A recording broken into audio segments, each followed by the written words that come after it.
I declare open this public hearing of the Standing Committee on Regional Development, Infrastructure and Transport's inquiry into local government funding and fiscal sustainability. I'd like to acknowledge the traditional custodians of the lands on which we meet today, and I pay my respects to their ancestors and their elders, past, present and future. I extend this respect to all Aboriginal and Torres Strait Islander peoples in their cultural and spiritual connections to Australia's lands and waters. In accordance with the Committee's resolution of 28 August 2025, this hearing will be broadcast on the Parliament's website, and the proof and official transcripts of proceedings will be published on the inquiry website. I remind members of the media who may be present or listening on the web of the need to fairly and accurately report the proceedings of the committee.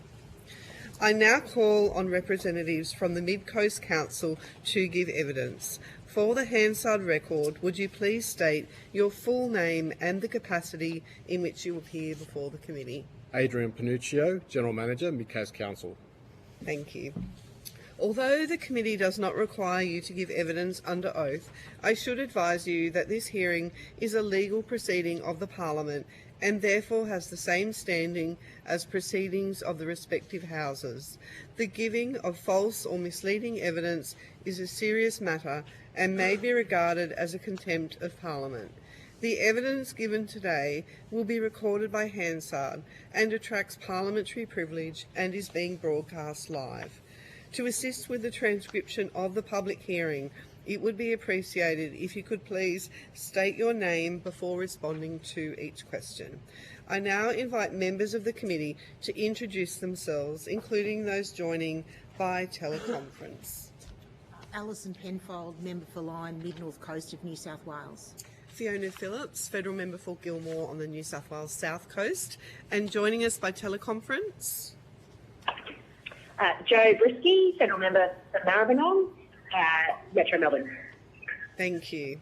I now invite you to make a brief opening statement before we proceed to discussion. Thank you. Thank you for the opportunity to appear before the committee today. Put simply, Mid Coast Council does not generate enough revenue to maintain its assets to a reasonable standard. The Mid Coast Council area covers over 10,000 square kilometres, comprises 192 kilometres of coastline. We have 195 towns and villages, and it's home to around 100,000 people. You're going to hear a lot about roads, I'm sure you have. Council manages approximately 3,646 kilometres of roads, which equates to about 38 kilometres per person. 38 metres per person. This compares to less than 3 metres per person for a lot of metropolitan councils. Apart from roads, we have 671 bridges, because we've lost a few in the floods of last year. About 170 of those bridges are timber. Not that you would sell or could sell council's transport assets, but they're valued at $3.1 billion. Council's total asset pool is around $6 billion. The challenges faced by many rural regional councils is clear when comparing council asset and rating income data, being the main mean of generating local government income. So for Mid Coast, as a snapshot, we've got 10 libraries, 26 playgrounds, over 3,600 kilometres of roads. Our rating income is just over $100 million. Compare that to, say, North Sydney Council, 10 square kilometres, 150 kilometres of roads, rating income of $65 million. We're a merged council at Mid Coast, and we're a large merged council, granted. A large metropolitan merged council would be a good comparison, so Northern Beaches. They have 844 kilometres of road network, so we've got over 4.5 times their road network. Their rating income is $221 million. We don't get over 4 times the rating income of Northern, comparatively. So in a nutshell, that's where it sort of lies for us. We have a massive maintenance of asset issue, and that's pretty significant, and it's consistent with many rural regional councils. The other main priorities for Mid Coast relates to financial sustainability and customer experience, and they're all interrelated. Fix the roads, you need to be financially sustainable, the customer experience is better. To address financial sustainability, a number of years ago, Council commissioned an external consultant called AEC Group to undertake a study. They found in the short term we don't have an issue, but in the long term, or the medium to long term, we do have a financial sustainability issue, and that lies in we don't have enough funds to maintain our assets, and we know that. The things we've been doing in accordance with that report, well, one, when you get someone external to do a review on your financial sustainability, the first thing they will say is, to address your financial sustainability issue, just jack up your rates. Now, that's not really palatable. If it's necessary, yes, but first and foremost, you need to look at your own house and try to fix things up. So what we have been doing is looking at our property portfolio, reviewed services. So services that may be ordinary in the Metro Council, like a Meals on Wheels, or childcare, or like for us, we had aged disability care services. We stopped that. We looked at our libraries, we looked at our swimming pools, and so for our libraries, we removed one of our library services, we reduced the hours on others. So we're trying to scrimp and save. We looked at our back of house, we've got a service review, a business transformation project that looks at all of our processes, trying to save money. For this financial year, we put an extra $6.7 million in our transport budget, which is good, but you're not going to find 6.7 every year, year on year. For next year's budget, we identified a further $4 million, which will go into transport, because we know, and you would hear it from pretty much all rural regionals, roads is the number one issue. It just is. It shouldn't be about trying to identify a pothole. It should be, I'm driving along the road, I'm looking left and right, and this is where I live, this is where I am. It shouldn't be about the black stuff. On top of a financial sustainability review, we had conducted a road strategy, so we really want to know what the shortfall is. So for us to maintain a satisfactory road network, which is pothole repaired, so it's not flash, basic, we need close to $20 million a year on top of our roads budget. For us to get to a good road network, given the years of underfunding, it's $35 to $40 million a year we need on top of our current roads budget. So each year that gap is not addressed, our backlog increases, deterioration accelerates, long-term risk exposure is there. Generally, because you're going to hear a lot about roads, it's fair to say that community expectations around road safety, accessibility and reliability are broadly consistent across the state. We just want a road. But the capacity of councils to fund these outcomes is not consistent, it's not fair, it's not equitable.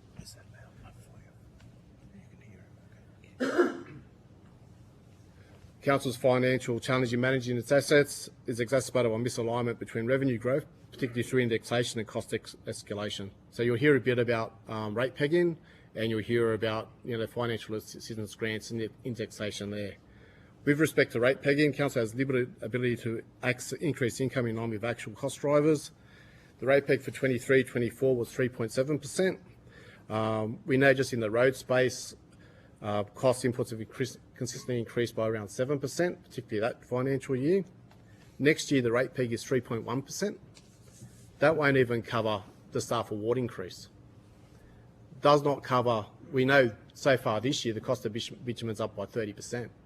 So year on year, councils are trying to do the same level of service with less resource to do it. It wouldn't surprise anyone to hear that realistically, if you want to be financially sustainable under the current system, outside the reasonable allocation of federal assistance grants, because I have a little bit to say there, councils in rural regional are pretty much required to be financially sustainable, to look at a special rate variation pretty much every 10 years. Because every year you go on, the rate peg doesn't keep up with anything and you're always falling behind. You'll hear from most councils restore the 1%. I'm not going to repeat it apart from, it was 0.55 now, it was 0.5 now, it was 1% in the 90s.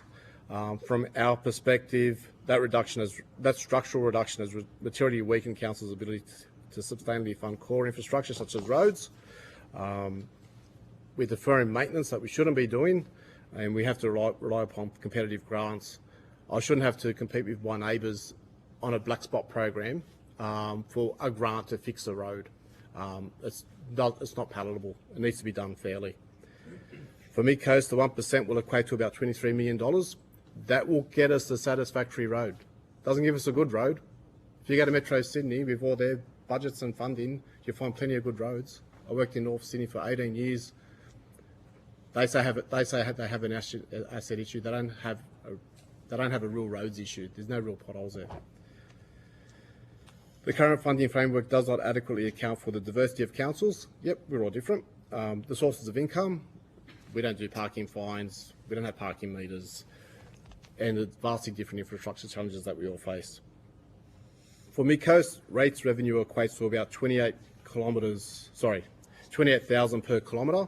So, and that's a fraction of many metro councils. Waverley, for instance, their rates revenue covers $375,000 per kilometre. From North Sydney, their rates revenue covers $330,000 per kilometre.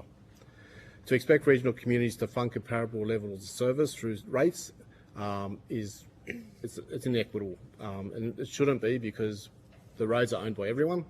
We've just got care and control of them. So while grants funding remains an important component of road investment, current arrangements rely heavily on competitive project-based programs. I don't support that. These approaches prioritise reactive investment. They can inadvertently reward underinvestment, and it does not allow councils to strategically plan. So we want a non-competitive needs-based funding arrangement. I'll briefly touch on the split of the New South Wales federal assistance grants between metro and regional councils. It's a concern. Rural councils need a larger share, and you'll hear that. Metro councils probably won't want to give it up, but we're bearing the burden due to the reallocation of the minimum payment arrangements to metropolitan councils. Many of those councils don't have the same infrastructure burden that we have. They have other sources of income, parking fines, parking meters, and they're well populated. Most of them are geographically so small, they don't have to spread their services over a large area. So for us to do some works, if we just did some minor works over 10,000 square kilometres, it's taken us half a day to get there. If I'm in Metro Sydney, you're done in half an hour. So to address the inequity, it's suggested that any increase into federal assistance grants be allocated to regional and rural councils in the first instance, and the current allocation to metros be capped at the current level. I'm not going to go too in-depth on cost shifting, because you'll hear a lot about that, but I will note and mention that the disaster recovery and resilience is adding to our financial pressures. For Mid-Coast, being such a large geographic area of over 10,000 square kilometres, over the past 6 years, we've endured a number of significant natural disaster events, from the 2019 Black Summer fires, the 1 in 100 year flood event in 2021, and the 2025 1 in 500 year flood event. Those disasters have had a profound and lasting impact on our environment, economy, public infrastructure and well-being of our communities. Last year, Mid-Coast Council was one of the 19 councils declared in the May 2025 Natural Disaster Declaration. So it's significant, right? Insofar as impact from that event, to date, just on transport infrastructure, we've assessed our damage at $270 million. Now, under the current funding arrangements with Category B, it's covered. Community assets, $65 million of community assets damage, not covered. Water and sewer, $7.8 million spent on water and sewer, not covered. There's no framework, there's no tripartite agreement, which has applied in the past. So absent of that, I've had to negotiate with Reconstruction Authority about forward funding. We spent, as at, I suppose, March, $46 odd million. By February, we'd only received 3 or 6 back. And I get it, it's an emergency, you have to spend the money. But you need a forward funding arrangement so you could actually cover your costs. So we're putting monies out of reserves, losing interest. It's getting better, but we've had to negotiate that outside of a formal agreement, which I think is unfair. Unlike the 2021 flood event, community assets are now not covered. I don't know why.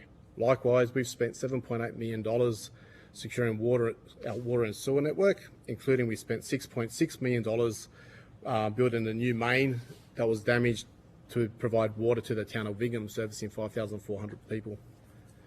It's not covered because I'm told that it's a business enterprise. I can't sell the water business.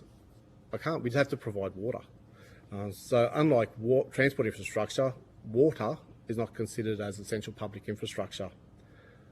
I've said it before, that apart from air, there's nothing more essential than water. There's no good reason that water infrastructure should not be covered. It just has to be covered. The impact of that is that cost will be passed on to the consumer or our residents. I think that's unfair because but for the natural disaster, we wouldn't have done those works. Importantly, unlike the 1 in 100 year event in 2021, that was Category D funded. So we did secure some community assets funding, and it was a much lesser event. So given that the event was spread over 19 local government areas with varying degrees of impact, and I don't know the reason why we're not Category D, I'm guessing it was because it was spread over a large area, I think. We've prepared our own impact assessment document. It covers the impact on mid-coast, talks about the general economy, housing, community and wellbeing, and the environment. We finalised version 1 last year. I'm up to version 4. I've got a copy for the committee. There's a copy online on the website. Council respectfully submits that funding arrangements be reviewed under the disaster funding so that water, sewer and community access are covered from the catastrophic 2025 flood event. Great. Thank you very much for that opening statement. Is it okay if we table the... Yeah, 100%. Yeah, great. Thank you. That's excellent. Thank you for that. So I might just start off on roads because it seems to be a very popular topic. Yep. So I noticed you didn't mention the Roads to Recovery program, and I guess I should start out by saying this inquiry is a little bit different to the previous inquiry. It's got a much sharper focus on the interactions between the different levels of government. So we're really trying to map all the different types of funding and I guess their relationships and hopefully come up with some really good recommendations how we can make things better. So yeah, I'm really interested in the model of Roads to Recovery funding. What's your experience? Have you found it helpful? Yeah, just some comments. I don't have... So the per kilometre funding arrangement does work for council. Sorry, the per kilometre funding. So generally, the grant roads funding is generally per kilometre, and that does help us because we have a large road network. Yeah. The issue we have is because we have such a large road network, it's hard to get the work done. Yeah. So we have that, I suppose, geographic issue, the productivity issue because it's a large road network. Yeah. I don't know the quantum that we get from the Roads to Recovery funding. I know our federal assistance grants has the roads component in it, and for this current financial year, it's $24 million. So we do get a substantial amount, which is much more than other council areas. I get it. Yeah. But the question is, do those other like that minimum amount, whether those council areas actually need that minimum amount at all? So we are progressively doubling Roads to Recovery funding in recognition of over the next that 5 year period, in recognition of that increased need. So councils would be seeing an increase in that. But yeah, I guess I'm just wondering in terms of like ease of access to the program, like is it a model that could be utilised, for example, for other infrastructure? Yeah. So we have a $6 billion asset-based roads is just one of them, and you only hear about that because buildings aren't crumbling around us, whereas the roads are. So because it's visible and everyone uses it every day, that's why you're always going to hear about roads. But our asset problem relates to community assets as well. It's no dissimilar. So if there is, it can be utilised, should be utilised for other council assets, 100%. The staff haven't given me any negative feedback on the program. We're a council, we get roughly $100 million of grant funding per year, and we're heavily reliant upon grant funding, and we're thankful for that. So that works. But our principal issue is we don't have the ratepayers to fund what we've got. So whatever could be put in place to make it more equitable, we're a supporter of that. When we talk, and I hear the 0.5% of federal assistance grants, it's still, I've heard in the past, it still equates to whatever percent, it's much more than 0.55%, because back in the 90s there weren't other funding arrangements in place. The issue I've got with that is a lot of those other funding arrangements that are now in place are competitive, whereas they shouldn't be. They should just be discretionary funds for the council. If the council choose, which they would rightly do around here, to throw the majority of that into roads, because that's the pressing need, that's where they choose those funds. Okay. Right, I might go to Deputy Chair. Thank you, Chair. Thank you, Mr Panuccio.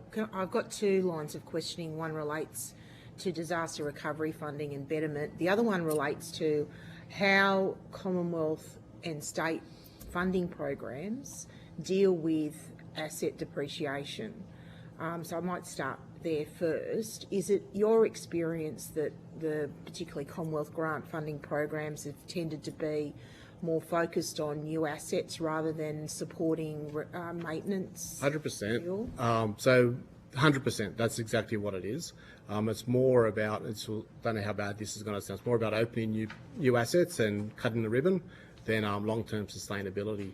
So part of our financial sustainability action plan is before we actually apply for a grant, and it's hard to say no, to be fair, but before we apply for a grant, we look at the long-term financial sustainability of that asset. Because there's a lot of our infrastructure, like public toilets. I don't have a program to replace public toilets apart from grant programs. So we'll just wait and rebuild as we go.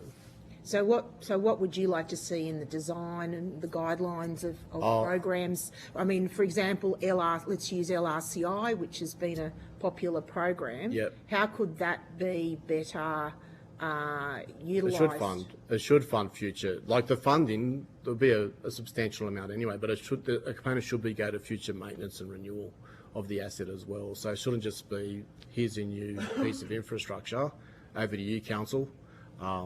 It shouldn't be that at all. And if there's a program for new assets, should that be life cycle, so that it includes both construction capital costs but a maintenance, life cycle maintenance component? 100%. And council should be obliged to do a proper assessment on the financial sustainability of that asset before government gives them the money. Not saying I wouldn't trust local government, but it's sometimes just easier to say yes. We had an asset on the riverbank, which was agreed to years ago. That got washed away quite a few times. So whilst it was funded by way of grant, and part of the rebuilding works also by way of grant, but council still lumbered with an asset which it didn't do a proper assessment whether it needed that asset, the ongoing maintenance of that asset, so it became a burden. Okay. Can I now turn to disaster recovery funding and your experience with Betterment? So can you give an example where, there's an asset that's been heavily impacted by the May flood of last year and you haven't received, can't get Betterment for it? Yeah, I'll probably start off with there is no Betterment. So we had the floods of May of last year, and I suppose everyone's enthusiastic and wants to help, like politicians, staff, external agencies, everyone just wants to help. It was a Saturday morning, we get in, it's a disaster, and the agencies are coming in, this would be a good opportunity, you rebuild your infrastructure better, and Betterment, resilience, all these phrases start coming into play.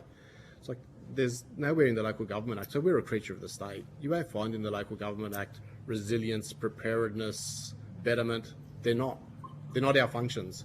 So for the purpose of the disaster of May last year, whilst there was a lot of talk of it, you could go down this road here, take it down to Wingham, you'll find stretches of Wingham Road that we built from scratch that survived the natural disaster from last year. But then you'll find parts of the road, and you take it all the way down to the Bike Bridge, because that's the drive I was taking, ministers and politicians, that got washed away from the 2021 flood event, and lo and behold, it got washed away again.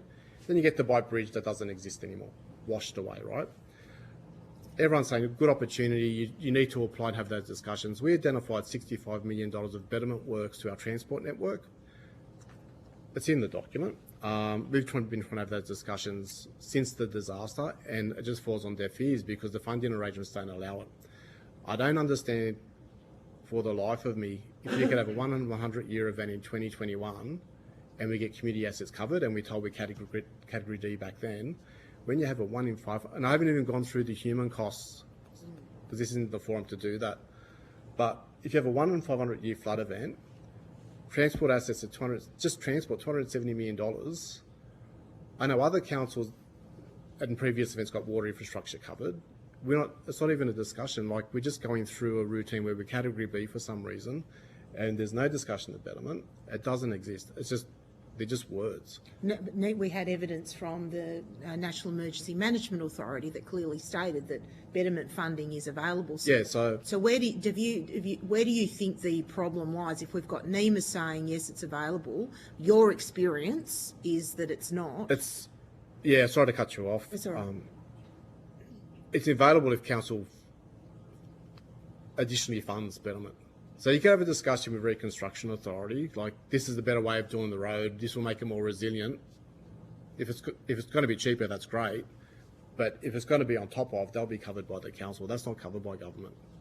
And my understanding is because with the Category B funding that it doesn't allow. So there's no Betterment in Category B? That's my understanding. Right, so that's where where you would like to see some change in that Category B, that it does include I think capacity for the federal and state governments to support councils with Betterment funding. So as a local government authority, when you have 19 council areas that have impacted, and I honestly believe that because you've broadened it over 19 local government areas, the impact doesn't sound as bad as it was.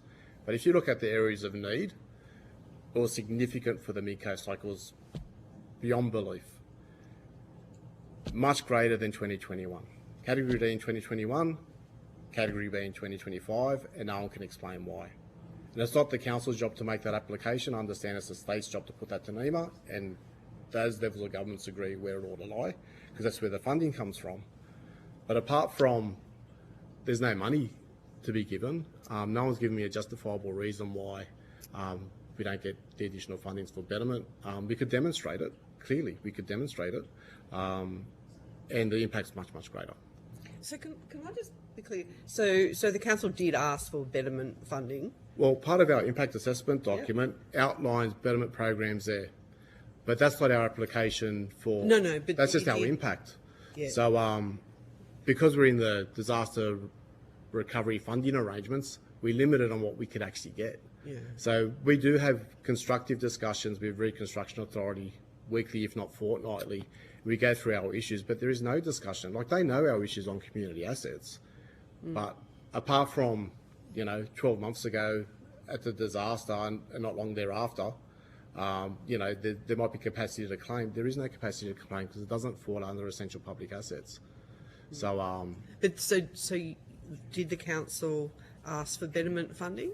We've always submitted that we require Betterment funding, but the funding arrangements don't allow us to claim it. So all we get is like for like to a current engineering standard. So for the Bright Bridge, which will be a $35 million construction, probably be more by the time we get it done. It might mean that the bridge gets raised by an extra 1.5 meters, and the approaches and the exits are slightly different because it's the current engineering standard. That's not Betterment. That's just, a current standard. Betterment is, if I keep on this road gets washed away because of a flood event, and we could demonstrate it keeps on getting washed away, can you just, instead of just throwing money away, we should just rebuild it? That's Betterment. And I've got $65 million worth of examples of Betterment that won't get looked at, and we'll have another natural disaster in a couple of years, and I'll be having the same discussion. Thank you. I've got more questions, but I'll... Okay, we'll go to Ms. Brisky. Thanks, Chair. Thanks very much. Well, got a bit of an echo that's coming through on yours. A bit weird, sorry. I seem to have fixed itself. Look, thanks very much for your submission evidence today. I wanted to go to, you've made reference to this issue both in your submission and in your commentary today, and it's something that we have been hearing a lot of over the course of this inquiry, obviously in particular from councils in New South Wales and Victoria, and that's the issue of the state-based policies around rate capping or rate pegging.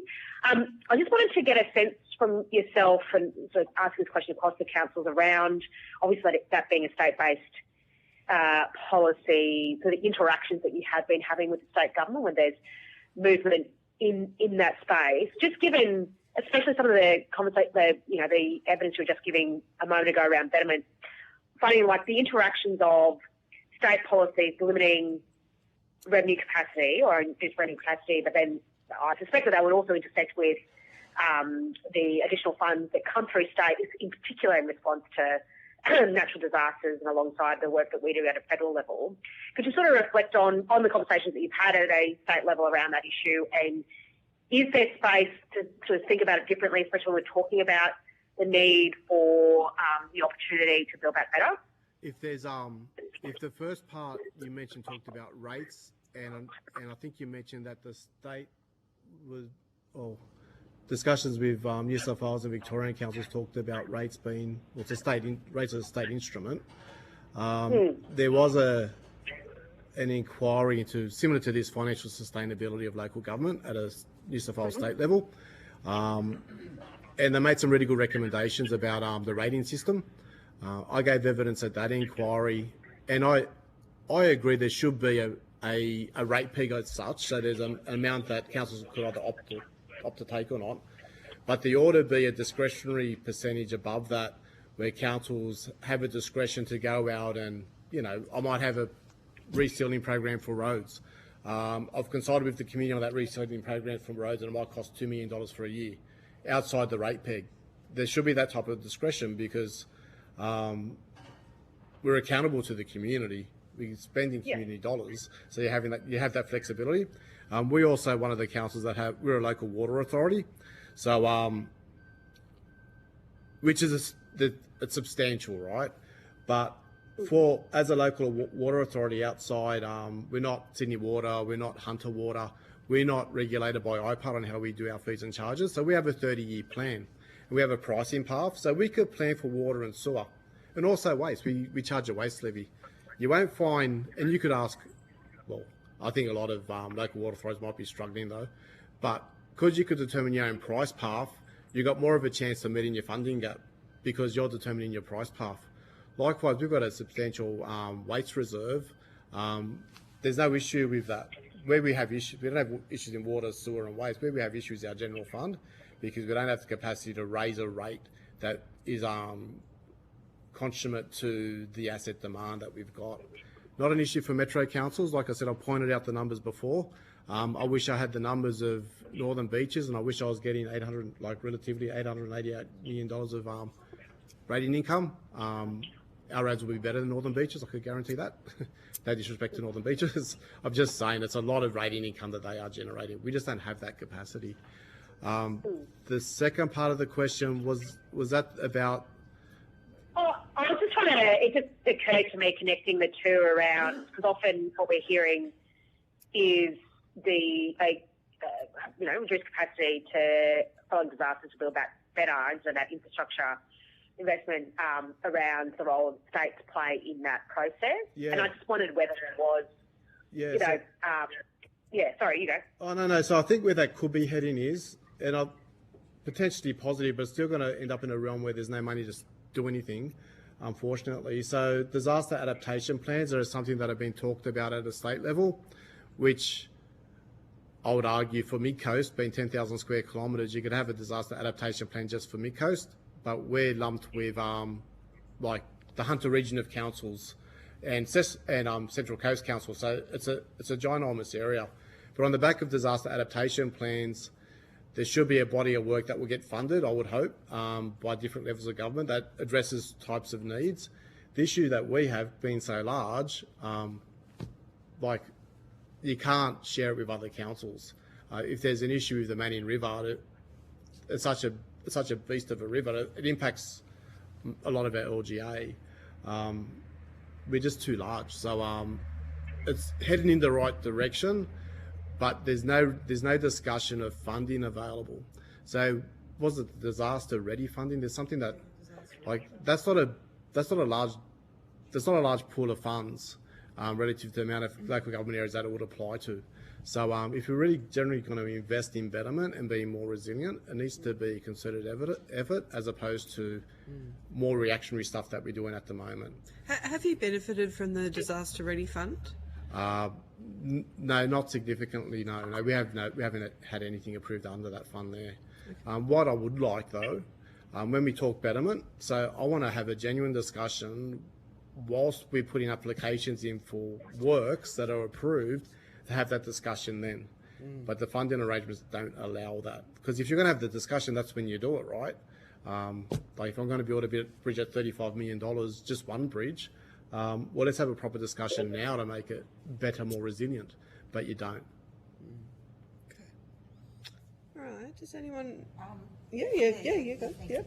I just want to ask you, still on disaster, you mentioned that you had to invest in a main water pipe for Wingham, but that you weren't able to claim that under the disaster recovery funding arrangements. So you're saying it's not considered as essential? It's not essential public infrastructure. Government, not my level, probably more your level, say it's a business enterprise, I think is the phrase.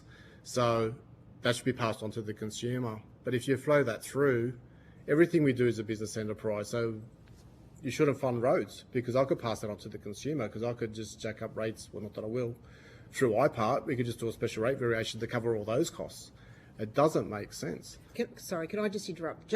I want to be very clear on this. So is it specifically spelled out in the agreement between the New South Wales and Commonwealth governments that infrastructure is not considered? I've been told on a number of times it's not essential public infrastructure, it's a business enterprise, so it's not covered. Because I think a lot of my understanding is, obviously a lot of the arrangements go down to the text of that agreement, and if the text of that agreement doesn't include a definition that includes water infrastructure, whilst the general public would consider it essentially essential public infrastructure, if the agreement doesn't include it, then of course those administering the agreement aren't likely to fund it. Correct. So I think from a committee perspective, we need to be very clear. So clearly not funded from my end, but I know that the largest disaster was Lismore, so everyone will recall Lismore. Lismore got funded for water and sewer infrastructure. Don't know to what extent. It was much more than the 7.8 that I'm after. So I don't know under what arrangements they were funded, but they were funded. Just in terms of the point you were making about adapting to future disasters, getting ahead of the curve rather than being reactive to it. What work did council do in terms of house raising and buybacks? Do you have a view? Because it was funded in Lismore. Was it funded here? No, it wasn't funded under the following the flood last year. But what we did do for our own infrastructure, before I get to house raising, so after each event, there's always a debrief what we could do better. So a lot of our water and sewer infrastructure, we made that more resilient. Just simple things like just putting your PowerPoints up, and those types of adaptation works were all done between 2021 and this event, which meant that our water and sewer was much more resilient than it was in 2021, so we performed better. On the buyback scheme, there was no buyback scheme post 2025 event. It wasn't offered. It's probably the easiest thing to say. What they did offer, and I don't have the data on how many people took it up, was like I don't know, caravans or movable dwellings on homes, that type of assistance. I understand the argument being that it is better to keep people in community than move them out of community, which would have merit. But there certainly wasn't a discussion of buyback. There has been funding to make, I suppose, homes more resilient, but again, I don't know how much that has been taken up. There was a program offered of over $50 million last year was offered, but again, I don't know what was taken up. I mean, it's all well and good to offer a big program, but you need to know the take up to see whether it's been successful or not. For parts of Taree CBD, there's parts of Taree CBD that gets inundated time and time again, and with the business community, there's been a discussion about it might be master planning the area as opposed to buybacks, but some of those properties might be better utilised for other purposes than what they are at the moment. Can I keep going? Sure. Yeah. If I've got a couple of minutes. Go for it. I just want to ask about flood mapping. So is that built into your operational plan to update flood maps across the LGA? And is that a significant cost on council, given the interaction between it and insurance premiums? We do have updated flood maps. Some of that work, so it's from our natural systems team. We do our coastal zone management areas or planning. And that is somewhat funded. But if you go to last year's event, you can never anticipate last year's event. No. You just can't. Like, realistically, you need to plan for a 1 in 100 year event and then make it a bit more resilient above that, and that's probably the best you're going to get, because otherwise you won't be able to build anywhere. So I suppose our flood mapping data is as up to date as can be. There was work done as a review post last year's event, and we've got all the new data. We're also talking to the state about doing a review or a report on the impact of last year's flood on the Manning and Taree, and some good may come out of that. There might be some flood mitigation works that gets funded out of that, which will make us a bit more resilient. But is flood mapping a costly exercise for council to undertake? Because it obviously there's a national database that insurance companies use to look at premiums.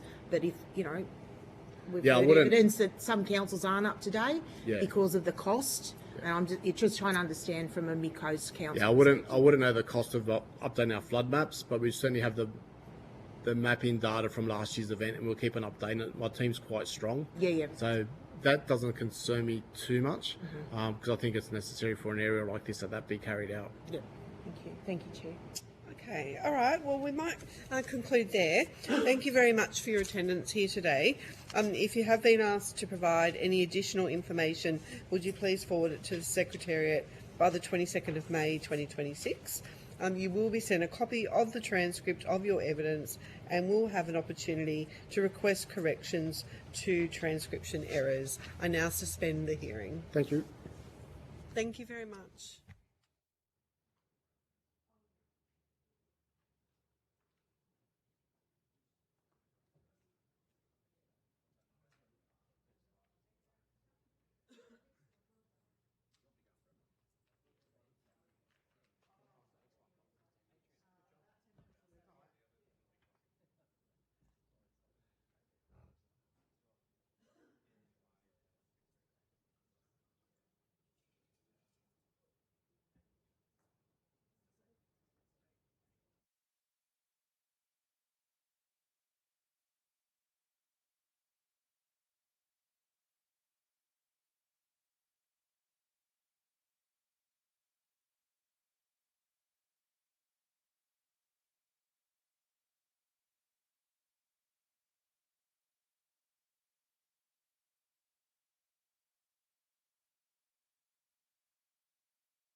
drag racing.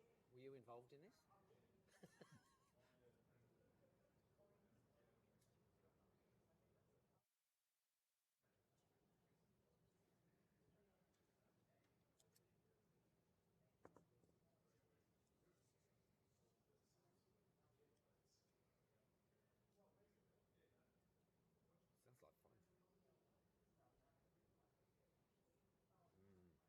like fun. Well, didn't Adrian just say one of his bridges went? $35 million worth of bridge in there somewhere.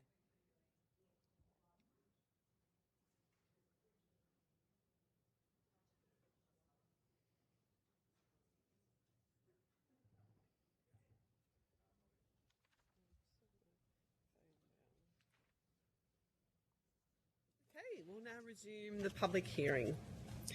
I now call on representatives from the Dungog Shire Council to give evidence. For the Hansard record, would you please state your full name and the capacity in which you appear before the committee? Digby Rayward, Mayor of Dungog. Gareth Curtis, General Manager, Dungog Council. Thank you. Although the committee does not require you to give evidence under oath, I should advise you that this hearing is a legal proceeding of the Parliament and therefore has the same standing as proceedings of the respective houses. The giving of false or misleading evidence is a serious matter and may be regarded as a contempt of Parliament. The evidence given today will be recorded by Hansard and attracts parliamentary privilege and is being broadcast live. To assist with the transcription of the public hearing, it would be appreciated if you could please state your name before responding to each question. I now invite members of the committee to introduce themselves, including those joining by teleconference today. Alison Penfold, Federal Member for Lyne, Mid-North Coast of New South Wales. Fiona Phillips, Federal Member for Gilmore on the New South Wales South Coast. And by teleconference? Joe Brisky, Federal Member for Maribyrnong, Metro Melbourne. Thank you. I now invite you to make a brief opening statement before we proceed to discussion. Thank you very much. Look, Chair, Deputy Chair, committee members, thank you for the opportunity to appear today. It's Gareth and my pleasure. So Dungog is a very small rural council, absolutely fantastic place to be. It's got less than 10,000 residents, 5,223 ratepayers and approximately 760 kilometres of roads. So obviously we maintain more road per ratepayer than most councils in Australia. I want to make 3 points today. You know, I think you'll see that all councils are obviously pointing out they're underfunded, right? And so what Gareth and I want to do today is just focus on Dungog, if you like, and I'm sure most of the problems are reflected in other councils. But if we take the first point, it's the funding system for small council is not just inadequate; it's actively inequitable. It's just hard to get your mind around how dumb it is, and we'll talk about the financial assistance grants, the inequitability of that, and also state issues and New South Wales block grants. You would have seen some of these in our previous submissions and how they affect us, right? So obviously, if we start with the FAG, the financial assistance grants, look, everyone agrees it needs to go from 0.5 to 1%. Well, bang on about it, right?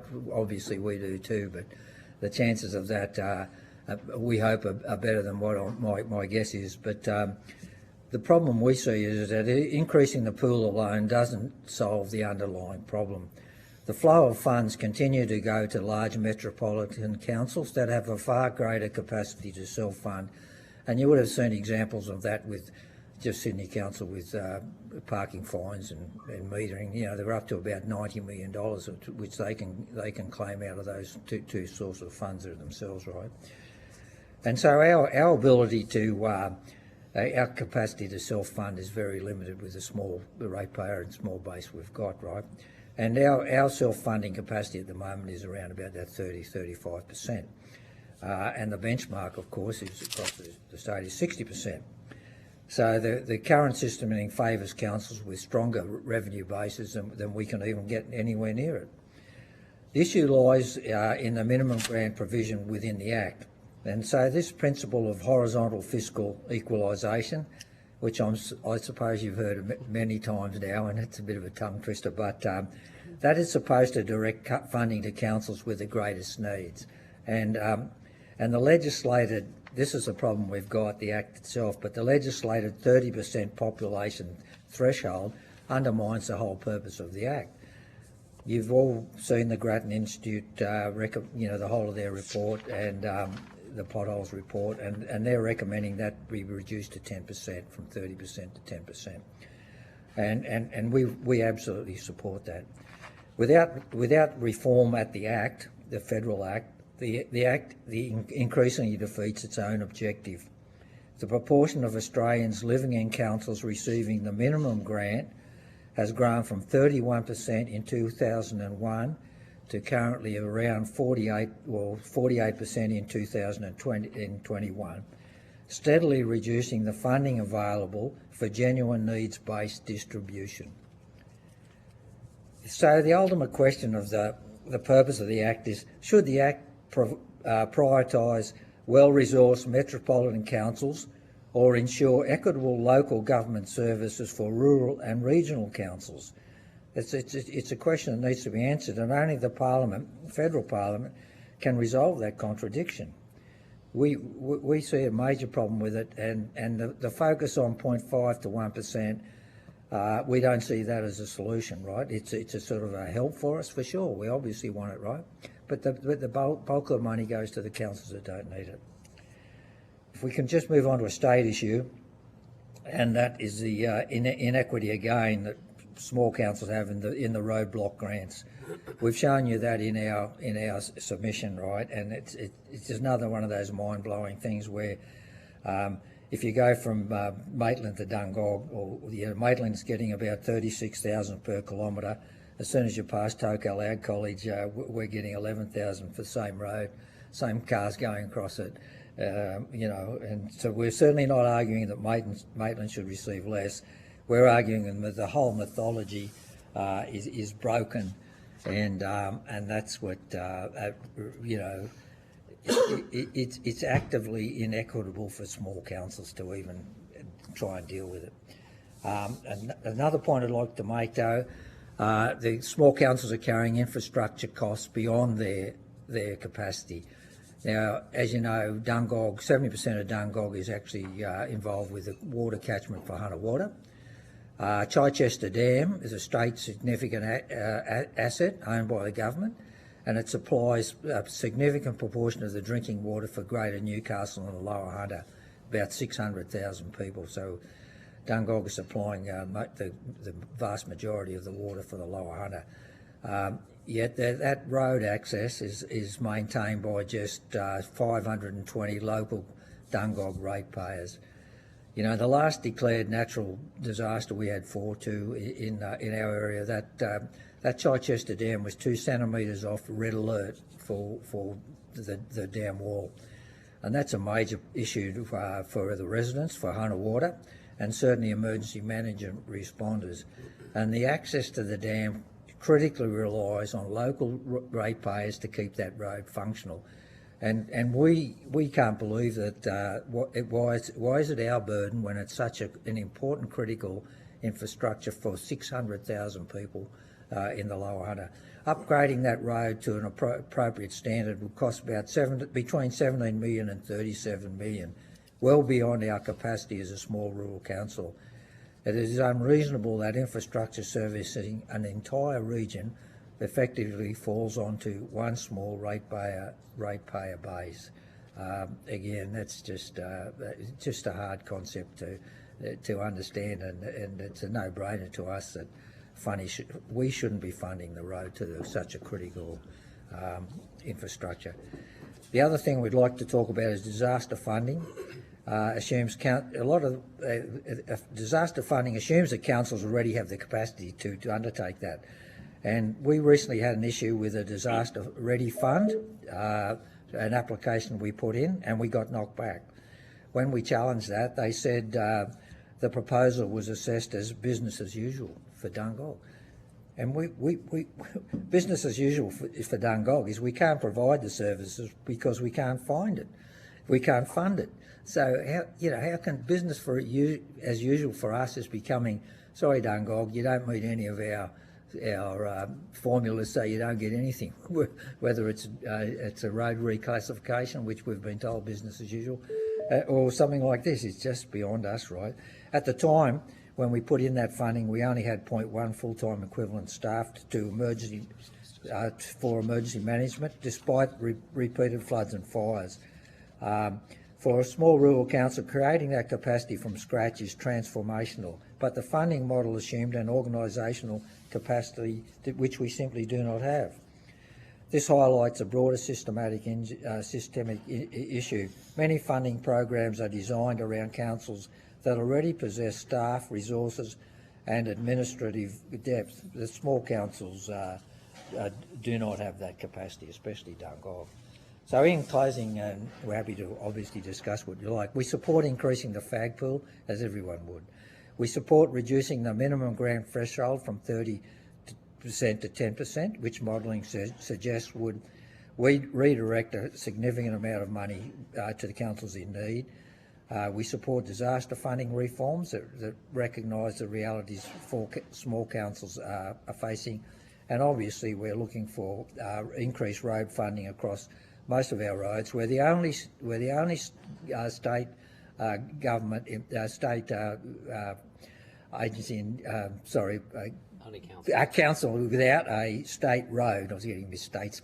We do not have the only council in New South Wales without a state road, and yet we're asked to fund the road to Chichester Dam, right? And so, look, it's not we're asking for special treatment. We're asking for a system to operate as it's intended, directing funding to the councils and communities that need it most.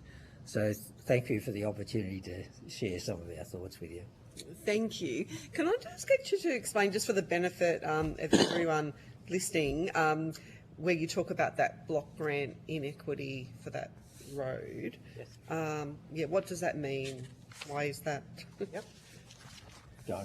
Oh, thank you, Mr. Mayor. Thank you, Madam Chair. The block grant is a program administered through the New South Wales Government's Department of Transport for New South Wales. Yeah.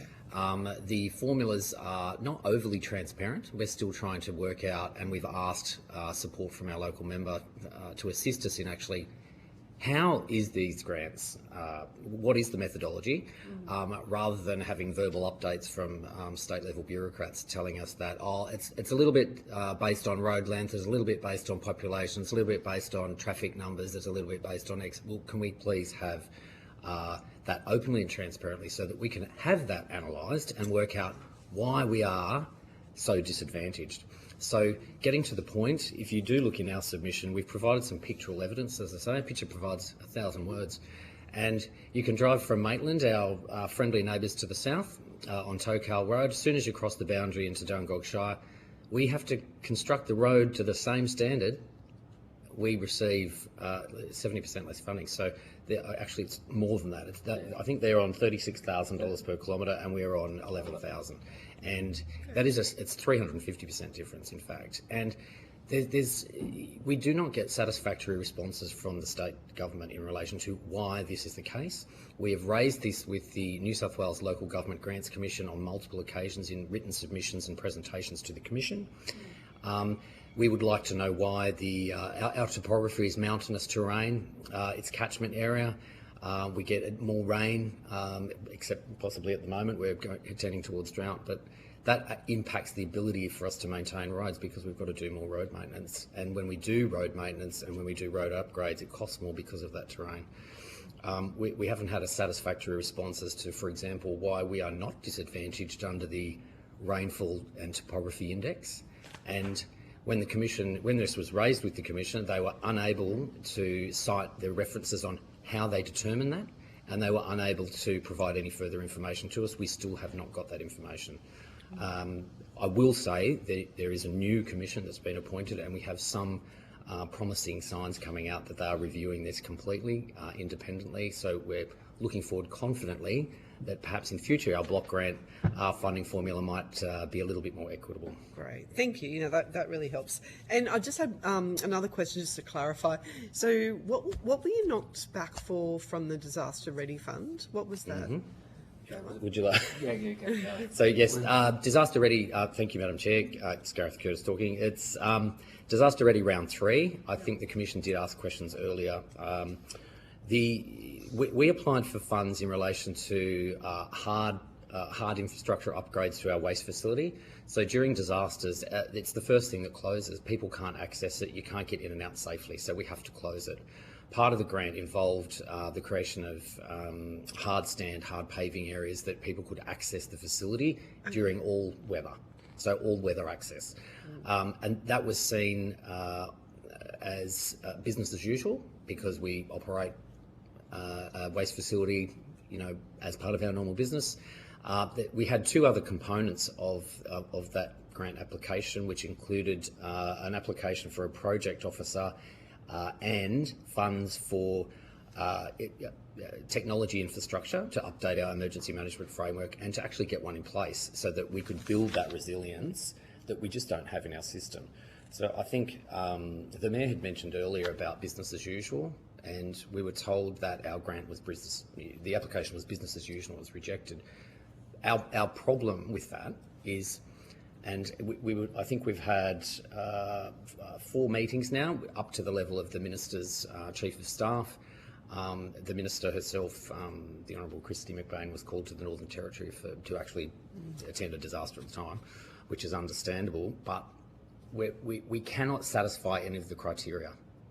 By the time it gets to the people we need to talk about who make the decisions, the new guidelines are already dealt with. And again, we're going to miss out. So we're after more equitable treatment based on our situation that we can't fund what is considered to be business as usual. So we can't even do what we're normally supposed to do because we don't have those funds. But were you knocked back from was that at the state level? We were knocked back through, we get told, I think, through the Reconstruction Authority of New South Wales. However, they did support the application to go through to NEMA, I think, who makes the final decision. Yeah, right. So ultimately, I guess NEMA makes that decision, or I think that's the framework. It's not dissimilar to the disaster funding recovery arrangements. And we are then told, sorry, you don't meet the criteria. And you know, initially you're told, sorry, you don't meet the criteria, this was seen as business as usual. And that's what you get. After I have to pull people off actually doing work and delivering roads to put together an application seeking, I think it was around $1.5 million. It's not a lot of money. And that is groundbreaking for us. If we were successful in getting that, like for our community to be able to access the waste facility during a natural disaster, it makes a big difference to people's lives in the regions that they can actually do that. Yeah, great. I've just got a question around roads to recovery, which I know you referenced in your submission. Can you tell us a little bit about your experience with that? Do you like it as a program? Yes. Does it work? Thank you, Chair. Gareth Curtis again. Yeah, okay, Gareth. We like the funding because it's consistent and we can plan ahead. Yeah. So the problem with a lot of the funding is being overly reliant on external grants that are competitive or tied. We don't know when they're coming in. So it's been described as lumpiness. So if I'm required by the New South Wales Government to have a 10-year financial plan, it makes it very difficult. If I go, I don't even know what programs are coming out next year. Roads to recovery, I can say, well, I know for at least perhaps the next 3 to 4 years, I'm going to get a minimum amount that I think we'll get, and we can plan our workforce around that and deliver the actual projects that are funded by it. And have you been successful in any black spot road funding? Yeah. We have, but again, I share the views of Mid Coast Council in that it's disappointing that we must go into a UFC-style arena and fight for funds from other councils who also have genuine need. So we have been successful. We were able to, from time to time we are successful, from other times we're not. We just have to go with the blows. Yeah, I can say I am the chair of the New South Wales Black Spot Consolidated panel, Yep. And it is very sought after. But they have a It is. very, very stringent, They do. criteria, basically based on crashes and Yep. near misses. So it's right. actually very methodical in how it's distributed. So yeah, I think it's a great program, but I think I understand why it's tied as well, because the dynamic nature of road traffic, traffic incidents, things like that. I understand that, and I'm not so much of a. It would be great if there was an annual allocation for us to do, because we would be doing safety improvements as business as usual. Yeah. But we can't. We have to wait for the funding. Yeah, so we have tried, like the Black Spot program, we've increased from 100 million to 150 million. Yep. And then the Roads to Recovery, which is the one That's right. in Betterment, we're progressively increasing that as well. So we're trying to sort of get that balance a bit better. It's not perfect, but and that's why I guess I'm interested in your feedback around that. Yep. So that's really helpful. And Thank you. I think one of the things that we've been consistently hearing is about that infrastructure backlog, whether it's community infrastructure or roads, and whether there's some sort of way that we could have another fund or something that would allow councils to decide how as best placed to decide their priorities and help fund. Anyway. We would support that, Chair. And as I say, that it's that lumpiness of funding, particularly for smaller councils without a large revenue base. The other issue we have too relates to the inability to generate our own revenue. We don't have a lot of rating levers. We don't have large mines. We've got our farmland rates, and our farmers pay a disproportionately higher amount of rates than, say, perhaps residents in town. And they've got to rely on these roads to run their businesses. And any source of funding that we can provide some level of certainty for our community. And allow them to be productive in society and in the region is just very welcome. Thank you, Deputy Chair. Thank you, Chair. Thank you, Mr Curtis and Mayor Raywood, for coming here today. I guess I just want to pick up on this point. You was talking about lumpiness in funding. So what would financial autonomy for Dungog Shire Council given that we're talking about, concerns around tied and untied lumpiness in funding, what does, as a tier of government, financial autonomy look like for Dungog Shire?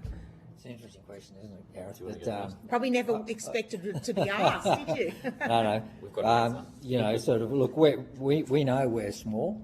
We're quite happy to be small. We just need to be resilient, and we just need to get as we ask for, is our fair share of the cake. And we don't believe we're getting it at any stage, right?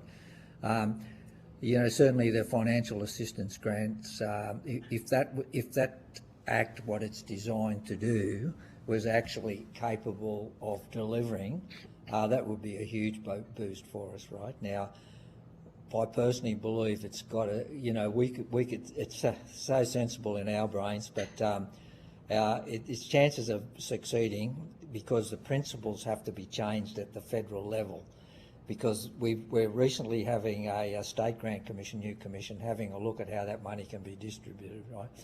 And we've had a number of discussions with them over the years, and so we had a recent one, and all they're trying to do really is change the deck chairs on the boat that's sinking, because they've completely pointed out, as we all know, the problem is the federal Act is the principles laid down in that they have to follow.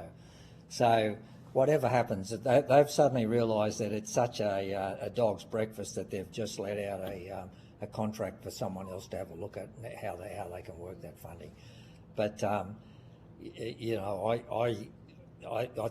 I don't think we can get it. We've got so much political ALGA. We tried to get a motion up to ALGA, they wouldn't even accept it, because their view is that if any council loses money at the purport for someone else, we don't want to hear it, right? So we tried to reword it, but so ALGA won't support it. Local government, New South Wales, the bigger councils, why would they want to give away money when they want to build a swimming pool or something, right? Whereas we just want to put the money into roads. So whether at the federal level you've got the task to take it on, when we've brought it up with some of the other politicians, they said it's not on our radar. We're not going to do it. It's the most obvious thing to do, right? If you want to be fair, and I think I asked that question is, you know, should the Act priorise well-resourced metropolitan councils or ensure equitable local government services for rural and regional councils? You know, there's a question. Sit back there. You know, we've had this is probably the 10th inquiry we've had into sustainable council. Where are we? Still where we are, right? We can keep putting these points forward. Sure. Thank you for anyway, Alice. That's all right. I just want to kind of follow on from that and go to one particular part of the terms of reference, which is, you know, considering whether existing funding mechanisms are addressing the evolving responsibility of local government. So, as you just mentioned, we have a federal act that was enacted in 1995. We're, you know, 21 years beyond that. That's if my maths is right. And sorry. I'm just wondering, you know, how much the responsibilities of local government, and Dungog being the example here, have changed since 1995, where those principles that determine the distribution are enshrined. Do you have some comments on that? Look, I think I made the point that if they don't change that 30% to 10%, right? Most people are living in the bigger areas, right? And so the population in those areas has grown from 31% in 2001 to 48%. And so, you know, the bucket of money, if we increase it from 0.5 to 1, we're happy that right, but it's still, that percentage then is going to the councils that are not in the greatest need. So if we can get that, like we're running a pretty resourceful council for us to survive. But if we got the block grant stuff right, if we got the formulas right, that are not actively inequitable, and no one wants to challenge them because there's not that many votes in Dungog, right? So you know, I mean, it's basic stuff, right? You know, each council has its own major problems, and we certainly do. Last year we had four flood in the last 2 years, yeah, 4 disasters. 4 disasters declared. So we've got those issues. We've got the issues with supplying Hunter water with the water, and that affects us with our DA applications and businesses in Dungog, and we don't. So at the state level, Hunter water, we're trying to talk about a partnership where we're providing the cleanest water as we can through the dams and Williams River. Their role is to sell the water, make a heap of money, and then the distribution goes to the state government. You know, we get nothing out of it, right? There's nothing coming our way at all. So there's another foot on our throat, if you like, right? But, anyway, I'll leave. Through you, Chair, just to also respond to Ms Penfold's question.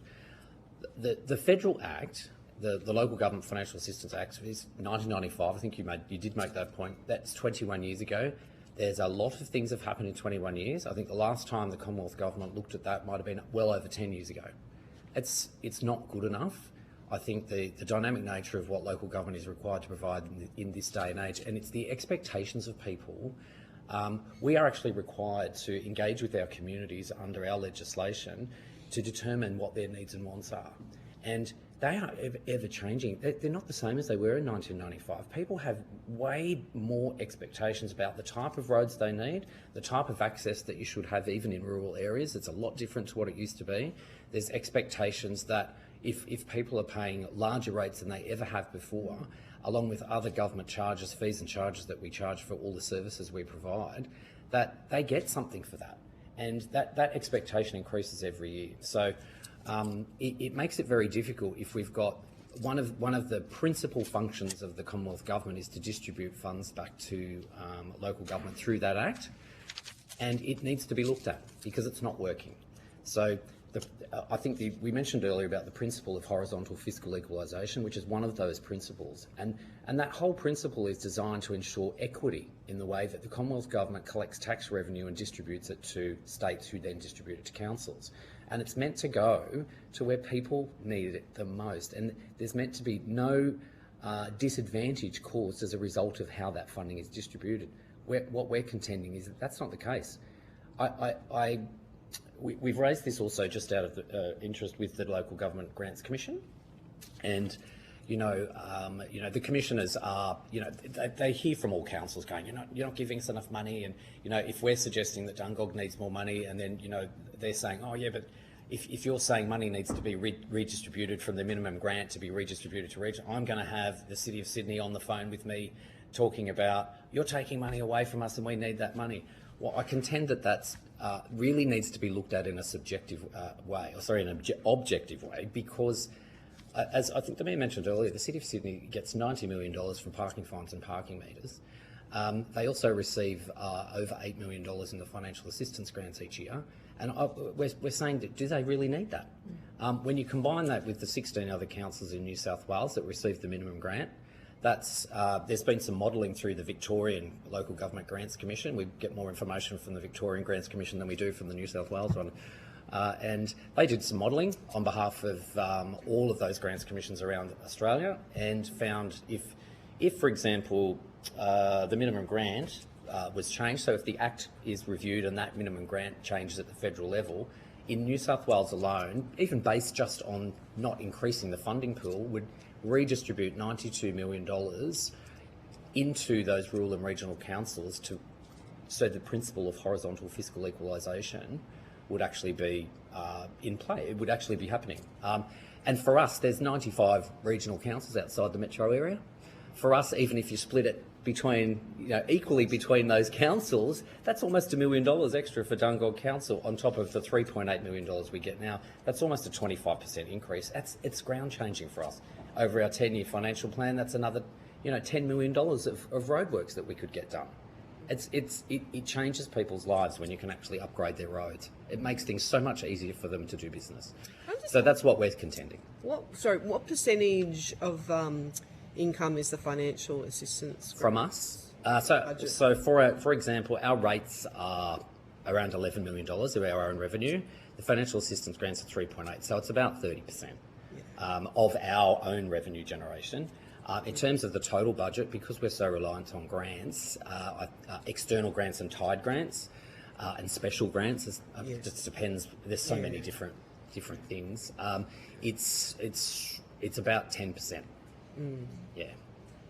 So it's significant. Yeah, go for it.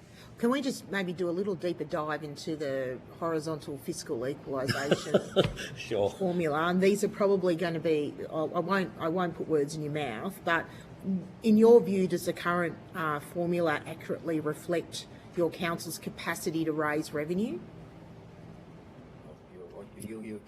Gareth Curtis, absolutely not. No. We don't believe it.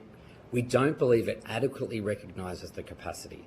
So I guess when you use when you do comparisons, and if I had enough funding, I could actually go out and do a proper analysis. So we rely on external organisations such as the Grattan Institute, who have done those analyses that show that when they've analysed this across the country, that they can see the money's not necessarily going to councils like us, and too much money is going to councils who have sufficient capacity to raise their own revenue that don't need it.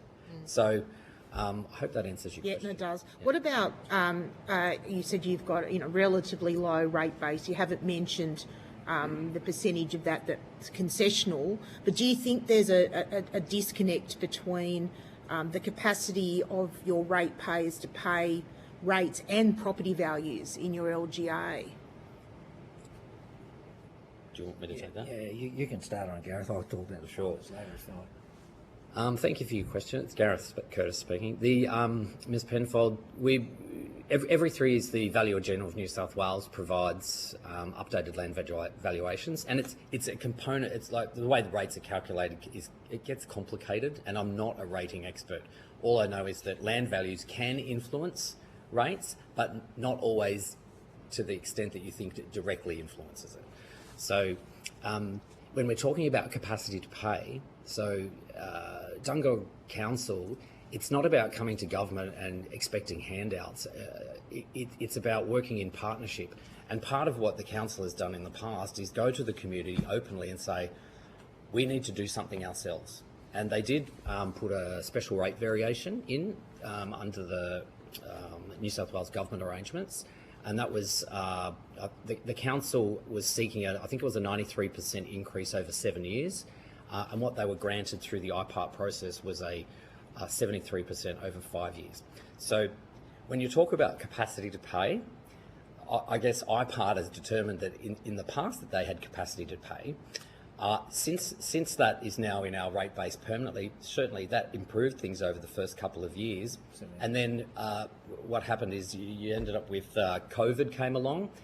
We had exponential increases in materials and contracts, employment costs and labour costs, difficulties in recruitment, and then this ever-increasing local government compliance burden. So the introduction of new audit risk and improvement committees, and often described as killing ants with hammers, and it's almost disproportionate to the risk that the compliance burden that we actually have to comply with. But that actually costs me money because I have to employ people that I can't really afford so that I can comply with all these government requirements. The community, in the end, has to pay for that. I don't think at this stage we would go back out. I wouldn't recommend that council go back out because I don't think the community has the capacity to pay when we look at data. Okay, thank you. Yeah, Digby, Dave. Yeah, So, Digby, I was just adding on that. So, look, we've just finished. We've been through the SRV. We've had an increase for the last 5 years, every year for 5 years, right? So we've actually gone 78%. You know, so the community know the position we are. We're very frank with them, right? And so our budget is coming out without funding grants, we'd be 10 mil in the red.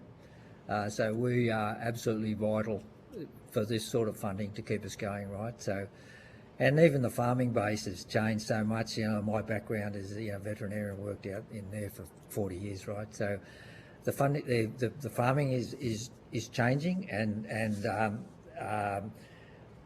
the return on a lot of the farming stuff is we're not a cropping area or anything. It's now changing to more of a lifestyle farming. Certainly cattle, dairying is nearly dead. I shouldn't say that for a few dairy guys that are still there, of course, but they're still paying the highest percentage of rates, you know, of everyone in our shire. And so, you know, as I think Gareth's pointed out, we're sort of we'd be very stressed to go for another rate when we've just finished. We've just finished 5 years of continual rate increases each year. So, thank you. Thank you. Go to Ms. Brisky. Thanks, Chair, and thanks very much. I just wanted to take the conversation. Something you referenced in your submission, broadly talking about is planning for growth, potential growth, and in particular, I wanted to get your sense of the planning that you've got underway for that growth, but also the potential for other avenues of Commonwealth grants and funding through some of our housing initiatives, and including our Housing Australia Future Fund. I'm wondering whether you might be able to, one, comment on your plans for the growth, but also what opportunities you do see within existing Commonwealth funded programs, both supportive infrastructure as well as the house funding. Thank you, Ms. Brisky. Gareth Curtis, I'll respond to that question. It's a good question, and Dungog, as a small council, we're rural, but we're not remote. So we do not have a declining population. We have a growing population. I think the growth forecasts have gone anywhere between 1 to 1.99% over the last few years. At one point, we were second to Maitland City Council area, which is one of the fastest growing areas population-wise in New South Wales. And as a result of that, and not being a very well-resourced council, we have to keep beating on about this.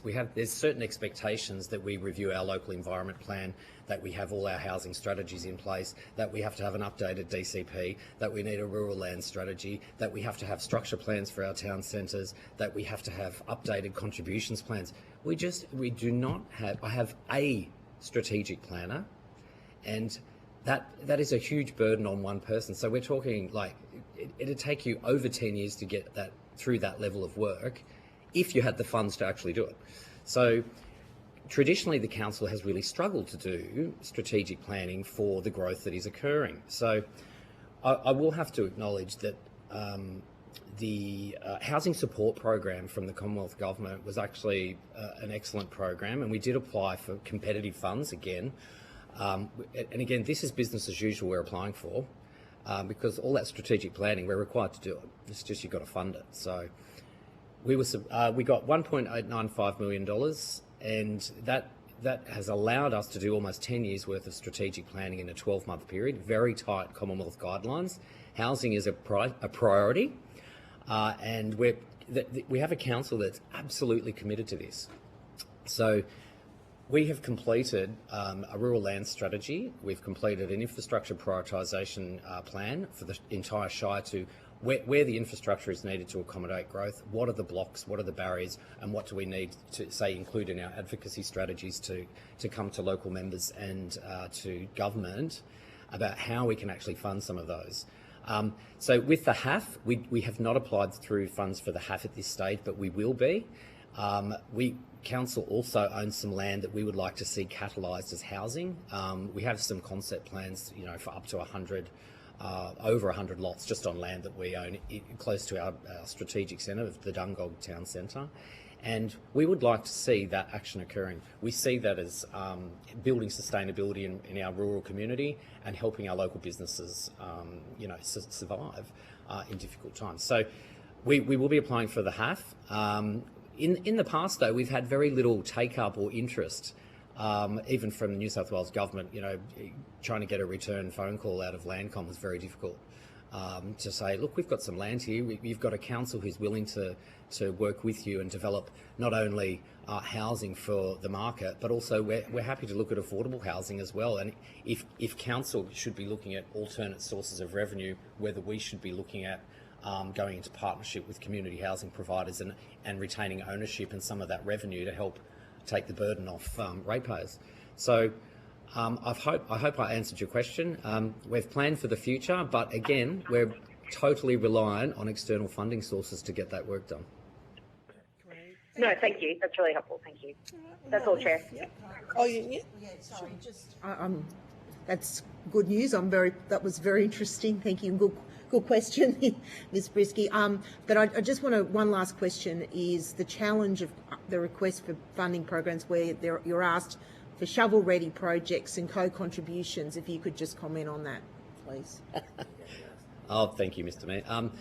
Ms. Penfold, that's a great question. I think in our submission, and I think the Mayor alluded to it in his opening statement, is that a lot of those programs assume you have that capacity, and we just don't. So, for example, I think we were fortunate enough to hear Mid Coast Council earlier today talking about floodplain management planning and the cost.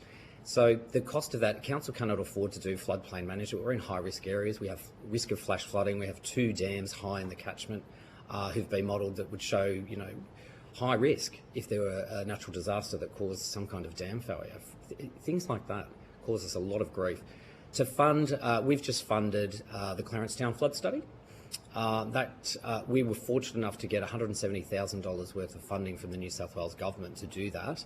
And that's allowed us then to also help plan for growth in that particular area. But we've still got Shire-wide flood studies to do that's going to hold us back. We've applied for funding and been knocked back as well in the past. And my understanding too is you have to provide a 30% co-contribution, which means that we have to try and find revenue. So if it's $150,000, we've got to provide $50,000 of that $150,000 cost if that's the total. So, and that's a lot of money for a project from general revenue for us. So there is definitely a cost impact. The other cost impact is the in-kind time in relation to how much time staff have to spend following the process, and that in-kind cost is difficult to quantify without doing a billable hours kind of arrangement. But that's a hidden cost, but it is a cost because while they're doing that, we're not doing other services. Thank you. Thank you, Chair. Great, thank you. Well, thank you very much for your attendance here today. If you have been asked to provide any additional information, would you please forward it to the Secretariat by the 22nd of May 2026? You will be sent a copy of the transcript of your evidence and will have an opportunity to request corrections to transcription errors. I'll now suspend the hearing. Thank you very much. Thank you.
Welcome to Chorus Call. Please enter your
Resume the public hearing. I now call on representatives from the Bellingen Shire Council and Common Thread Consulting to give evidence. For the Hansard record, would you please state your full name and the capacity in which you appear before the committee? This is Todd Williams, Deputy General Manager Corporate and Community at Bellingen Shire Council. And Chris Hodge, Chief Financial Officer, also at Bellingen Shire Council. Director, Common Thread Consulting. Thank you. Although the committee does not require you to give evidence under oath, I should advise you that this hearing is a legal proceeding of the Parliament and therefore has the same standing as proceedings of the respective houses. The giving of false or misleading evidence is a serious matter and may be regarded as a contempt of Parliament. The evidence given today will be recorded by Hansard and attracts parliamentary privilege and is being broadcast live. To assist with the transcription of the public hearing, it would be appreciated if you could please state your name before responding to each question. I now invite members of the committee to introduce themselves, including those members joining us by teleconference. Alison Penfold, member for Lyne, Mid-North Coast and Hunter, region of New South Wales. And Fiona Phillips, Federal Member for Gilmore on the New South Wales South Coast, and joining us by teleconference. Hi, thanks. It's Jo Frisky, the Federal Member for Maribyrnong in Metro Melbourne. Thank you. I now invite you to make a brief opening statement before we proceed to discussion, and we might start with Bellingen Shire Council. Thank you. This is Todd Williams, Deputy General Manager Corporate and Community. Thank you for the opportunity to appear. Bellingen Shire is a small regional council, but it carries a very large responsibility, covering more than 1,600 square kilometres. Over half of that is not rateable, and it includes international significant rainforests within the Gondwana World Heritage areas. I guess we manage around $860 million in infrastructure assets across that landscape, yet our annual rate base is only around $11 million. That gap between responsibility and revenue sits at the heart of this issue, I guess, for regional councils, and that pressure is just growing. The recent closures of Waterfall Way show just how vulnerable our regional communities are. I guess when that infrastructure fails, the economic impact of the most recent disaster exceeded about $10 million over 9 weeks, where businesses lost income, freight costs increased, and communities became increasingly isolated. And this is not a one-off event. We're seeing this more frequent, and severe disasters are driving up infrastructure costs, making it harder to keep regional communities connected. At the same time, councils are increasingly stepping into areas beyond that traditional local government responsibility. Here in Bellingen Shire, housing pressure, ageing demographics, disaster resilience, and climate adaptation are all placing growing demand on council without the funding system changing to match those expectations. And against that backdrop, the current funding model is just no longer keeping pace. The financial assistance grant indexation freeze alone represents a permanent loss of around $400,000 every year to Bellingen Shire. Over the next decade, that's more than $4 million. It's just not going into roads, bridges, and community infrastructure. At the same time, we're seeing that cost shifting and compliance obligation continue to grow as councils increasingly expect to deliver responsibilities on behalf of the other local levels of government without that match funding. And it's just not a new problem. We've seen over probably nearly 20 years reviews into local government sustainability, identifying those same issues: ageing infrastructure, limited revenue capacity, and here we are 2 decades later, and that same pressure remains. In New South Wales alone, 77% of councils reported deficits last year. The risk is that this inquiry becomes another well-understood review, followed by incremental reform that doesn't address the underlying structural problem. What we're saying is needed is a funding model that's stable, predictable, and based on real cost of supporting regional communities. It means properly indexed United funding that keeps pace with real costs, a financial assistance grant model that places greater weight on infrastructure responsibility, disaster exposure and revenue capacity, not simply population growth, and means funding maintenance and resilience, not just new infrastructure. I guess if that gap's not addressed, infrastructure will continue to decline, services will reduce, and the pressure ultimately falls back on local communities. This inquiry, I guess, has the opportunity to break that cycle, and that's what we're seeking to address today. So thank you, and we welcome questions. Thank you. We might go to Common Thread Consulting. Thanks. So the Australian people elected Gough Whitlam on a simple idea. It's time. Time for what? A new federalism. Whitlam understood that our system only works when we balance two things: functions, what a government does, and funding, how we pay for it, across 3 levels of government: Commonwealth, state and local government. When those are aligned, the system works. When they're not, it doesn't. Right now, they're not aligned. Local government at the bottom is carrying more and more functions, and we're seeing that in real time. As the Commonwealth pulls back from areas like the NDIS, and the states have limited capacity to shoulder that extra burden, it's local government that steps in. As this committee has already recognised in the previous inquiry, taking on roles in health, aged care, childcare, frontline services that sit closest to the community. But the funding is still concentrated at the top.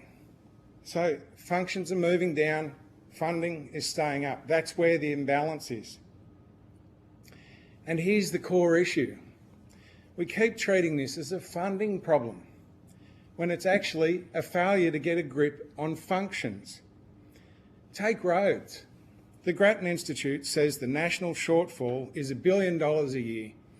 Meanwhile, the Local Government Association and IPWA say councils need 3/4 of that just for New South Wales. They can't both be right, and I'd argue they're both wrong, because these numbers aren't grounded in engineering practice. They're what the Sydney Morning Herald called a decade ago. They're what the Sydney Morning Herald called accounting fiction. So what are we doing? We're arguing about how much without a real grip on what we do and how we do it across all three levels.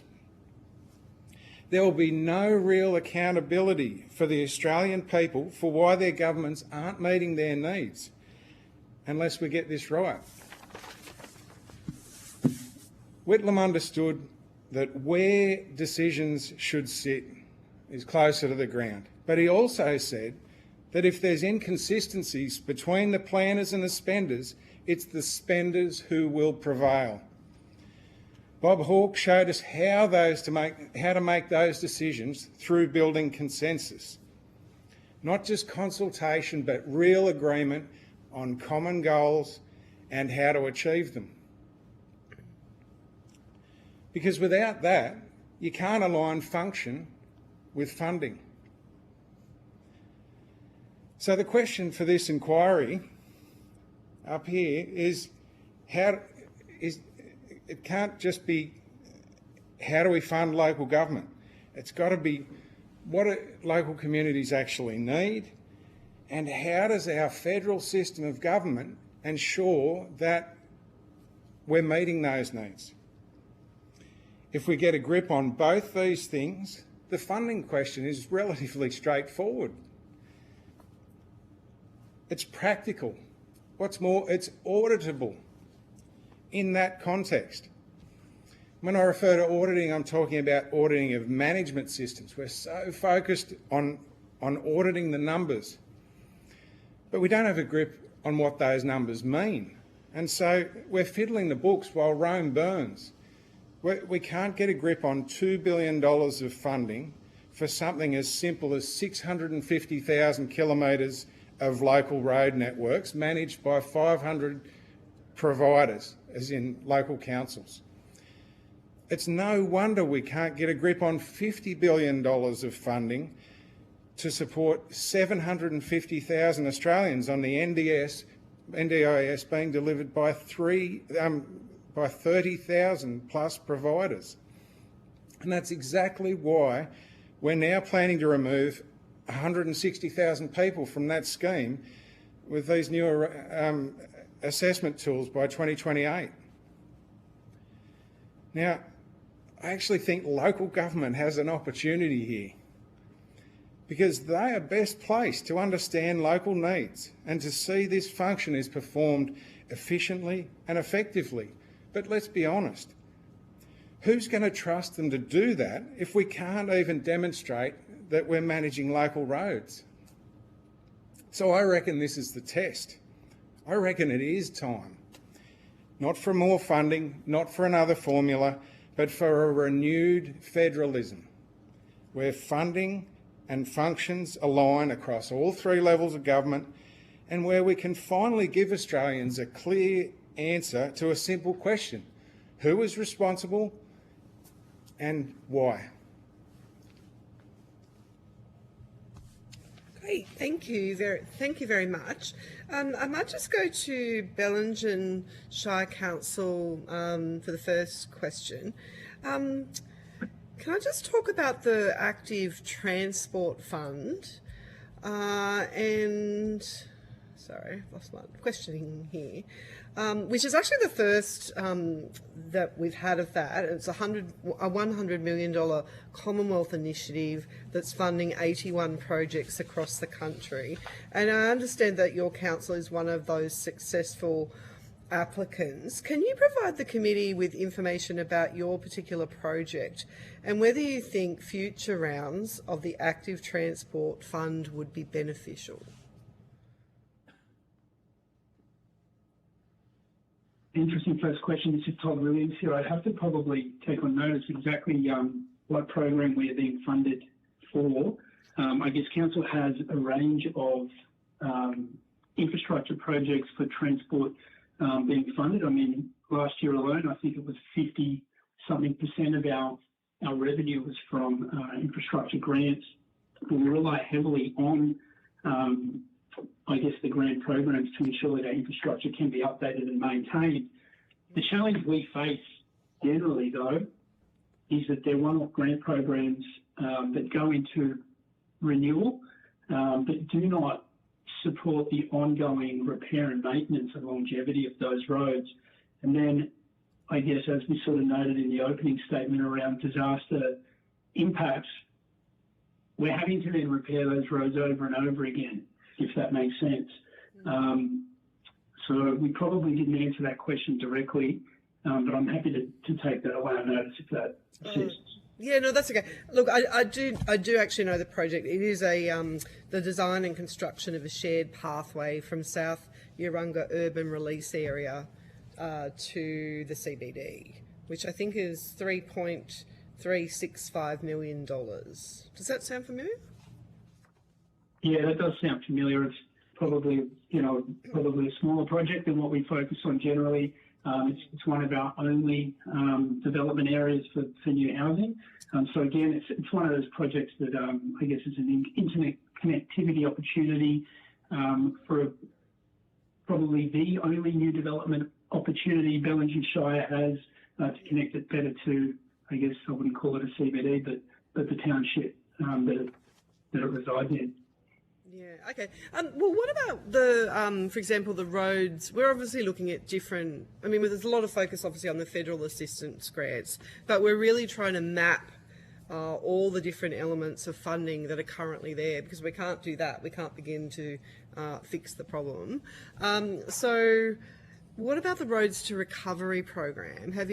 What's your experience with that, with the funding for Bellingen Shire Council? Do you like that program? Yeah, Chris Hodge here. Yeah, it has been a great program over the years. There's certainly flexibility in terms of how we use that. Yeah. The big thing for Bellingen with these one-off funding programs is they don't always align with our priorities according to our asset management plans.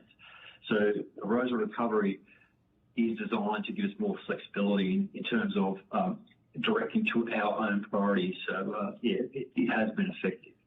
It has, yeah, all right. I might move to Common Thread Consulting. So, and I know you touched on it in your opening statement. So you say that a solution, and I know this is in your submission as well, you say the solution will not require further funding from the federal government, but that more value will be derived from existing funding. Can you talk more about that proposition? Sure. I think it's well established that the councils that are really struggling and are unsustainable on their own are the small rural councils with more road networks. We've been talking for decades, from the Productivity Commission in 2000.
The Grattan Institute cited that Northern Beaches Council gets $13 million a year from parking, and so as an example of their self-sufficiency. They get another $5 million a year in parking fines on top of that. They went out for a 40% rate increase. I was helping Federation Council seek a 70% special rate variation. IPART decided that Federation didn't, that Northern Beaches didn't need 40%. They only gave them 25%. Meanwhile, Federation, based on the calculations that I did, practical issues on their road network, they need about 165% rate increase just to do the basics, to reseal the surface of their roads, to put gravel on the unsealed roads. So at the moment, if you were to take money off those metro councils, they're getting $34 per capita at the moment for financial assistance grants. Small councils like Federation are getting $504 per capita. The city councils have got 65% of the votes. Small councils like Federation have got 6% of the votes.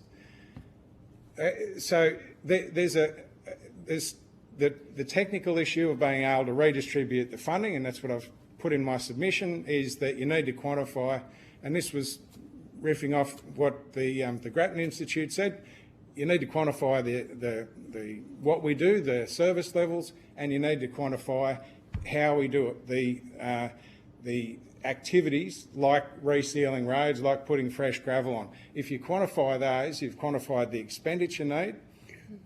Put that alongside revenue capacity. Everyone's clear on revenue capacity. It's just, you know, the income of the community, the existing rate income and all that sort of thing. So that isn't an issue. But how much it costs to build these roads, we haven't got a handle on. As I said, the Grattan Institute's saying $1 billion. Councils themselves are saying $750 million just for New South Wales. You put those together and personalising it with Northern Beaches versus Federation. Federation cannot solve this problem on their own. They get about half of their income through grants, where Northern Beaches gets about 6% of their income. So there's an inequity there, and there's a real case to move that money. But we've been talking about this for 20 years because we actually aren't able to pin down the practical issues to be measured, to quantify it.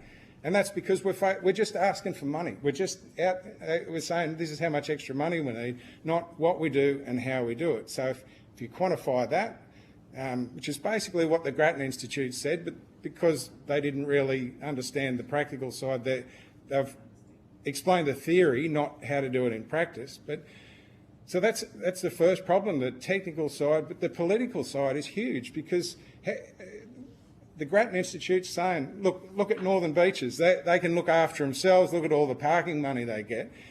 They put up their rates by, they asked for 40% and they got 25%. And they're only getting $30 a head now. Councils like Federation are getting $500. They get 6% of the votes. There's 65% of the votes in Northern Beaches. So this is exactly the same thing playing out. It's the federal system of government is not able to deal with it, because it's the same problem that's playing out at the state level. This is why the WA GST deal is not something that can be solved within the existing system, because all it is a focus on there's the political problem is too great. There's the vote. The votes are cancelling out the.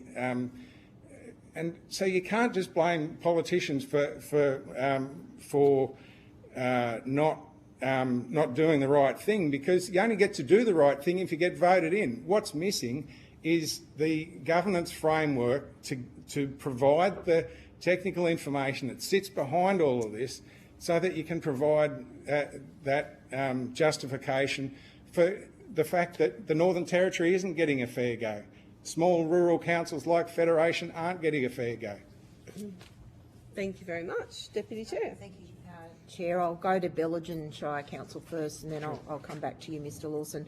Mr. Hodge and Mr. Williams, you mentioned the closure of Waterfall Way, which is one of the key east-west linkages.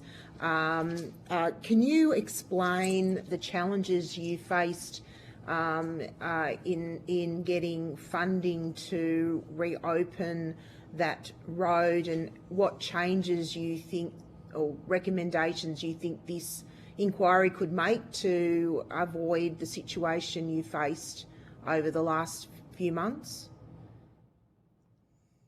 Yes, thank you, Todd Williams here. Thank you. So I guess the challenges are great in the sense that we have a major artery road that runs from east to west, connecting the coast through to Armidale, and a significant portion of Waterfall Way that exists within Bellingen Shire is cut into the side of World Heritage rainforest and continues to landslide.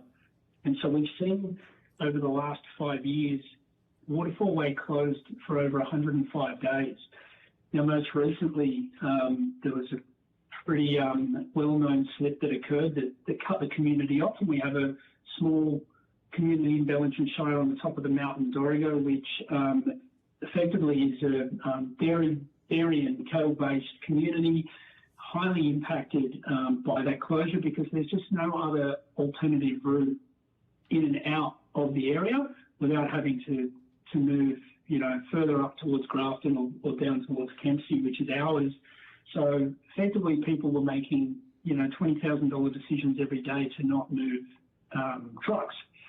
Beyond that, a huge isolation issue around access to health, education, and so forth for many communities, remote communities not accessing basic supplies. So I guess the challenge that a small council like Bellingen Shire faces in the event of an emergency is access to funding in a timely manner. And generally, we tend to bear the upfront cost of those sorts of issues. One where we still have funding outstanding that we are chasing to get money in the joint soon enough. And so what happens here is, we're looking at $3.2 million at the moment. The challenge we have is that then we're upfronting the cost, and it's not just the direct cost, but the investment costs that go along with that we lose as a small council as well. It's also about how we unlock different opportunities for community around funding, Category D funding specifically, seeing huge economic impact. As I stated at the opening statement, $10 million is the rough estimate for our economic impact for that 9-week closure. Yet our business community doesn't have direct access to Category D funding under the scheme to, I guess, unlock that initial assistance support that many businesses need and face. So, we've got a lot of data. We've put out a recent survey. I'm happy to share that impact report as part of this program that pulls together the stats. But ultimately, what we need to see is, I guess, a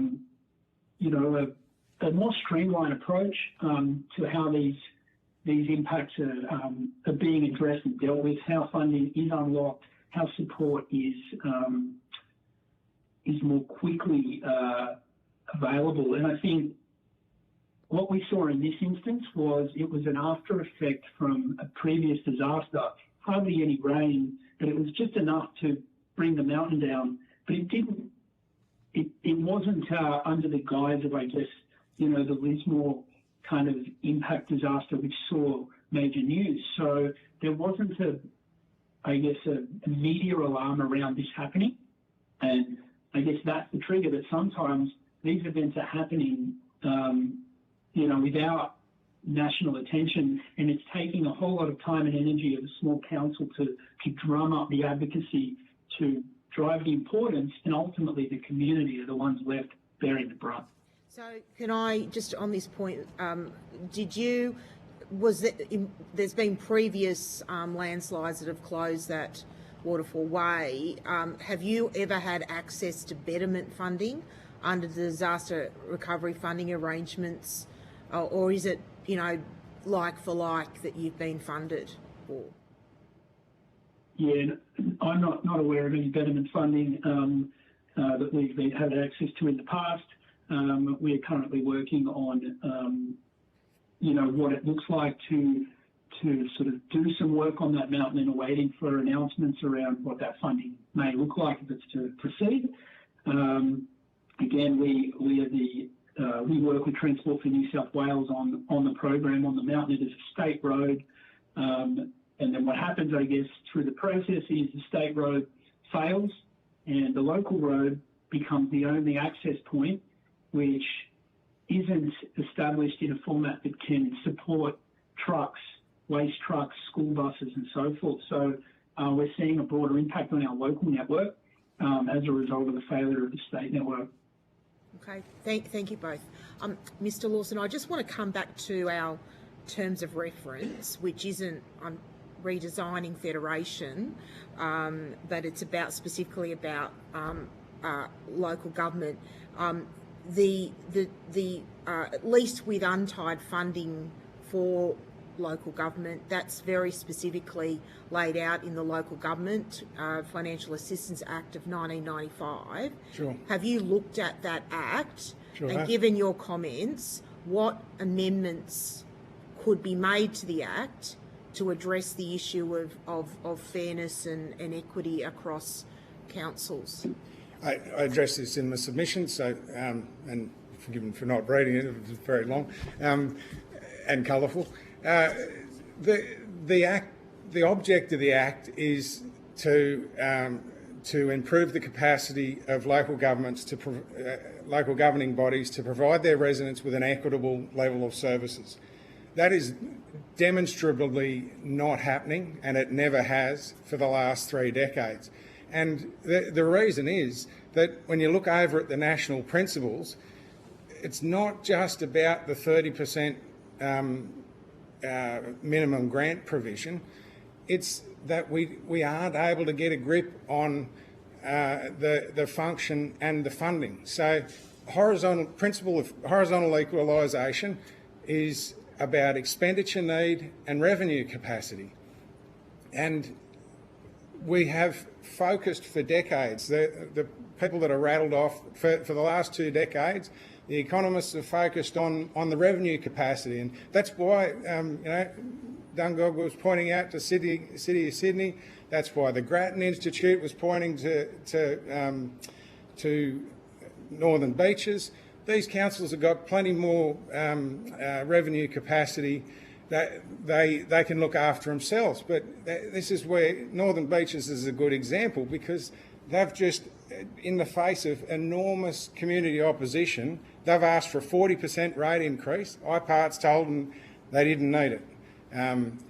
And so they've ended up with a 25... Can I come back to the question though, Mr. Lawson. You made that points about what others have said. I just really want to get a bit more specificity from you. There are standard accounting principles that I understand all councils have to work by.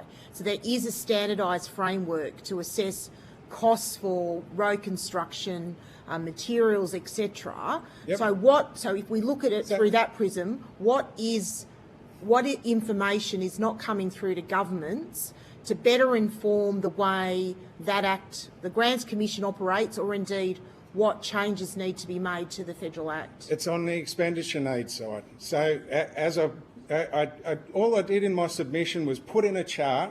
So the 2 submitters that in the interim report for the previous inquiry that the committee quoted were the Grattan Institute and Professor Sampson. The Grattan Institute, I've demonstrated that their numbers, their $1 billion is at best questionable. They haven't even accounted for the difference between sealed and unsealed roads. So how accurate is that figure likely to be? And the councils themselves are saying they need 2.5 times more than that. So that is accounting fiction.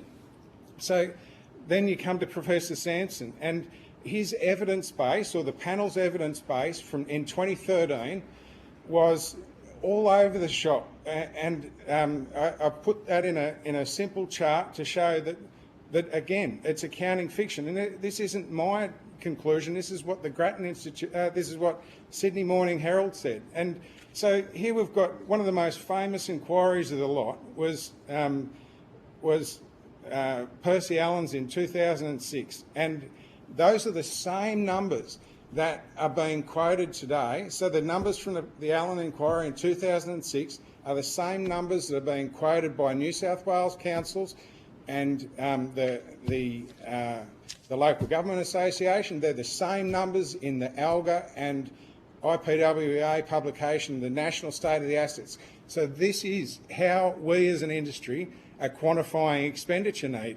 And the numbers are clearly fiction because... But what's the problem? How do we fix it? Can you give us one thing that could be done to fix it? Can I just show?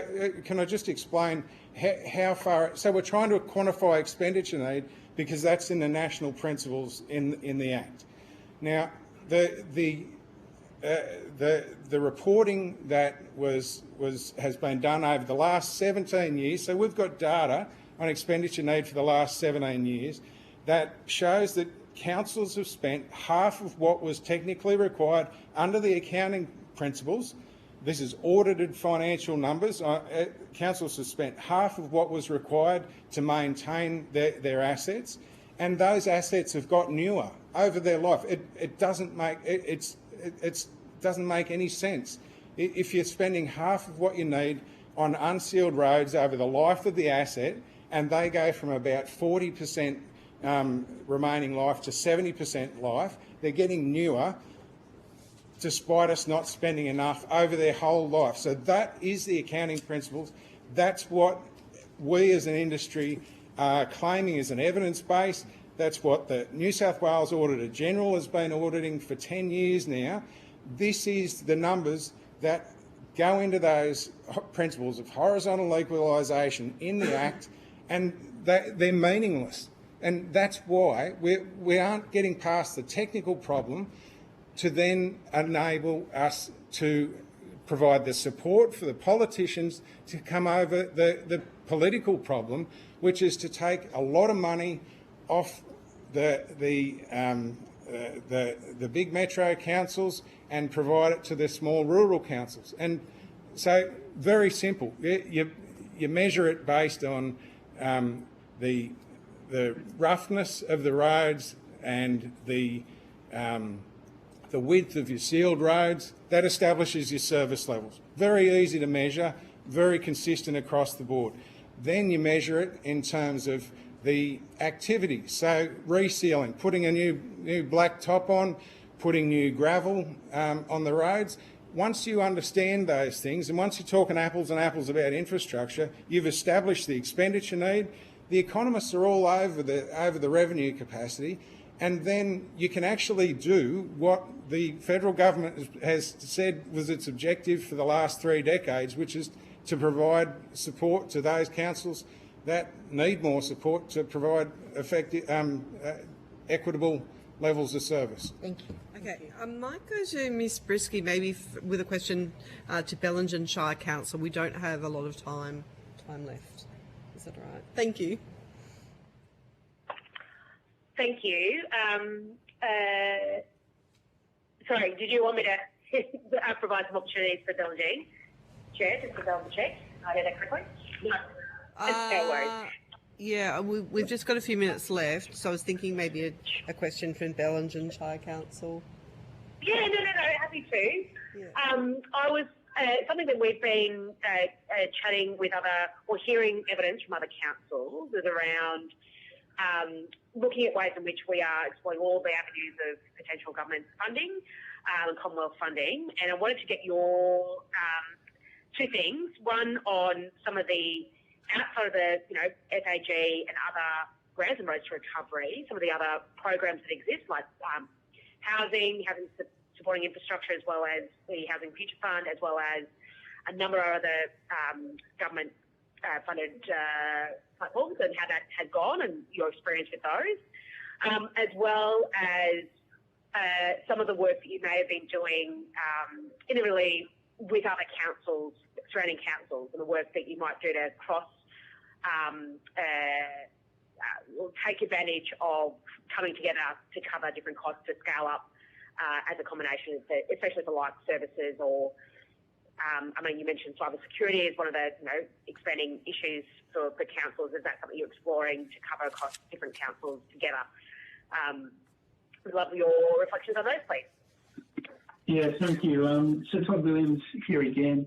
I guess the challenge we face is we stated at the start, small council, a good portion, more than half of our shire is not rateable and mostly state forest and national park. There isn't a lot of development opportunity. So the housing funding programs are tricky because we don't have the growth targets to manage that or to support that. So what we're doing in that space, because there's such a housing affordability need, we're a regional space that post-COVID has become a very sought-after place to live, beautiful on the mid-north coast. So it went from being affordable to unobtainable very quickly, is looking to kind of support local community-based organisations to come up with, who have come up with models that council can back.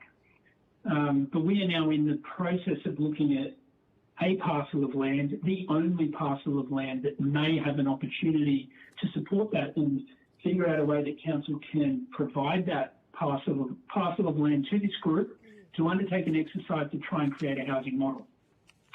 It's a very small pilot model. It is not supported by our entire community, so it is laced with challenges for a council that doesn't actually have a service or function that is funded to deliver this service, but again, trying to think outside the box to support what again is not a local government direct service output.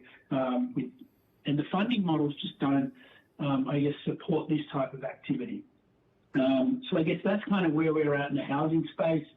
The challenge we have in that is trying to support community groups to sustain themselves through an ongoing disrupted world, and what that means for them and for council and for community, and trying to make an idea right now turn into a reality in the next 5 to 10 years. I guess further, things like cybersecurity, yes, councils like Bellingen Shire, I think, belong in that space. There are requirements to meet what are called the Essential 8, and I guess this is the type of challenge that small organisations face. In it is a standard, a blanket standard that is a requirement, and there's no doubt that cybersecurity is one of top priorities nationally, if not globally. But the challenge in trying to meet those expectations and meet those requirements is leaps and bounds above where a small council is and can directly fund and support. And so we are currently faced with, okay, there is an increase in requirement around cybersecurity, ageing reforms, housing. What other service levels do we decrease to better invest in focusing in these spaces to ensure we are compliant and our obligations are being met and understood? And that's where we live. Thank you. Thank you. All right. So that concludes this hearing today. So thank you for your attendance here today.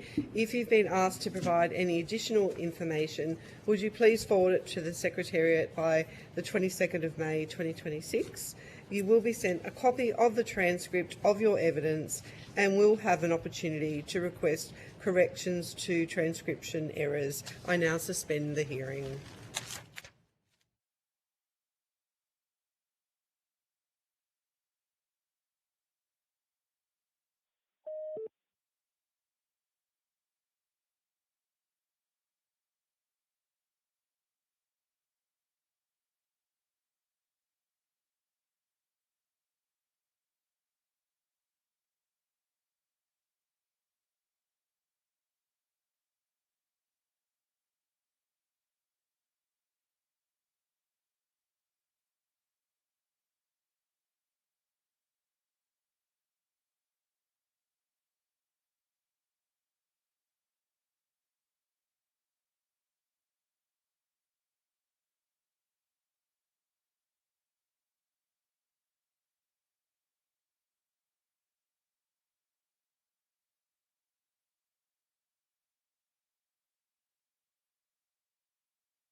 Resume the public hearing. I now call on representatives from the Hunter Joint Organisation to give evidence. For the Hansard record, would you please state your full name and the capacity in which you appear before the committee? Mr. Steve Wilson, Executive Officer of the Hunter Joint Organisation. Kim Carland, Advocacy and Government Relations, Hunter Joint Organisation. Digby Rowood, Mayor of Dungog, member of the Hunter JO. Gareth Curtis, General Manager, Dungog Shire Council. And Greg McDonald, I'm the General Manager, Upper Hunter Shire Council, also a member of the joint organisation. Thank you. Although the committee does not require you to give evidence under oath, I should advise you that this hearing is a legal proceeding of the Parliament and therefore has the same standing as proceedings of the respective houses. The giving of false or misleading evidence is a serious matter and may be regarded as a contempt of Parliament. The evidence given today will be recorded by Hansard and attracts parliamentary privilege and is being broadcast live. To assist with the transcription of the public hearing, it would be appreciated if you could please state your name before responding to each question.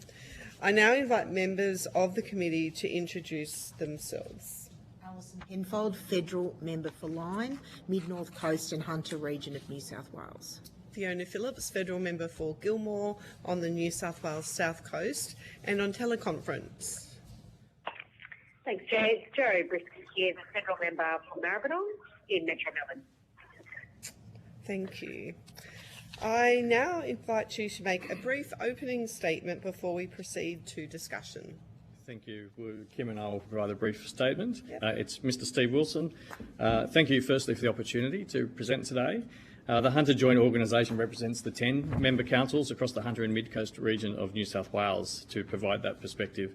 And those member councils include both metropolitan, peri-urban and rural communities. So we provide that cross-representation of challenges and issues across the local government sector.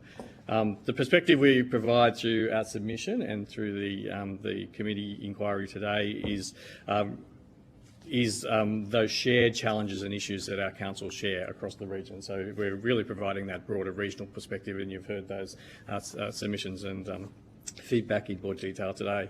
The JO is a statutory regional body established under the New South Wales Local Government Act to support councils to work together on regional priorities and to strengthen coordination between all three levels of government, local, state and federal. Our region in the Hunter and Mid-Coast is significant to Australia more broadly. It contributes strongly to national productivity through energy, manufacturing, agriculture, freight and supply chains. But sustaining all of those industries depends on strong, livable regional communities and financially sustainable local government to support that. The key message we want to emphasise today is that the financial sustainability challenges facing councils in our region and more broadly are structural and not cyclical. Councils are being asked to deliver more infrastructure, more services, more compliance and more disaster recovery responsibilities, while the funding framework has not kept pace with those expectations. This is particularly challenging for regional councils, which manage large infrastructure networks across dispersed communities, often with smaller rate bases and higher per capita service delivery costs. From our perspective, the current system is no longer providing the certainty, flexibility or equity that councils need to plan effectively and strategically for the long term.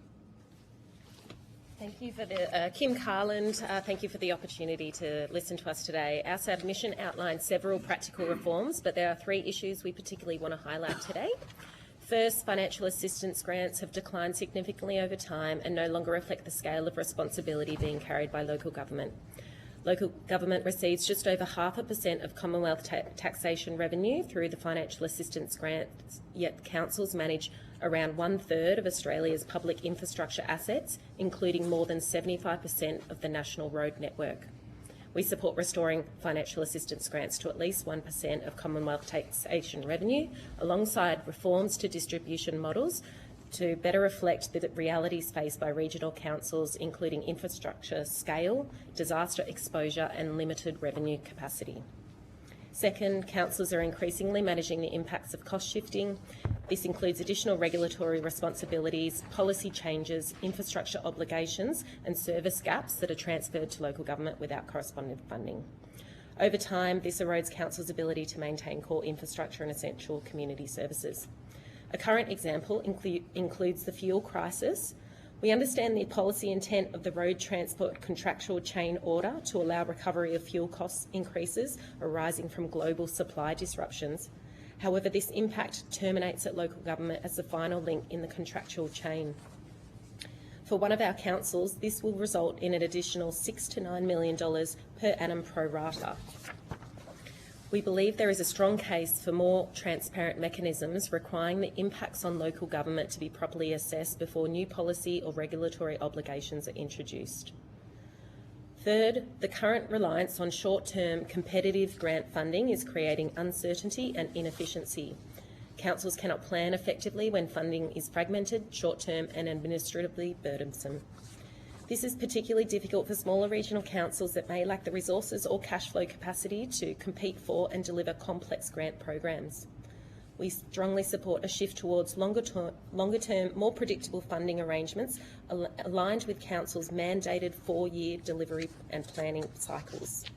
Disaster recovery is another growing pressure for councils across our region. The Hunter and Mid-Coast continue to experience increasing frequent and severe disaster events.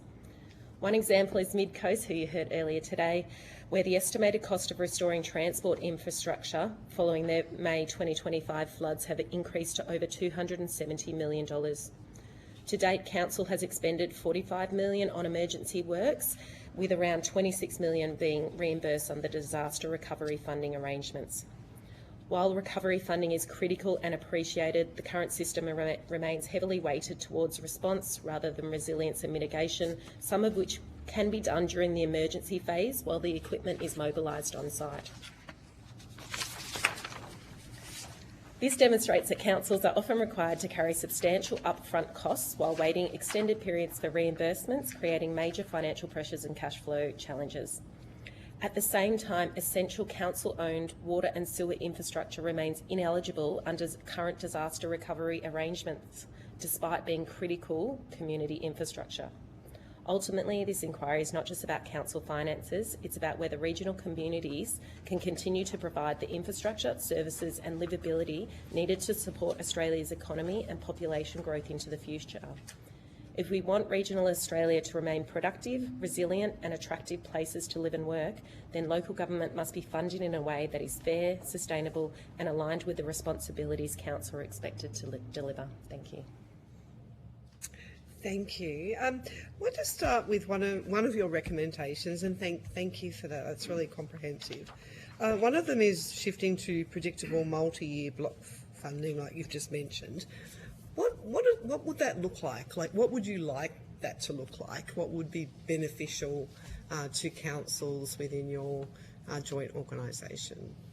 I think to start off in setting the context for that is, I think you've heard today that grants are short term, they're not predictable in the long term, which creates, we heard Dungog just talk about the challenges that come from that. So in New South Wales, local government is required by the state to do 10-year, 4-year and annual implementation plans.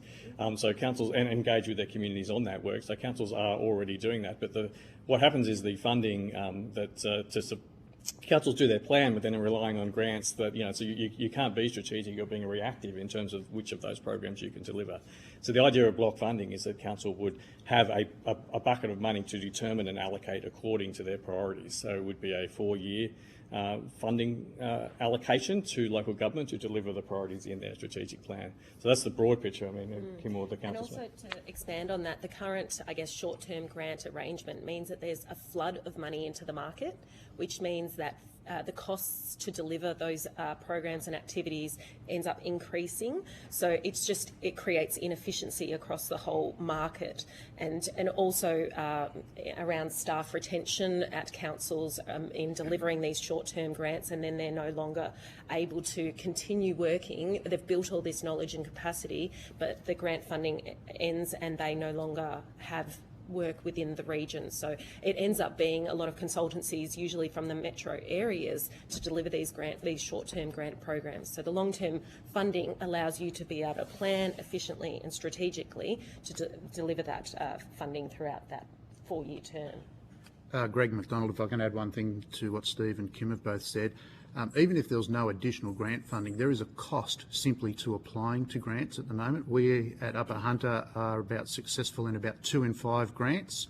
So 40% of our grants are successful, or slightly a little bit better with the actual dollar value. We get about 60% of our grants.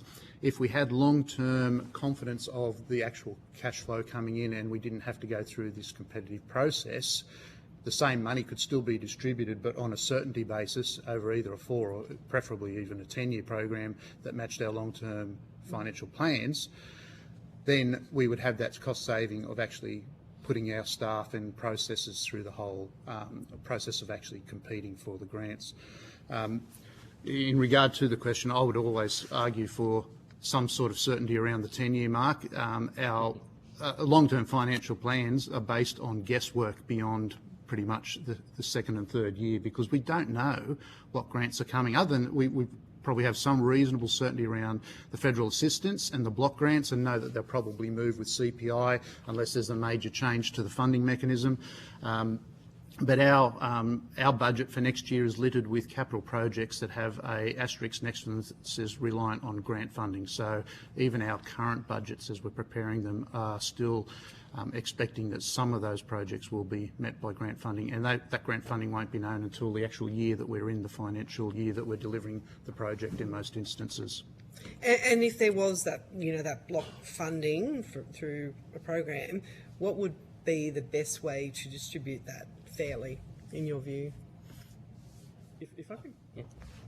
So just Mr. Steve Wilson, just at a broad level too, I think before we get to that, the challenge of the current grant system too is that each different department has different requirements and processes, and I think the key advantage of the block funding to councils would not be the many multiple applications that councils would need to be filling out. But I might leave the rest of the question to others. Gareth Curtis, Dungog Council. Just further to what you're saying, it is the looking at the future and how you do plan your program. It's that certainty, and I think during Dungog's submission we did outline that, so I won't repeat that. But one of those programs that was well received by councils, for example, recently in the past, was the Local Roads and Community Infrastructure Program, and it was the certainty of that funding. It was an accepted model. It was based on population, road length, things like that are consistent and proportional. And was generally accepted by councils as a great way to actually deliver roads and or community infrastructure, and to make sure that, and if we knew it was coming, the plans that we put out to exhibit to the community on what we're going to do have a bit of relevance and have a bit of confidence, and build trust in the community that this is what we're doing, we say we're doing, we've got the funding for it, we know it's going to happen. So that's kind of where we're going from. Kim Carland, if I could add, if you're given that confidence in that block year that is untied and uncompetitive, then it allows councils to be able to deliver on their strategic objectives instead of trying to meet a grant requirement. So you're essentially continuing to try and meet a square peg in a round hole with infrastructure. It creates inefficiencies and lack of confidence in the community in what councils are trying to deliver and what they've engaged their community on. And just another question in terms of shared services between the councils in the Hunter Joint Organisation. What benefits have there been there in terms of sharing services, or anything comment on that would be great.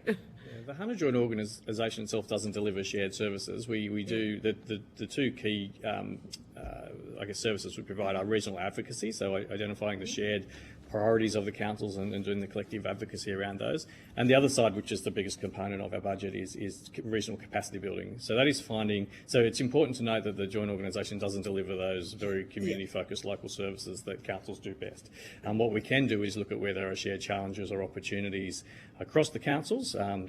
Examples, regional waste management. We're doing a regional infrastructure plan at the moment, again grant funded, to identify where moving forward there may be financial efficiencies from councils collaborating in that waste space, particularly when it comes to expensive infrastructure items.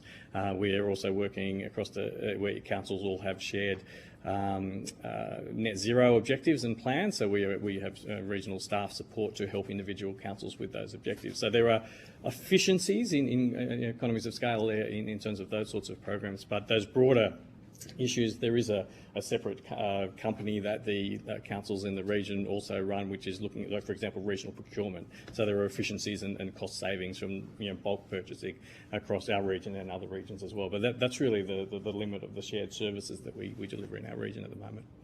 An unofficial benefit, Greg McDonald, an unofficial benefit of the joint organisation is the 10 general managers share resources across each of the councils willingly, without going through the formal channels of the joint organisation, just because we are part of that joint organisation, we understand each other's needs, and it's not uncommon for general managers to just be on the phone, emailing and sharing information amongst ourselves, and even resources when necessary, and especially during some of the most recent floods that were in this region, there was physical resource sharing and staff resourcing between councils just to assist each other. Yeah. Gareth Curtis, can I just add to that, Chair? That's actually an excellent example of not. These are kind of the intangible benefits of working together collaboratively as a team in the Hunter JO. Is those networks. So for our community during those floods that Greg McDonald was talking about, there was a coordination through, say, Lake Macquarie Council, where we had road crews coming in from Muswellbrook Shire Council.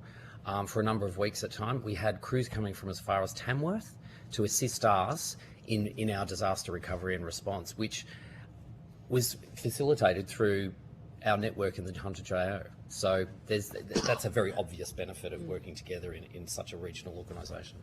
Yeah, Digby Ray with Dungog. Just another supporting thing for the Hunter JO. So these guys hear me talking about Dungog as a pimple on the pumpkin in this group of 10, right? But the important thing is that your bigger councils like Newcastle and Lake Macquarie really pick up on when we talk about our lack of fiscal response from the FAG, right? And support it. So they're bigger councils, right? But they understand. You'll see the submission here from Hunter JO. It's all been accepted by the 10 councils. So for us, it's a teamwork, and certainly, as I say, we're the smallest of the lot, but the other bigger ones understand it completely. It's good. Steve Wilson, if I could add to that commentary too. So the joint organisation, whilst a statutory entity, and the formal work we do is entirely funded by, the membership is, like the organisation is funded entirely by member contributions from the councils. The additional capacity building work that we deliver is entirely funded through grants from either state or federal government. So whilst, again, the JO has a strategic plan very similar to councils, in fact it's the same requirements, we are again dependent on grants, and councils are required to fund that mechanism. Even though the state government gets significant benefit, obviously, from councils working together and collaborating with the state government, it is entirely borne by councils in terms of the cost of that organisation. So. Great, thank you, Deputy Chair. Thank you, Chair. I just want to start with a pretty big question. In your view, is financial autonomy required for financial sustainability? And what would financial autonomy look like across the Hunter area? Gareth Curtis, Dungog Shire. I think having another opportunity to answer that question is much appreciated. Financial autonomy, I think we go back to that certainty of funding, and there has to be a level of trust between governments in this country where the closest level of government to the community is local government, and we have a strong and proud history of delivery. So when we are funded and when we have certainty in funding, we deliver. We, as an example in Dungog, Kim was talking earlier about the lumpiness of funding as well. So when the market is flooded with grants, so Fixing Country Bridges, great example, fantastic program. Absolutely, we're so grateful to have received nearly $20 million to deliver, 23 new bridges across our shire, and we have one timber bridge left, which has now been funded under Betterment separately, which is a whole different story. But the cost went up so quickly.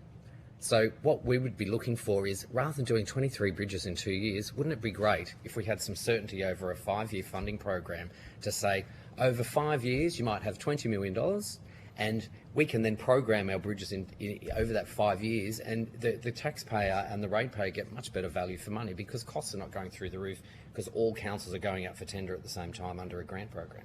So that's for us, autonomy is about that certainty of funding and the trust that we need from both levels of government to provide untied funding instead of competitive funding to get those outcomes. So can I just unpack, because it's federally you've got the financial assistance grants untied, and then there's been a range of different programs. Obviously, Roads to Recovery, it's been around now for over 20 years. We've had other ones coming in out of the similar federal bridges program. We've had different roads programs with the LRCI, all competitive largely, except LRCI wasn't competitive. So you've had three different types: untied, tied non-competitive, and tied competitive. At a state government level, this is what I really want to understand, because you're an act of this, you exist because of an act of the state parliament. You get block funding for roads. That is, and that's you. In Dungog Shire, you raised the problems with that allocation.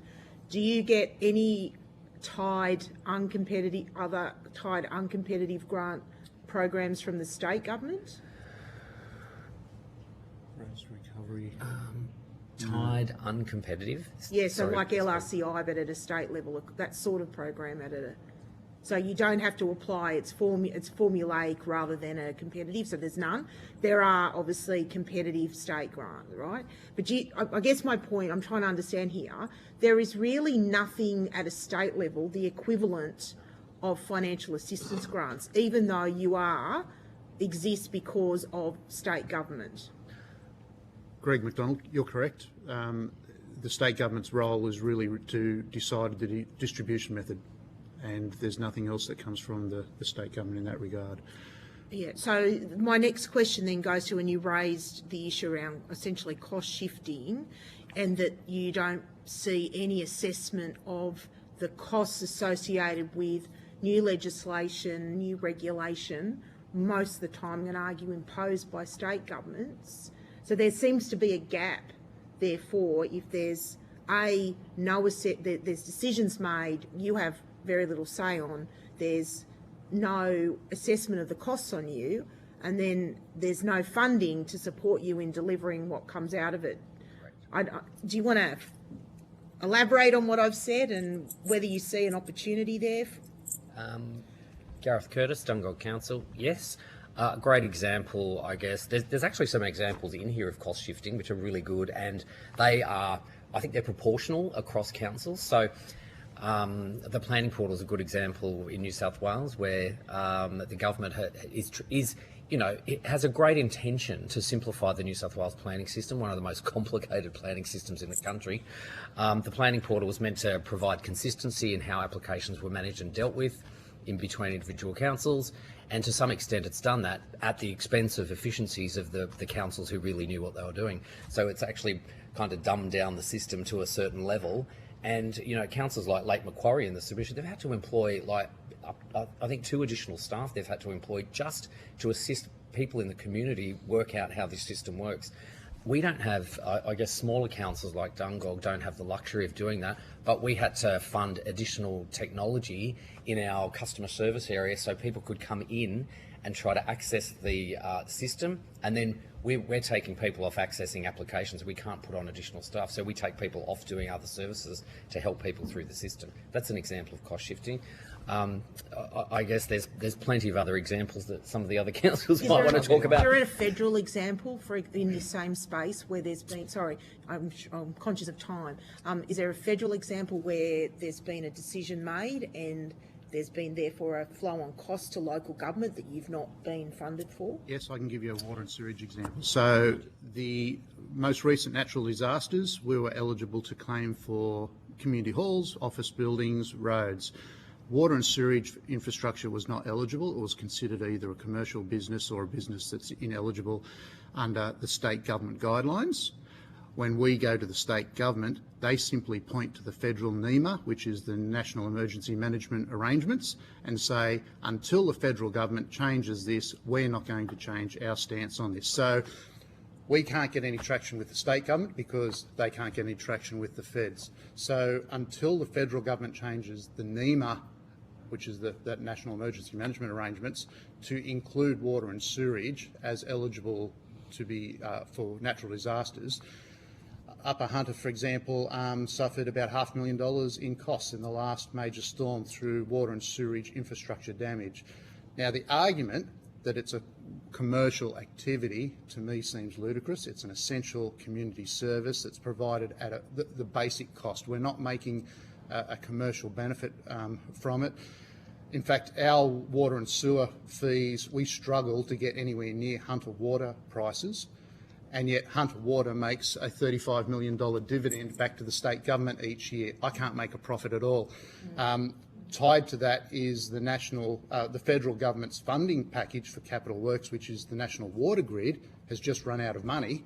I think they allocated $1 billion for 10 years, and after 5 years of allocation, they've run out and haven't made an announcement for the next one. So that was an example of a really good program that went for a long period of time, it was well funded, but has now run out of money, and there's been no further allocation. So us and a number of councils that I'm aware of up the east coast of New South Wales are looking for water and sewage treatment plants. These are huge capital projects that the small communities can't afford, and we don't have the capacity to raise through increasing our water and sewage rates, just because it's so expensive to provide water and sewer in communities such as ours.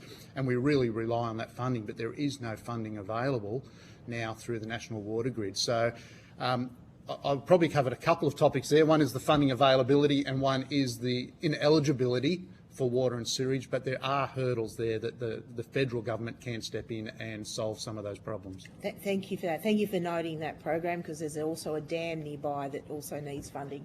Chair, I'll hand over. I have other questions, but I'll defer to Mr. Can I Digby Road, just on cost shifting for roads, state level, not federal, right? So in 1995, the state government suddenly decided councils can look after their roads, right?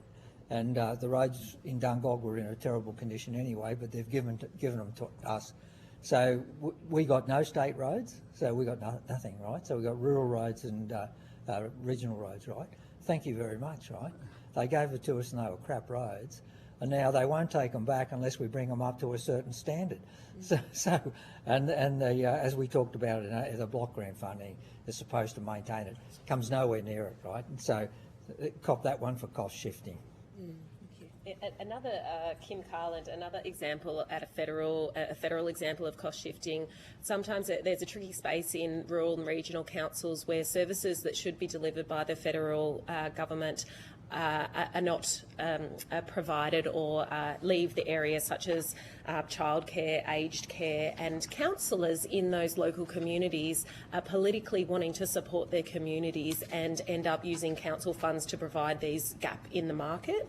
So that can be that tricky space where it should be a federally delivered service. However, it is the local government wanting to help their communities. So it's a bit of a tricky political space to be in, I guess. Yeah. Great. All right, might go to Ms. Brisky. Thanks, Chair. Just picking up on that last comment there, that is something that we are seeing evidence over the course of this inquiry around, especially in regional remote areas, of councils needing to pick up where the market is failing in early childhood and aged care. Absolutely appreciate the point you make around federally delivered responsibilities. But in terms of your council or your experience in accessing the funding that does exist at a Commonwealth level to deliver those services, in terms of the application of this, childcare subsidy and the application of, the most recent investment we've made in increasing early childhood educator wages and that wages retention grant, can you explain how in response to the market gap, but also then councils being able to access, or how it works in terms of accessing the ways in which the federal government does fund those services?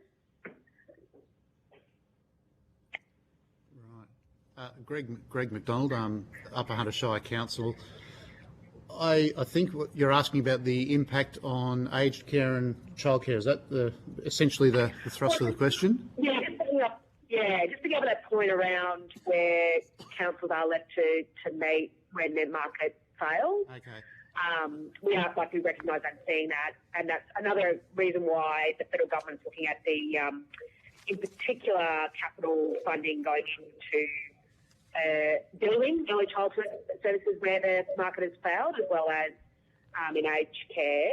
So I just wanted to get some reflections on how council is meeting those challenges, but still being able to access the federal funding that does exist to help support those services both in early childhood and aged care.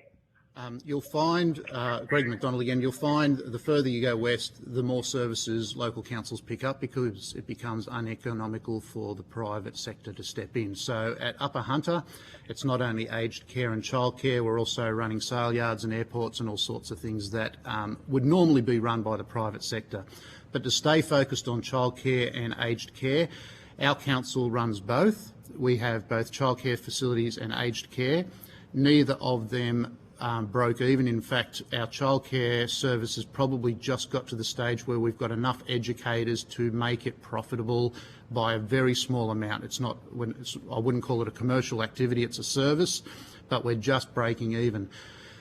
On the other hand, we do run an aged care centre, and that's been a drain on council's finances for the last, well, I've been at council for 5 years, and we're now currently losing about $1 million a year on a 16-bed facility. So to run an aged care facility in a small community, most often you need at least 24/7 nursing care. What started off as effectively a hostel became a high care needs facility, and so the medical requirements are significantly high. To get medical nurse resources into small community, and ours is at Merriwar, which is halfway between Newcastle and Dubbo, to get a nursing, you'd probably need at least two, possibly three nurses to cover that 24-hour shifts. There is none available in the town. We have to bring them in from Sydney or Brisbane predominantly. The contract costs are significantly high. We've been losing $1 million on that facility in the last 12 months, and council has actually made the decision that it's not viable for our council to support a 16-bed facility, and we're now going through the process of closure. It's certainly not been a very well-received decision in the community. However, a council that only has a rate base of about $15 million in rate income to be spending $1 million subsidising an aged care facility just doesn't stack up. Yes, we do get federal assistance through various federal grants, but it just doesn't stack up, and our consultants have said that you probably need a facility of at least 40 beds to break even with the various subsidies available through the federal government. We did approach the federal government many times over the last 2 and 3 years as we've been approaching this. Certainly they've been aware of our situation, but there was nothing to save our aged care facility, unfortunately. Can I just ask a follow-up question on that? So you don't have any other aged care facilities in the area, or? There are two privately run ones, one in Scone and one in Murrurundi. Outside of our local government area, there is one at Denman. So the people that were in ours have either moved to some of those local ones. In some instances, they've moved to family, which is further afield, but they're the nearest ones. And is there a bed shortage, would you say, like in that? No, in fact, that's one of the difficulties that we've had, is that whilst we had a 16-bed facility, quite often we were running at only 13-bed capacity. So we had capacity to take extras on, but we were very, very rarely were we at 100% capacity. And you said you had early childhood. Yes, we run early care, early learning. Yep. Okay. Did you have I might just ask another one. It came up in an evidence given in an earlier hearing that we had around the challenges for councils where rateable income is changing due to the energy transition. So particularly where we're seeing coal-fired power stations closing and their ability to get income from the shift to solar and wind, there isn't a mechanism. Is that, I mean, obviously given the situation in the Hunter, is that something that has come up within the organisation? I mean, and it goes to the point of own source revenue. Yep. Yeah. Greg McDonald again, Upper Hunter. We've got quite a lot of renewable going on in the Upper Hunter. We're part of the Central West Orana Renewable Energy Zone. There's also renewables happening outside of the renewable energy zone in our local government area, primarily wind farms and solar, but we're also seeing a little bit of pumped hydro starting to come along.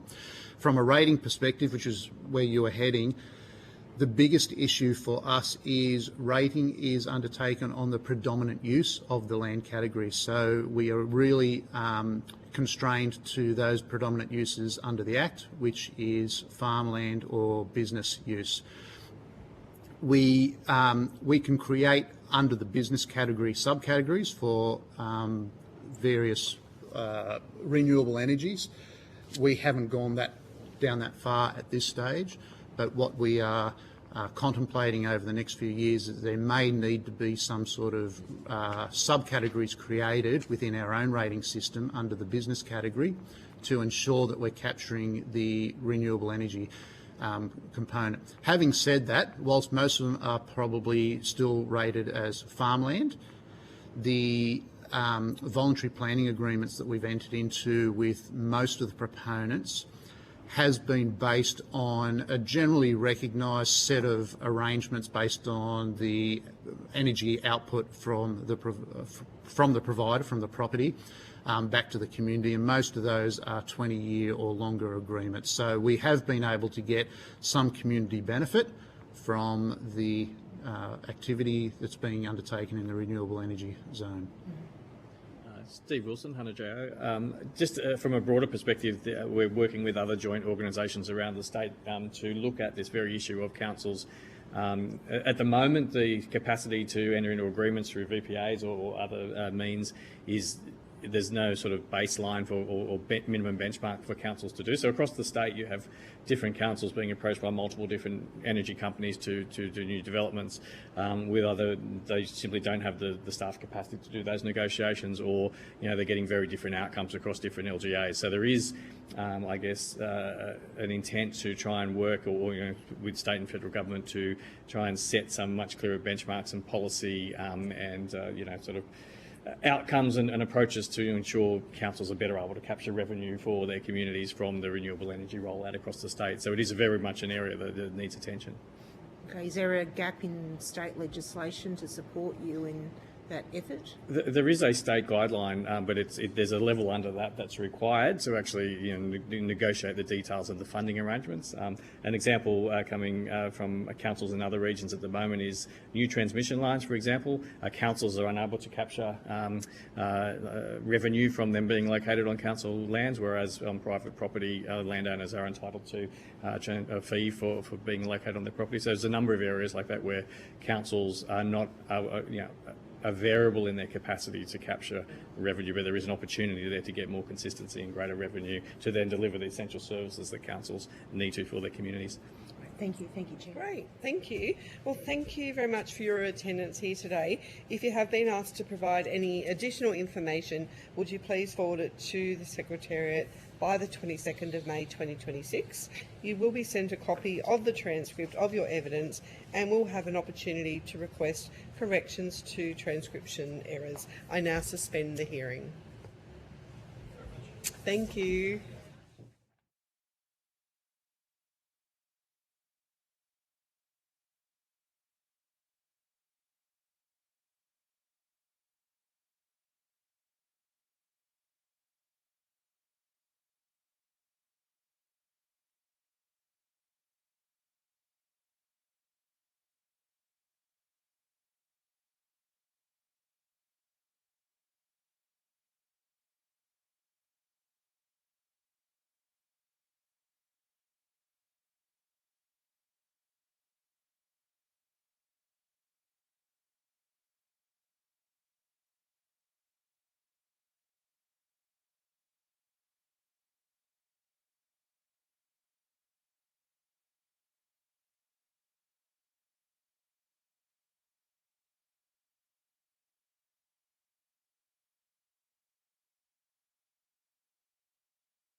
Resume the public hearing.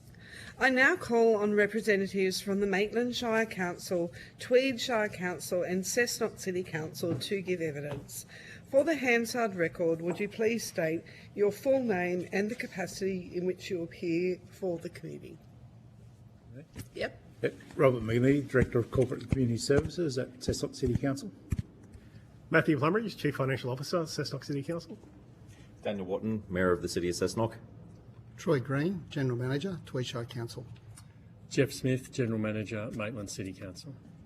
Thank you. Although the committee does not require you to give evidence under oath, I should advise you that this hearing is a legal proceeding of the Parliament and therefore has the same standing as proceedings of the respective houses. The giving of false or misleading evidence is a serious matter and may be regarded as a contempt of Parliament. The evidence given today will be recorded by Hansard and attracts parliamentary privilege and is being broadcast live. To assist with the transcription of the public hearing, it would be appreciated if you could please state your name before responding to each question. I now invite members of the committee to introduce themselves. Hello, Alison Penfold, Federal Member for Lyne, Mid North Coast and Hunter region of New South Wales. Fiona Phillips, Federal Member for Gilmore on the New South Wales South Coast, and joining us by teleconference. Thanks, Chair. Jo Brisky, the Federal Member for Maribyrnong, Metro Melbourne. Thank you. I now invite you to make a brief opening statement before we proceed to discussion. Well, thank you, Chair, and members of the committee. I'd like to briefly reinforce the regional perspective provided by the Hunter Joint Organisation and ground that in Cessnock City Council's direct financial experience. Cessnock is a large and growing regional council in the Lower Hunter, currently serving just over 70,000 residents, with our population expected to exceed 120,000 within the next 2 decades. With that growth comes significant and expanding responsibility to deliver infrastructure that supports housing, freight, community services and resilience. Consistent with the Joint Organisation submission, our experience confirms that the financial sustainability challenges facing local governments are structural, not cyclical. From a financial perspective, the issue is clear. The cost of delivering infrastructure and services is growing faster than the revenue available to fund it. Importantly, this is not a question of governance or efficiency. Cessnock has been independently assessed as operating efficiently and has received a clean audit opinion, yet we continue to face significant sustainability challenges. Framing this as a council performance issue is misleading and diverts attention from the core problem, a system design that is fundamentally unsustainable. There were 3 key points that from our submission that I would like to emphasise. First, the Commonwealth funding, particularly with regards to the financial assistance grants. This has not kept pace with the real cost drivers faced by councils, especially in regional areas where service delivery costs are inherently higher. Second, cost shifting, both directly and indirectly, is now embedded in the system. Councils are increasingly responsible for delivering infrastructure, regulatory functions and community services aligned to state and federal priorities. But this is without corresponding ongoing funding. Third, the current grant framework, while important, often funds the construction of new assets without funding their long-term maintenance. Over time, this expands the asset base and creates additional ongoing financial liabilities that Council must absorb. To give a practical example, Cessnock maintains more than 1,100 kilometres of roads, valued at over $1 billion. Yet we currently only are able to fund about half of what is required to renew and maintain those assets at an acceptable standard. This gap continues to grow over time. At the same time, our community is facing increasing cost of living pressure. While councils have a limited ability to raise rates, this increase in rates is ultimately borne by the local households and is neither an equitable nor is it a sustainable way to fund infrastructure of national and regional significance. Taken together, these factors point to a fundamental imbalance between responsibility, revenue, and risk across the system. We strongly support the recommendation put forward by the Hunter Joint Organisation, particularly with relation to restoring financial assistance grants and addressing cost shifting, improving grant design, and strengthening disaster funding arrangements. In closing, we would emphasise that financially sustainable local government is not just a local issue. It is critical to supporting regional communities, national productivity, and long-term economic growth. Without reform, councils will continue to face increasing infrastructure backlogs, financial pressure, and difficult trade-offs for the community we serve. Thank you, and I welcome your questions. Thank you. Chair and members of the committee, thank you for the opportunity to appear today on behalf of Tweed Shire Council.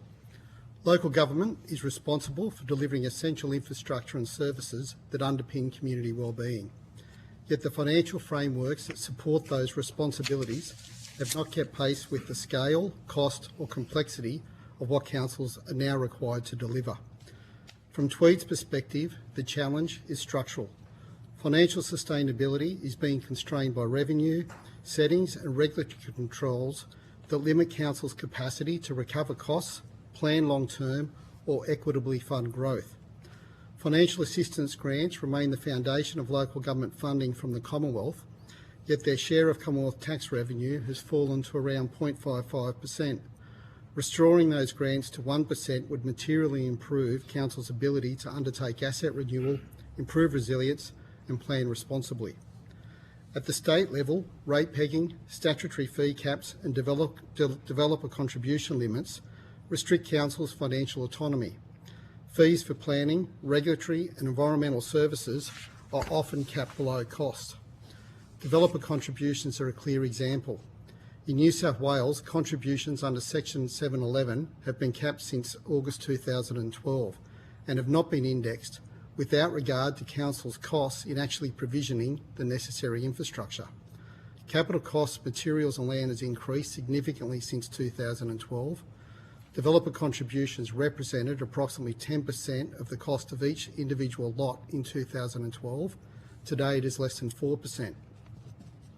Further, when land release or contribution inflows are delayed, councils still carry the loan servicing costs. This creates real equity issues. In Tweed, approximately 20% of our rate base are pensioners, meaning a significant proportion of people on fixed incomes are effectively subsidising development by meeting these borrowing costs through higher charges and constrained service funding. That outcome is neither fair nor sustainable. Emerging housing models, including dual occupancies on single titles, build-to-rent developments and manufactured home estates, are compounding the challenge. These developments can house hundreds of residents, yet are often rated as a single assessment, generating infrastructure and service demand similar to a small suburb without a commensurate rate revenue base. By way of example, just 40 to 50 kilometres to the north of Taree is the town of Kendall, with a manufactured home estate. The sales office has a sign that proudly declares, "No rates, no land tax." In addition, residents may benefit from Commonwealth-funded rental assistance as the land is leased. It would appear to me that all three tiers of government are being exploited and the broader taxpayers are subsidising a corporate housing model. And we're seeing these pop up everywhere in the Tweed. Councils are willing partners in housing delivery and infrastructure provision, but without reform to funding levels and cost recovery arrangements, local government financial sustainability will continue to erode. And Chair, if I may, I would like to highlight briefly a specific infrastructure example that demonstrates the practical consequences of the current funding framework. Tweed Shire has 14,000 new residential lots zoned for development. Modelling shows that as land is released, that water demand in the Tweed will exceed the secure water yield of Clary Hall Dam by 2028. Raising Clary Hall Dam will secure the Tweed's water supply and accommodate these additional lots. Planning has been underway to raise the dam for some 16 years. However, environmental approvals and increases to labour and material has meant that the estimated capital cost has grown to around $304 million. Council has capacity through existing reserves and loans to fund $154 million, of this leaving a $150 million deficit for the project.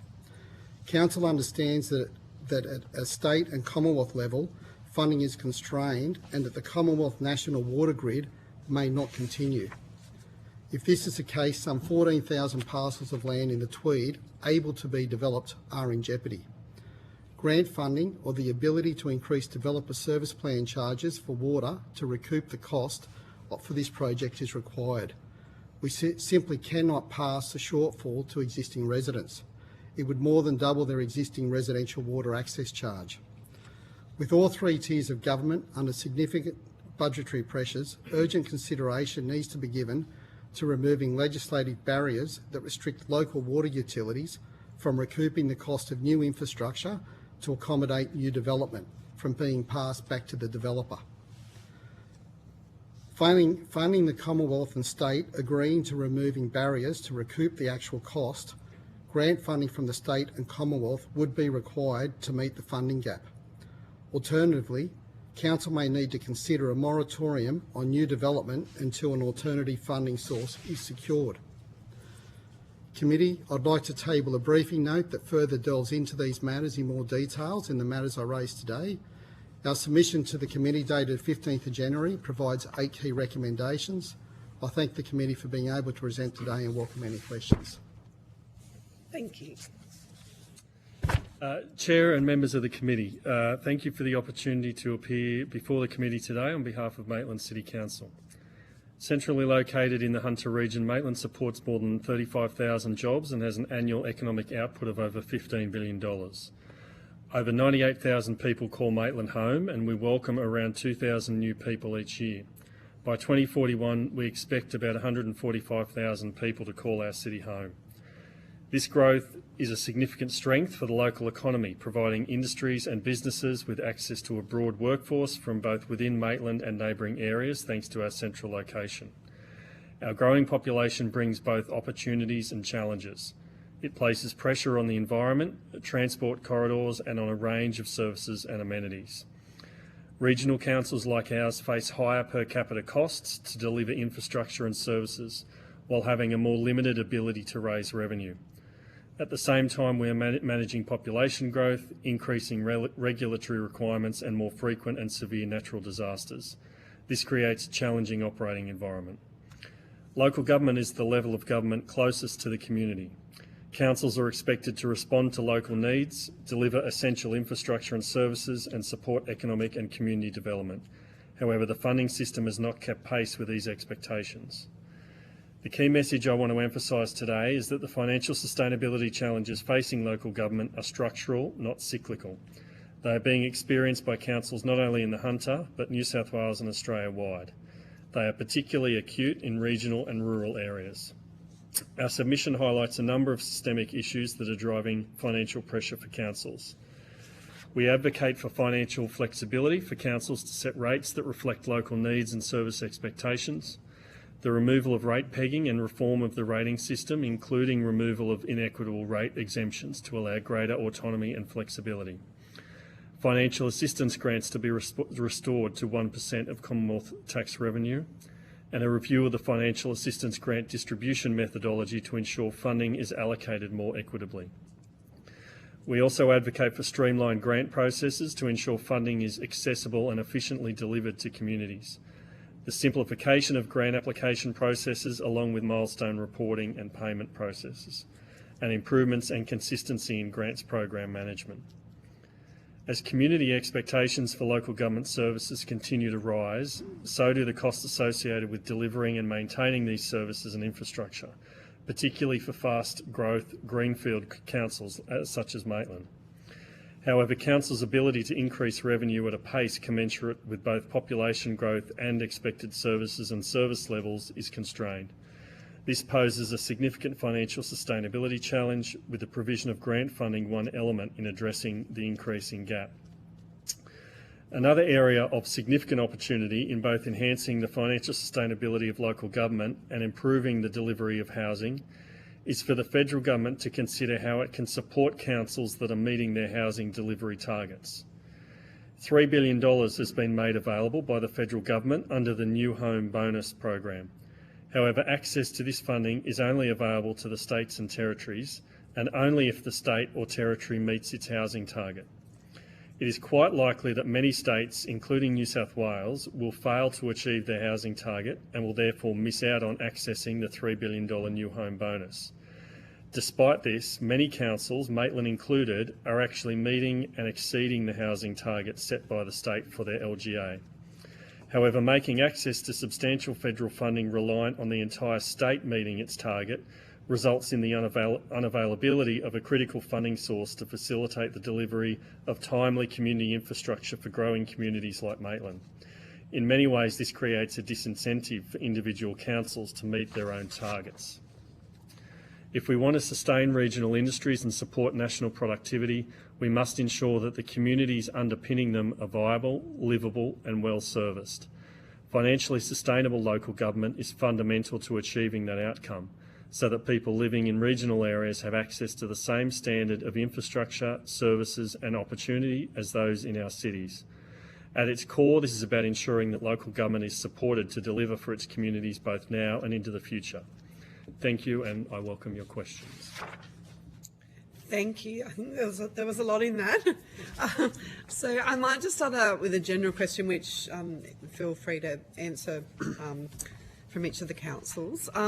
So, yeah, just in terms of, I guess this committee's got a sharper focus on the interactions between all the levels of government. So, and I know people have, pretty much all submissions, well, not all, but the majority of submissions have mentioned about obviously increasing funding.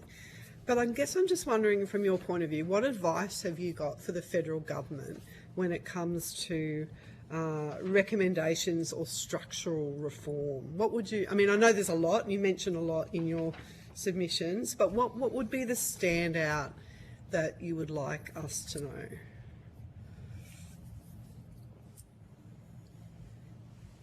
I'm happy to go first. Yeah. So I think each of us mentioned, our percentage of share of the federal government tax revenue as one measure. So in real terms, that funding from the Commonwealth is reduced. Certainly things like the financial assistance grants and Roads to Recovery programs are invaluable. Some of your broader grant funding, though, the cyclical nature of it and the uncertainty of it makes it really difficult to plan ahead. So it would be good, like the old local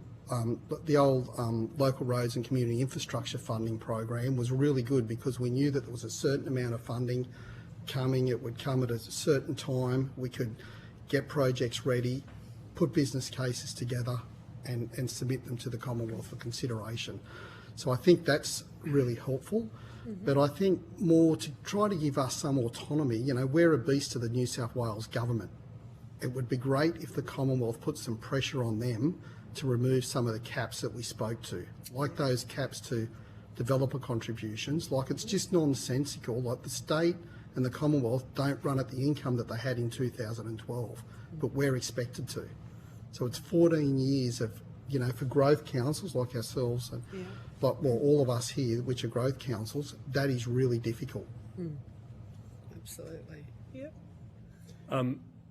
I think probably the best way to summarise it would be for the state and the federal government to treat their relationship with local government more like a partnership. Sometimes it feels like a bit more of a master and servant type relationship than a partnership model. I think if that principle underpinned the nature of the relationship between other levels of government and local government, I think it would address a number of the issues that we've identified here. Yep. Cessna. I mean, the only thing I would add to that, I completely agree with these two guys, is that it's certainty more than anything else. So I'm looking at it from a technical point of view. We have to do so much planning 5, 10, 15, 20 years out for what we need to do and what we need to provide to the community, but we don't have any certainty around funding, and then we have to all enter a kind of Hunger Games type activity to try and get grants, and that's to then fund what we need to fund. So is my road need to open houses a more important activity than a dam that Tweed needs for water? It should be a little bit more specific than us having to fight against each other for that. And you mentioned the Roads to Recovery and the Local Roads and Community Infrastructure Program. So it sounds like you're happy with that sort of autonomy and that sort of program. Would that be? Yes, certainly. I think it's in relation to having, as Toy said, having a set amount that you know you're going to get for every year for the next 7 years makes life a lot easier for us to plan, and not having it tied to a specific project or the like, giving us the autonomy that allows us to plan and build that into our longer term documents that we're required to have, and then we can work with our community. And probably going on a step further from that autonomy type question, allowing us to go to our community and say over the next 5-10 years we can do this, but it's going to cost you this much money. At least you can sort of plan that with them and have them along for that journey. Yeah. Okay. Thank you. Yep. Thank you, Chair. Thank you all for appearing today. I first want to go to you all said that you've got a very clear growth in population in housing need in a relatively short period of time.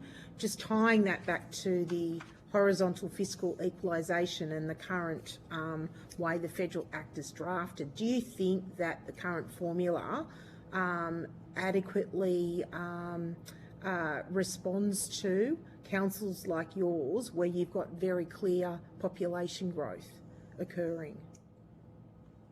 So is it essentially, is the way it's working being reactive rather than forward-looking to enable you to put in place what you need to manage that growth? I would suggest that there is a significant opportunity for the methodology to be modified to more accurately recognise the challenges that regional and rural councils have. If I compare councils like the City of Sydney to the councils that we represent, the City of Sydney has no need for a financial assistance grant from the federal government to achieve robust financial sustainability, whereas councils in regional and rural New South Wales significantly rely on that level of assistance. So I think there's certainly an opportunity for a review of the horizontal fiscal equalisation principles that underpin the financial assistance grant. That doesn't necessarily need to result in any councils losing out on the amount of money that is available to them. It's more around over time for any additional funds that come through as part of that program to be distributed more to regional and rural councils as opposed to metropolitan councils. It's Troy Green from Tweed. Look, just echoing what Jeff said, I think all of us would recognise that there's some councils and local government areas that's going to need greater support than others, just from a pure population. From our perspective, one of the biggest issues for a growth council is not being able to really recoup the costs from the developers that we should, and that results in us coming cap in hand to the other two tiers of government, and plays into some of that that horizontal imbalances, because we're having to come back and ask the Australian taxpayer to fund something that developers should pay, and there'll be in some local government areas it might be that land's unviable if the developers have to pay the full cost, but there'll be other areas such as in the Tweed that the land's going to sell because it's highly sought after coastal, and in those instances for us to be able to have the ability to go back and charge the proper cost, I think is a better outcome for all three tiers of government. So, I mean, I feel like this is a kind of unique group of councils that haven't presented evidence before, because, so I guess on the one hand you've got this significant growth that you're trying to accommodate, and on the other hand I'm interested in exploring whether your asset renewal program is keeping up with your asset depreciation schedule. I'm happy to take that one. So, Matthew from Cessnock. No, it's not, frankly. So we've had, if you look at the spending we've incurred over the last 5 years, I think it's been 2 years where we've actually exceeded it and 3 years where we haven't. And 2 years was planned to actually do that to try and catch up and deliver what we needed to deliver. The rest of the time we're just falling behind, and it's falling behind under a couple of reasons. One is that we do need to invest into new assets, primarily to open up greenfield sites. And I guess to touch on just a little bit what Troy's saying, the developer contributions don't come in anywhere near at a high enough dollar figure, nor in a timely enough fashion to actually deliver the infrastructure, so the other ratepayers are on the hook more upfront, which then leads us further to having to make choices about renewal and then opening up those subdivision sites. So for us, no, we are not meeting our targets, and as we mentioned in our submission, we have a fairly significant special variation application in, but even with that, while the intent would be that we would go closer to meeting our targets, we still probably won't hit 100% every year. It's nigh on impossible at the moment. Yeah. Troy from Tweed, just adding to what Matthew has said, further compounding the problem, I can provide a practical example where we borrowed $130 million to build a new water treatment plant and 2 wastewater treatment plants to accommodate new development some 16 years ago, and the first lots have only just been brought to market this year. So that has meant we've carried interest charges for 16 years, which has flowed through to our existing ratepayers. So in those cases, their water usage charges have gone up significantly to meet the cost of that new development.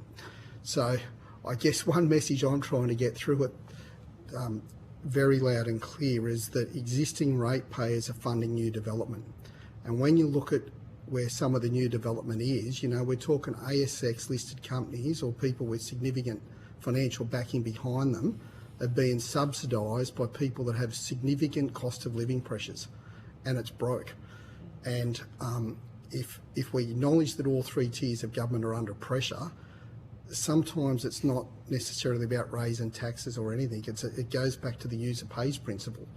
And, you know, we need those developers to make money, but from a user pays perspective, if it costs X to deliver that service, we should be able to charge X to provision that to that lot. Okay. I'm happy to defer to. Yeah, can I just ask a question, just for the benefit of everyone, so we know? So federal assistance grants, how much of your revenue do they make up for the 3 councils? So it's around 8% of our total revenue, depending on other capital grants that come in, but from a steady state, it's around 8% for us. Yeah. Much smaller for us. Like our total budget's around 420 million, and you know, the financial assistance grants are about 13 million. So yeah, it's much smaller. And for Maitland, it's sort of between the two. I think it'd be about 3%. Yeah. All right, thank you. Ms Brisky. Thanks, Chair. Thanks, everyone, for your contribution to this inquiry. I wanted to just continue on that conversation you we were just having just a moment ago around developer contributions. Can you just expand on what is it again, that sort of state policy around the ability to better capture developer contributions? Can you just clarify that for me, sorry? So Troy from Tweed, yes, it's a state legislation that has capped it so for brownfield developments, the New South Wales government capped the contributions at $20,000, and that's been since 2009. And for greenfield developments, it's been capped at $30,000 since August 2012. We are able to make application through IPART to vary that, but it's a huge, laborious, red tape, bureaucratic process to do so. The other point that I make is with water developer service plan charges, it's sort of capped by the queue in some respects. So the example I gave in my opening statement of where we're $150 million budget shortfall, under the existing developer service plan charges, we're allowed to raise, for every $1 million we're short, we're able to increase developer service plan charges by $10. So it would mean that $150 million, I could raise developer service plan charges by $1,500, that would generate me $21 million towards my $150 million budget shortfall. So the maths just doesn't add up. No. And sorry if I could just add, Jeff Smith from Maitland City Council, just in addition to Troy's point, the other challenge with the IPART process in relation to seeking approval to increase developer charges over and above, say, the 30,000 cap in a greenfields location, is that the approval of that increase comes with the restriction that we cannot fund community infrastructure. So things like libraries, aquatic centres, community centres are excluded from being able to be funded if you get that IPART approval, and you're limited to effectively roads and drainage and the acquisition of land for some of those other activities, but you're not permitted to fund the construction of that community infrastructure if you obtain that IPART approval. Robert from Cessnock, just a practical example which is going to our council meeting next week, the week after. There is a brownfield site in the area that's been looked at, has been on the plan for quite a while. We're going through a growth management plan which we're working with some developers to progress. We got to the stage now where we're looking at for potentially about 700 to 1,400 lots.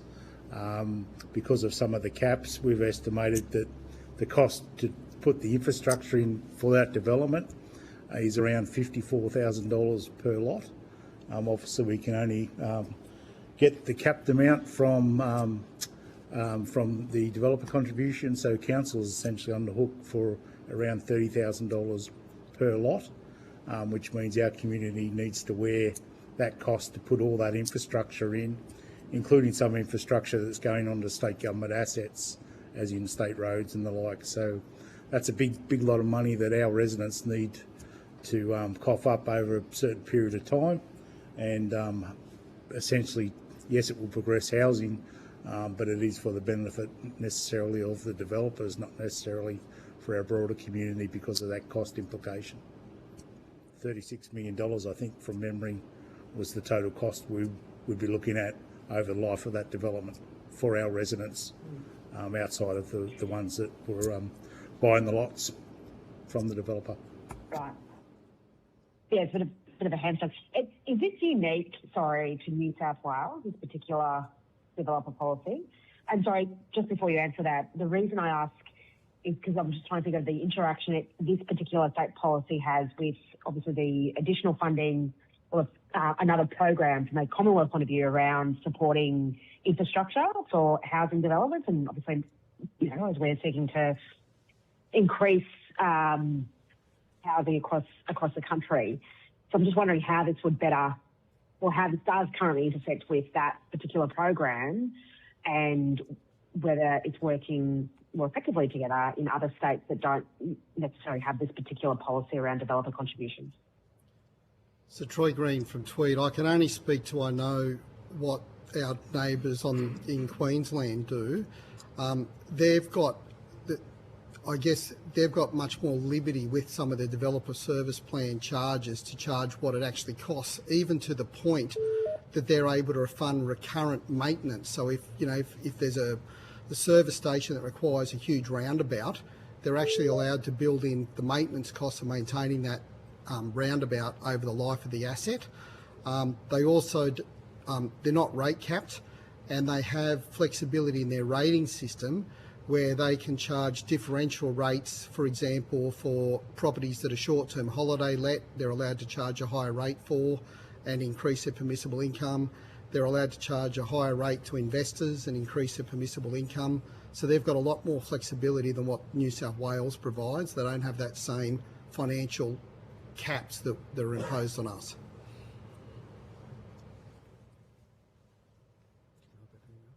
Yeah, okay. Thank you. Unfortunately. Yeah, Deputy Chair. Okay.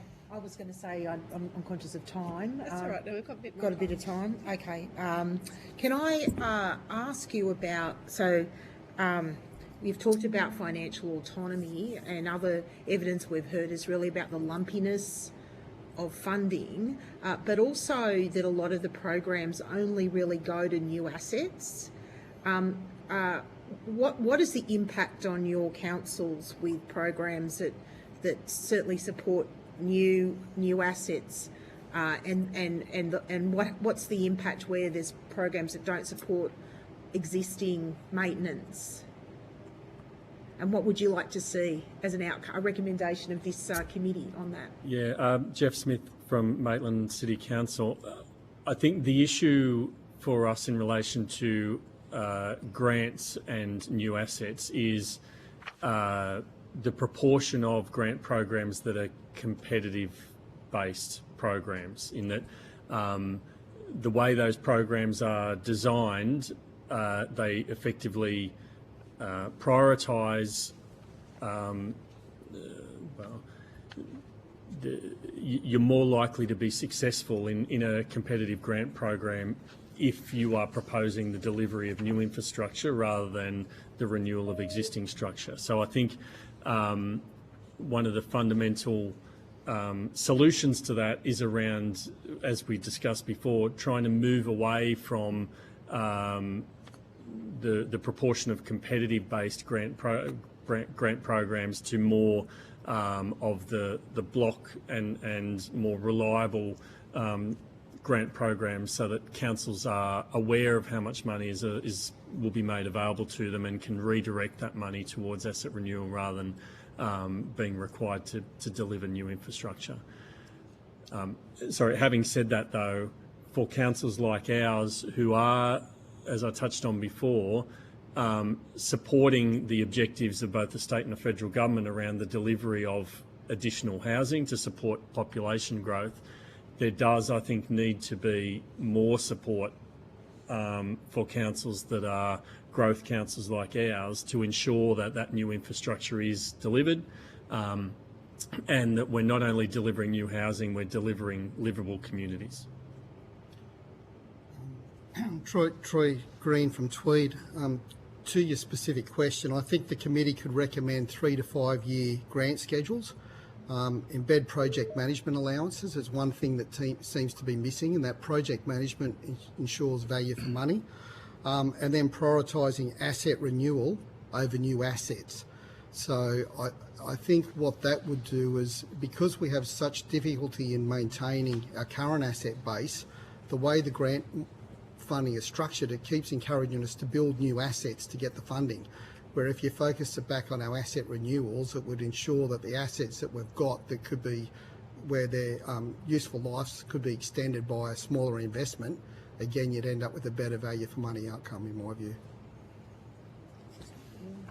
Daniel Watton here from Cessnock. Just with regards to our submission, everyone likes nice, shiny new things, and particularly around election cycles.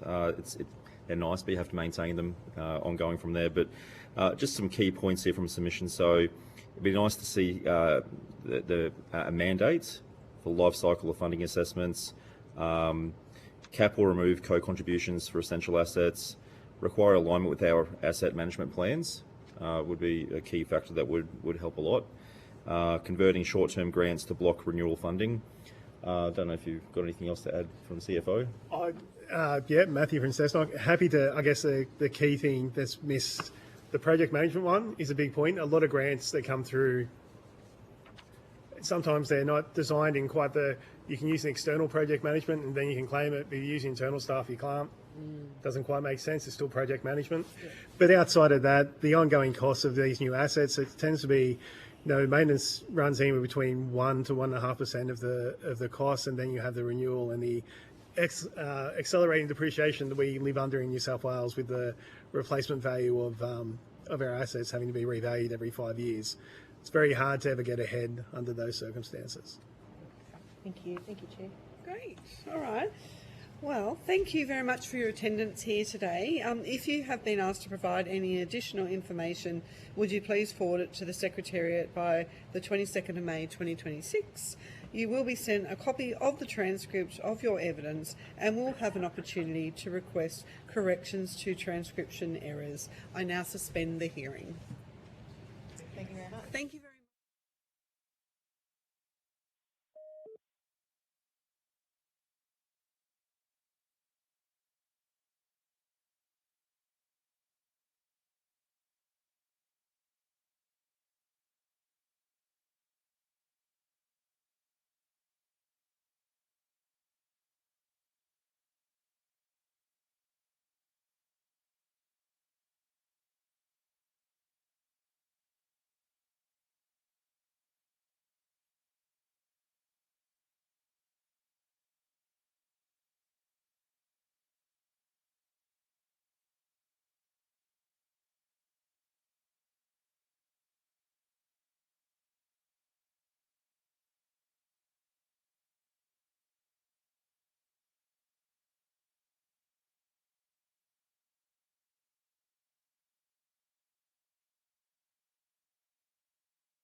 both Upper Hunter?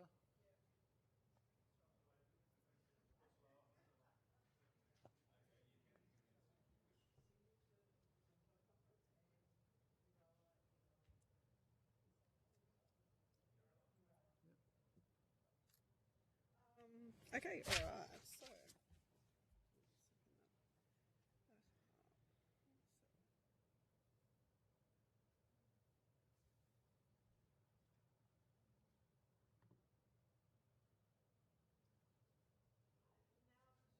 The public hearing. I now call on representatives from the Upper Hunter Shire Council, Singleton Shire Council and the Uralla Shire Council to give evidence. For the Hansard record, would you please state your full name and the capacity in which you appear before the committee? Good afternoon, Greg McDonald, General Manager, Upper Hunter Shire Council. Good afternoon, Pat Ryan. I'm the Deputy Mayor of the Upper Hunter Shire Council. Thank you. And joining us online. Councillor Sue George, Deputy Mayor Singleton. Dwight Graham, Director Corporate Services, Singleton Council. Thank you. And Uralla Shire Council. Robert Bell, and I'm the Mayor of Uralla Shire Council. Thank you very much.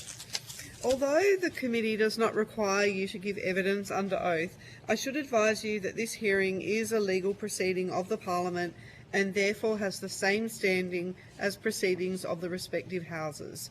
The giving of false or misleading evidence is a serious matter and may be regarded as a contempt of Parliament.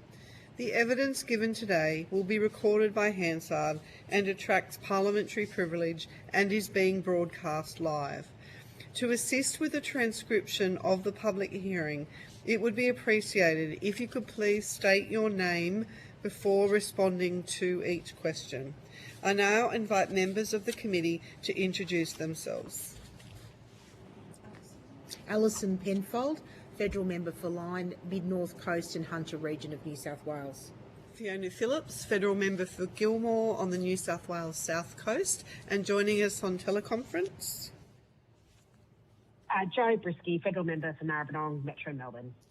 Thank you. I now invite you to make a brief opening statement before we proceed to discussion, and we might start with the Upper Hunter Shire Council. Thank you. My name's Greg McDonald. I'm the General Manager at Upper Hunter Shire Council, and I'm joined by Deputy Mayor Councillor Pat Ryan.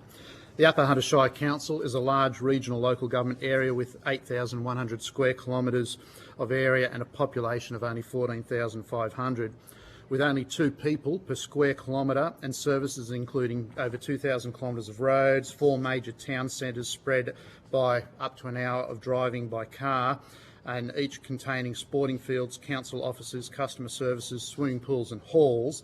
The cost to council of managing this is significant on a per capita basis. But as well as the normal local government services, we're also the backstop for all non-commercial activities where a private entity won't step in. So we end up managing airports, sale yards, childcare and aged care as well, which all rely on heavy subsidies from council to ensure our community still has access to basic services. In addition, we own and lease medical centres and housing for medical staff to ensure our community has access to basic healthcare needs. This is a hidden cost that the state government should be providing. Water and sewer is also run at a lean cost to ensure affordability for the community. This is provided as an essential service, yet is often classified as a commercial entity, in many instances making it ineligible for natural disaster funding, and more recently being captured in the payroll tax legislation, resulting in us now paying to the state government a tax for an essential service that we provide to our community. Payroll tax on an essential service has no logic to it at all, and results in a tax being paid even when the business, and I use that in inverted commas, is operating at a deficit. How it can be considered efficient and prudent to tax local government is beyond me. Our water and sewer customers pay higher water rates than Sydney and Hunter water customers. That's a result of our small communities and long pipelines.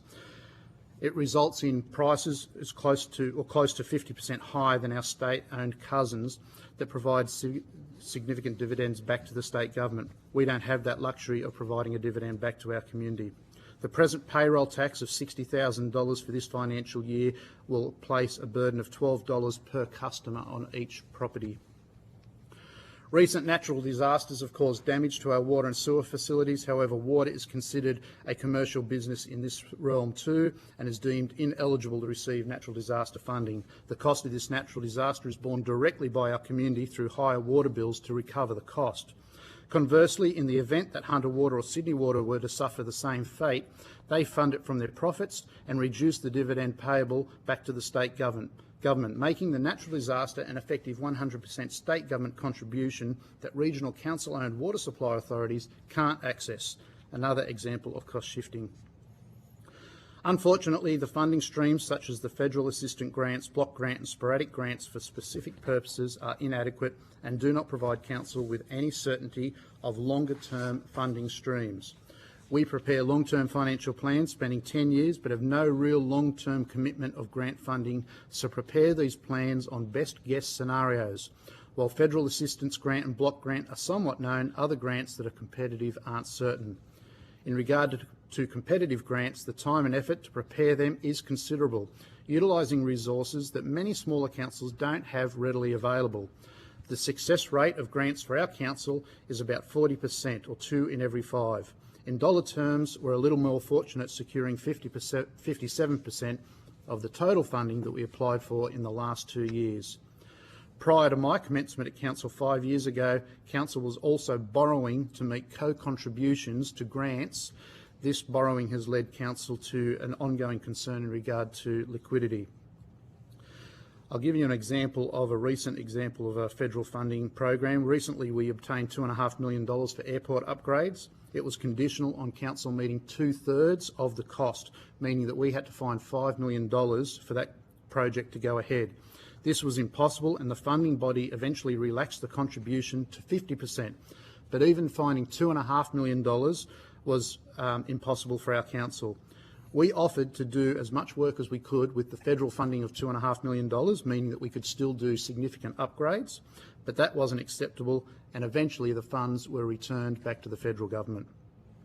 The biggest issue to impact the Upper Hunter Shire, though, is the delay in funding. We've been successful and are able to obtain some significant funds recently, but normally we only get 70 to 80% of the funding up front. The remaining 20 to 30% is retained by the funding body until final acquittal. For large capital projects, Council is unable to bankroll this. Last year, the Audit Office was critical of our Council for utilising restricted funds, which were effectively other grant funds that we'd received for other grant projects, to meet the short-term payments while we were awaiting the federal and state governments to finalise the payments on projects that we had completed. It's unconscionable to suggest that a council is breaching the Local Government Act by utilising government funds for one project because the government hasn't paid their contributions on other projects.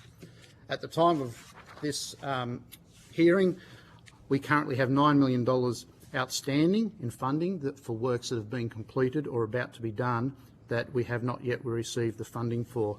I would add, though, that the Minister has turned up to most of those projects and cut the ribbon and they are considered open. I'm happy to take any questions later on. Thanks. Thank you. We'll now go to Singleton Shire Council for an opening statement. Councillor Sue George, Deputy Mayor Singleton. I'd like to make a few brief comments. Singleton is just over 4,000 square kilometres, stretching down major road routes, the Taree Road and the New England Highway, as well as the Northern Railway line. We are a coal mining, agricultural and army town with 25,000 people. Like most councils, we face the problems of limited funding from the federal government, particularly through federal assistance grants. And my point would be if they could be made, payments for those could be made regularly so that council can actually budget and have some idea about the money that they'll be going to get, that would benefit the liquidity, the financial position, and help council plan for their long-term financial plan. Grant funding, again, is a problem. Bulk funding of grants would be a great benefit to local councils. as well as having a schedule for grant funding so that people know when grants are going to be available, what they're available for, and so we can plan. It takes a lot of time and effort to put together plans, and it takes operational and people time, and you're not always going to be successful. They've talked before about asset renewal and maintenance. Yes, it is much easier to get a grant for bright new shiny things, but often it is the things that we currently have that need to be improved and kept maintained, particularly our roads and other infrastructure that we have. The other thing is that we are in a development area. We're trying to attract people, provide affordable and social housing, but we need assistance with infrastructure to enable that to happen. The things like we need to improve our sewage treatment works because we have our own sewer and water supply system. That costs money, and we can't release land until that is right. We have major traffic problems with intersections that are worse than F level according to New South Wales Transport, and we can't get any funding to actually upgrade them. And the other problem is when you're getting a grant, never does it cover the life of the asset. So it's only for to build something, but not the ongoing costs. I'll stop there and let somebody else have a say. Thank you very much. We'll now go to Uralla Shire Council. Thank you. Robert Bell, Mayor of Uralla Shire. Lots of those interesting things that are obviously already been talked about the reinstate the 1% federal funding and the issue with the federal assistance grants where 30% based on population, which obviously allows some councils in Sydney to have huge unrestricted assets and cash assets, and allows councils like ours to have very small ones. But the fundamental issues that are slightly different for Uralla is that we had a natural disaster in August last year, a significant snowstorm that wasn't predicted, closed the place for a couple of days. We were given natural disaster declaration, which was wonderful. And we now owe $2 million, and it's a bit like a major contractor. Every time we turn around, they ask for more paperwork and more information. So we're now 6 months into carrying a $2 million debt that we understand from the states being held up by the federal government, but the federal government would say, oh no, it's a state issue under the Reconstruction Authority. That really does impact our liquidity. It was cash we spent in good faith, and so we continue to work to try and have that issue resolved. The second major issue for us is that unlike our colleagues in the Singleton and Upper Hunter, we're actually going to be the new power base. Uralla is the centre of the New England Renewable Energy Zone, which we know will bring huge challenges for our housing, for our assets like water and waste and sewer, like our pressures on our health, pressures on our transport. All of those, while it seems a huge $1 billion for the nation, we've seen none of that, and so the sooner that some of that starts to flow to councils like ours, the happier we'll be. And I guess at the end of the day, the frustration for regional New South Wales seeing the axing of the inland rail, when it seems that lots of discussions about projects on the coast or in Victoria that just seems to leave us a bit cold. Thank you. Thank you very much. I might just ask you a general question, and please feel free to respond each to this question. So obviously we're looking at the financial interactions between all levels of government, and everyone's mentioned increasing financial assistance grants.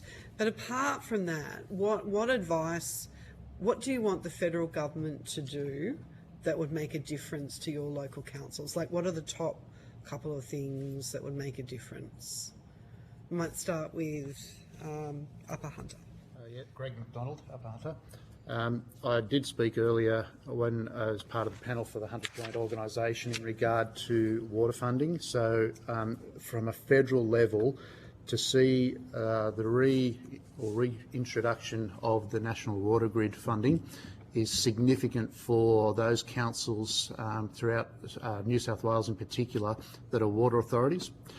The capital cost of water and sewage treatment plants is significant, and when you've got a rate base of only about 5,000 people, as we do, for a small water authority, to construct an $80 million water treatment plant, for example, or a $50 million sewage treatment plant, which are the two figures that we're looking at over the next probably 5-year horizon, we definitely need committed funds from the federal government and a process to get that down through the state government and to local councils. If we were to even just fund half that, it would have to be through loan borrowings, and at the current calculations, we believe that the water and sewerage rates would double just for us to service those loans. So it's not really affordable. We've already got relatively high water and sewerage costs now. So from our perspective, the federal government can contribute to at least the water and sewerage funding program and re-establish that National Water Grid funding. Great, thank you. We might go to next. Singleton. I would agree with the infrastructure funding because we are a water and sewer authority and we're an area where people are expecting to come to live. Again, we're in the centre of the transport for every one of the regional energy zones, for the gas pipeline and for the Energy Co brand new transmission lines, which are impacting on the council by having to provide staff to actually assist with them, which increases our workload. But the other thing is really simple, I think, and that is when you are paying financial assistance grants, that there is a regular payment system so that councils can budget, can put that into their long-term financial plan, so know that they're going to get certain percent on a certain day, rather than living and hoping by the end of the financial year that we might get something. Great, thank you. And Urella? Yeah, I think to cover all of those issues, and as I say, the lower Hunter providing, upper Hunter needing to provide transport up into the New England and also into the Orana, so the Dubbo, Wellington, Warren Bungles area. But the challenges for us are we're now looking at a special rate variation of over 50%, and most of that's to cover what has diminished in the federal assistance grant. So that campaign about the 1% would sort all of our financial issues out straight away. So we're now seeing on that depreciation matter, somewhere around 25% of our expenditures depreciation. So us trying to look after assets that were wonderful, built in the 70s and 80s, and now the next generation has to maintain them, or they start to fall apart. Just as a side issue, we put in asbestos cement pipes in the 60s under public works grants, and we're told that they'd never wear out, but of course now they're brittle, so we're getting an increasing number of breaks, not because the pipes are wearing out, just because they actually take very little to crack a tree root or a surge in pressure, and so a huge change in our water management over recent times. Great, thank you. I might just talk briefly about the Roads to Recovery funding or roads program, and also the local roads and community infrastructure program, and just get your comments on, like, do you like that funding model? Has that been helpful? Yeah, Greg McDonald, Upper Hunter. Any funding that is generally left to councils' devices to allocate and spend over a longer period is welcome. What brings us undone is specific funding types that are very constrained in what they can be used for and sporadic that we can't plan for. Anything that has a long horizon and has continuity to it and gives us flexibility always assists us with our planning and our long-term financial arrangements, as well as our conversations with our communities. We can actually have those conversations with the communities about what projects they want. At the moment, we've got a wish list of projects that the community has said they wish to have, but we just have them queued up waiting for a particular grant to come along that project might meet the grant funding, and away we go and try and deliver it. If we had regular funding, we could actually deliver projects on a priority basis rather than on what meets the current grant flavour of the month. Great. Thank you. Any other comments? No? Yeah. Ryan? Singleton would agree. Oh. Sorry, I didn't want to butt in. No, just Singleton would agree with that. Thank you. Can I make some comments on behalf of Uralla? The Roads to Recovery program was a godsend in reality, because as Greg pointed out, it meant that you could program, if you like, improvement works over that 4 or 5 year period. Historically, the Roads to Recovery was part of the money back from the fuel taxes. So if we go back in history, at one stage we were getting, the federal government was getting something like $14 billion from fuel tax and giving back about $4 billion. So at least the Roads to Recovery gave a little bit more, but it was suggested to the government at the time that maybe we should get more of the fuel tax reinstated for road upgrades and road maintenance, and we're told that it was consolidated revenue, and how dare we ask for more of it. But as I say, I agree with Greg, it's an outstanding program, and at least it gives some advancement in our road network rather than just a pure maintenance and rehabilitation program. Great, thank you. Did you want to make a comment? Councillor Pat Ryan. I just wanted to make a comment with regard to the impost of renewable energy. And rather than talking about, listening in the gallery today, a lot of talk obviously has been around asking for additional funding. Appreciate that. I think that message has been very consistent and relatively clear. I think it would be good if the federal government could provide us with some assistance in reviewing the way that we collect revenue with regard to these renewable energy projects. Appreciate it's a state government area, but support. I think we can do a lot more if we're able to equitably rate those renewable energy projects that's commensurate with the level of income that they generate, which at the moment is totally disproportionate. 52% of our rate base comes from farming, which is quite high. So it's a land use issue. That's where most of these projects now reside. We do get a lot of benefit. The General Manager talked earlier about looking at the way the business category could be managed to better reflect our ability to collect those rates. But if we're able to have a rate category whereby we can, as mining has traditionally for those energy generation areas, this is a new industry. Nobody contemplated the impacts that it would have. We're hosting now, I think it's the third largest solar installation in the Southern Hemisphere, and it's not in the res. We get a VPA, but we're talking tens or hundreds of thousands of dollars. But really, to be equivalent to a mining business, it should be millions of dollars. So I would ask for assistance from the federal government in supporting us to have a review of our ability to collect our own revenue that's more equitable. Thank you very much. Deputy Chair. Thank you, Chair. Just want to pick up on a couple of things that issue, please. Oh, sorry. Yep. I'm sorry about running in. Robert Bell, can I pick up on that issue about rating? Yeah, sure. Uralla's now put out a suggestion to our first solar farm that they pay a business rate, a category under the business rating for energy generation. We're hoping that will be supported. We think it's a good way for the solar company to be able to say that they're distributing money across the whole Shire, so reducing particularly the pressure on the rural ratepayers.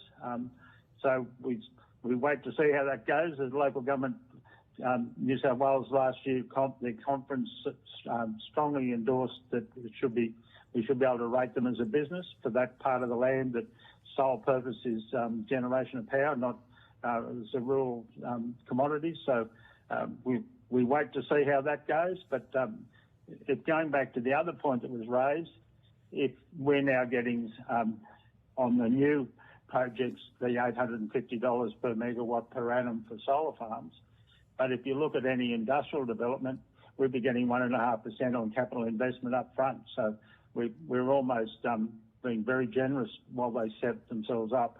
Whereas, as I say, at least we're starting to get some sources of income into the future. But it's a long, drawn-out process, and luckily we've been working with the other councils to ensure that we have a voice at the table. Great, thank you.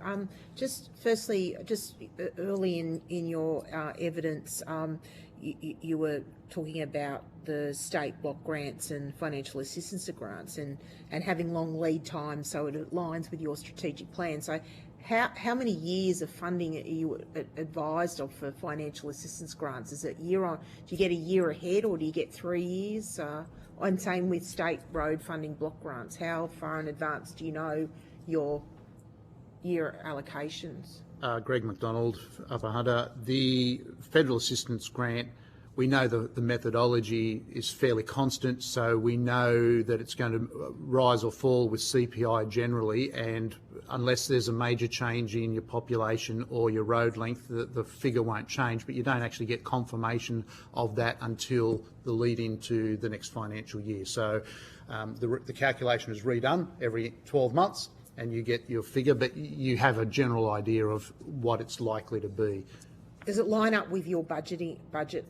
Yeah, pretty close. We generally know within, a couple of $100,000 what it will be. And state block grants for roads? Again, block grant is linked to road length, number of bridges and bridge lengths, and there's a couple other black box numbers I think they throw in there for the calculation. But generally, you know that it's going to be within a certain ballpark, and so you can rely on those to some degree. And that's what I said in my opening statement. You've got some certainty around FAG and you've got some certainty around block grant. It's the other sporadic stuff that you just got no idea. Mm-hmm. Yep. So can I then, and this is it, that was probably useful, just one council asking, but the co-contributions. Why, given that this is not the first inquiry into local government financial sustainability, why do you think both state and federal governments, when they develop grant programs, continue to ask you for a co-contribution when, it's certainly not hidden the financial strain that local government's on? Do you have an insight into, is this, so it might sound like a silly question, but is it, do you think it's a view that this is the only way to make you responsible for your asset, or that somehow it hasn't cut through, that there's, you have got the capacity to make it, like you were talking, millions of dollars? That's right. So Greg again from Upper Hunter. I think that they're trying to make the funding go as far as possible. So if they can cut it in half or give it to twice as many councils, then they've touched twice as many communities. So I guess that's part of the process. We would argue that co-contribution in itself is not a bad thing, but it should be probably scaled. And for regional councils, maybe your co-contribution is only 10% or very small, where you don't have the financial capacity to meet a contribution. And for very large councils, maybe they do have to make a much higher than a 50% co-contribution. You could still redistribute the money to a number of communities through that model, but have a different balance of co-contributions. The problem I saw when I came to the Upper Hunter was the councils having to take that co-contribution on, and as I said in my opening statement, were actually borrowing money because they didn't have their own funds to do it, and that has led to a liquidity problem down the track where we had something like $40 million in debt 5 years ago. Now, we have reduced that significantly over the 5 years. In fact, we haven't taken any debt in the 5 years I've been there, but that will have another 10 or 15 year impact on our council, that debt that was taken out to make those co-contributions. So it is very long lasting. Singleton, do you have any comments on that? Dwight Graham, Singleton Council, would agree with Upper Hunter Shire on the consistency and understanding of both the FAG grant and the block grants. They're fairly well known, and ultimately you end up with a bit of a variance, but you can predictably budget in our long-term financial plan. I guess we would raise the point that the advance that happens regularly at the end of the year is tending to vary a bit, so it just makes cash flow management a little bit tricky. Having said that, on the co-contribution issue, I also agree with Upper Hunter. I believe it's probably just to make the money go further and so that more councils can attract it. Would also agree that a sliding scale of percentage perhaps using disadvantage, that advantage rural and regional councils, making them have to provide less of a percentage, that would work as well. And the final point that I would add is the certainty of it. The FAG and the block grant we can predict, but like other councils said, we have a wish list of items that communities told us they want, and there is just no certainty about funding, and then suddenly a grant will pop up and you've then got to find, okay, that grant actually needs a 50% co-contribution. You've suddenly got to find that money, and so you generally will not have that in your long-term financial plan, so it becomes a burden on you, and it's a bit difficult to say no if you've got it on your wish list and the community's told you want it. So suddenly you end up in that problems that Upper Hunter was talking about, either liquidity or having to whip out and borrow money and then figure out how you're going to repay it. Right, thank you. Mr. Bell, do you have any comments on co-contributions? Two comments. One is that I agree with Greg about it, looking to extend the grants so they get more bang for their buck, if you like. And the second thing is, having worked in local government as well as now being the mayor in local government, our ability to bring projects in on time and on budgets are much better than some of our state and federal colleagues, to be really blunt about it. So I wouldn't suggest that it had any role to do in how we produce those, how we deliver those projects. Great, thank you. And look, I've just a final question, if I can, Chair. I'm kind of getting a sense, and this goes to the relationship between local government and state and federal government, that there's not a level playing field. That, and I guess my question, do you feel that state and federal governments ask more of local government in terms of transparency and accountability than they actually ask of themselves in that relationship? I mean, you mentioned timeliness of grant funding, disaster recovery funding. Do you think there needs to be, a bit of looking at ourselves in the mirror here and saying, hang on, if we're asking, as I said, standard of accountability and transparency, we should be asking that of ourselves? Greg McDonald, Upper Hunter. I probably don't have a good view of what the state asks of themselves for a comparison, but in your relationship with you, certainly, what we've experienced most recently in the natural disaster funding is a really good example. This is money that has to get out the door quickly to fix something that's broken, and here we are, 18 months after a natural disaster, and I still haven't got confirmation of whether the money's going to come through. So I've actually told my guys, we're not going to commence those works until we get confirmation, because I don't have the funds to do it. Now, when I say that, emergency works were funded, but the longer-term rehabilitation and repair works are still being assessed. Now, the paperwork, the questions that are being asked, the level of investigation that has been done by and it's been through a few different authorities' hands now, to try and do an assessment of the condition of the asset prior to the flood, and the questions that we've been asked about.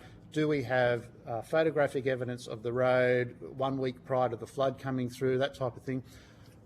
We didn't have that back in 2022 when we had the first natural disasters. By 2023, we had implemented that process.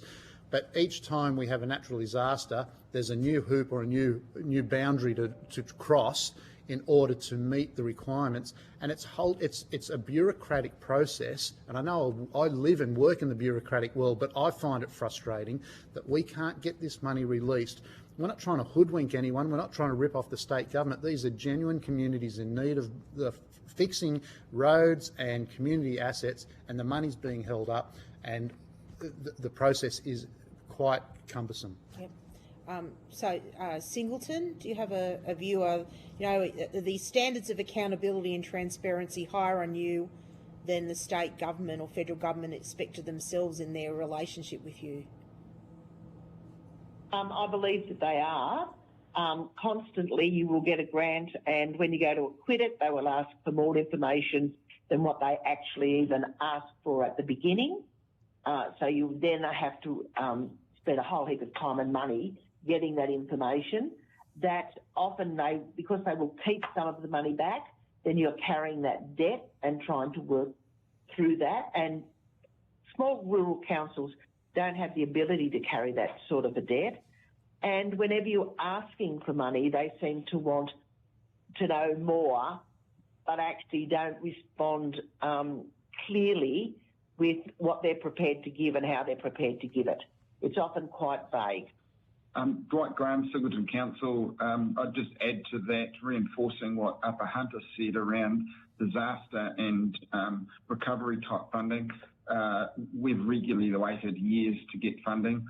And as Greg said, you really need to get out there and do the works and look after your community, but you end up holding the can from a cash flow perspective potentially and regularly for years. And that's a real challenge, particularly, and I expect that Upper Hunter's experienced the same. There was a 3-year period where experienced 5 natural disasters in a row. So in the end, we were literally millions of dollars that took over 2 years to get. Thank you. Mr. Bell? Yes, look, thank you for that opportunity. I'd say that the thing that's fascinated me most is that 10 years ago it cost us about $20,000 for a full audit.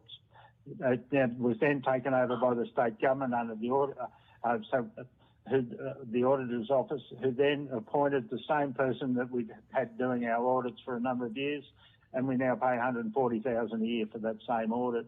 And we now have an audit risk and improvement committee that costs us another probably $40,000 a year, the same size as that as probably the Sydney City Council has. So again, it seems like a death of 1,000 knives for the smaller councils. So we've been challenged in ways that are reasonably new to me, and most small councils struggle with that pressure.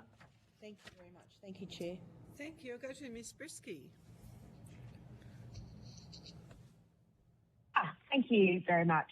Really appreciate all of your submissions and evidence that you've been discussing that we've been having with you today. I wanted to move to housing as another key element of sort of references to growth, in particular some councils' growth corridors, and wanting to get your sense from your experience with some of the additional Commonwealth funded programs that are there designed to support our housing objectives.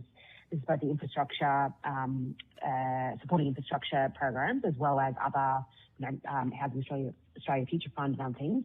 Can you tell me what your experience has been to date with those, and also how they are or aren't helping with your long-term growth plans?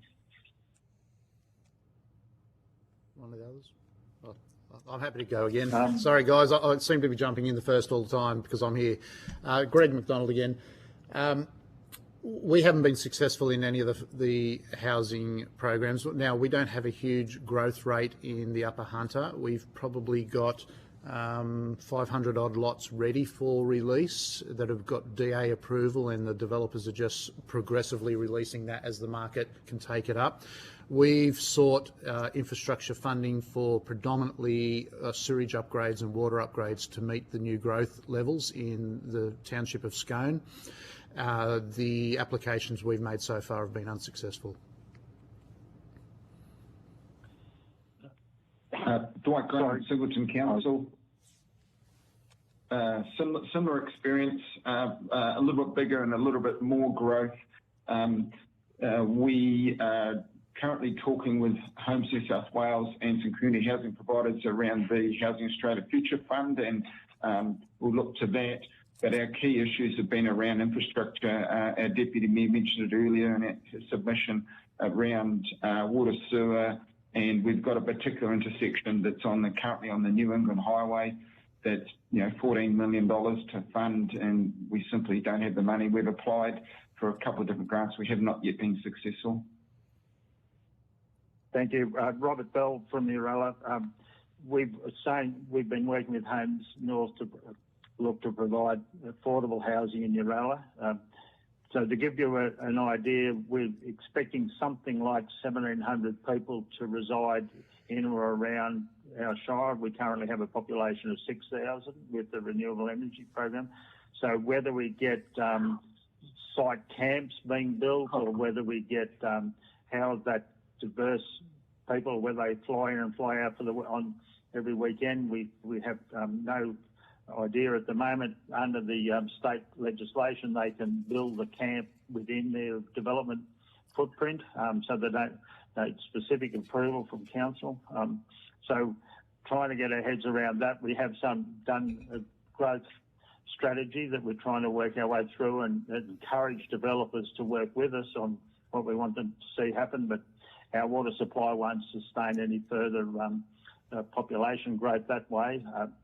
Normally, we would look at somewhere between 0.6 and 1% annual growth, which is easily manageable for council our size.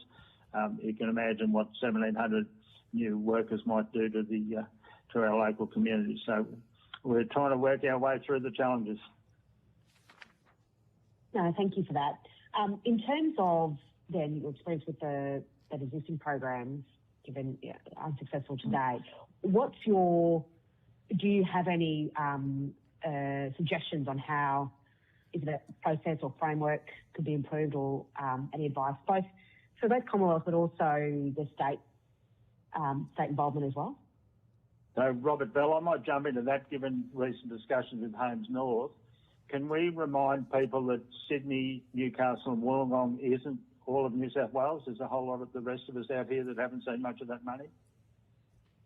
Fair enough, yep.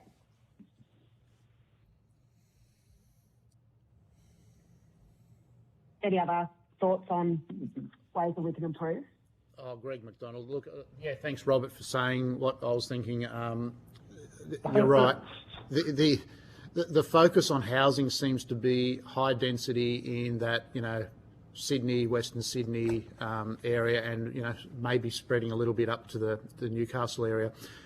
We think we've got a great facility out in the regions, and we do already have the services. We just need the funding to provide it. We've got plenty of room for people to come.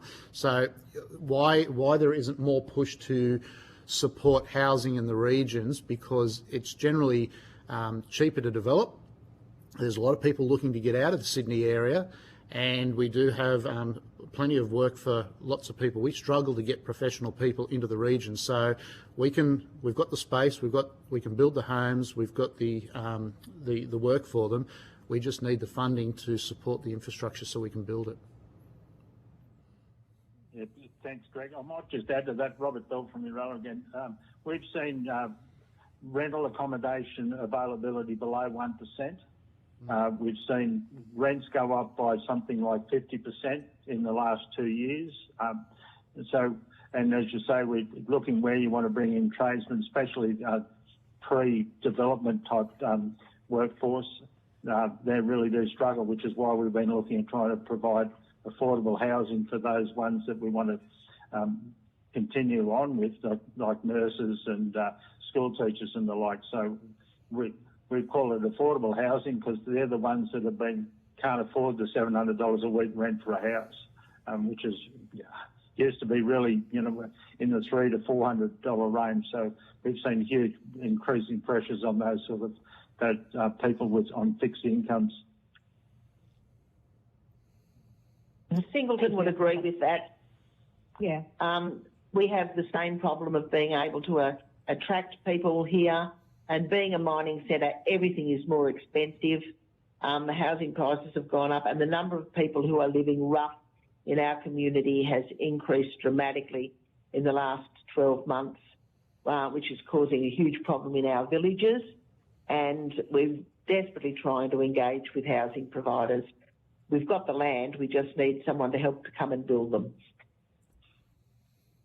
Yeah, Robert Bell again.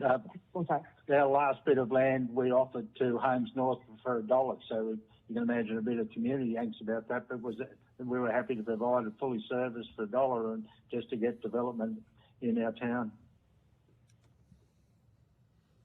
And so just going to your contribution from Singleton, given the experience you've got at the minute, have you had an opportunity to engage with any other developers in collaboration with getting some HAF funding or seeking to apply for HAF?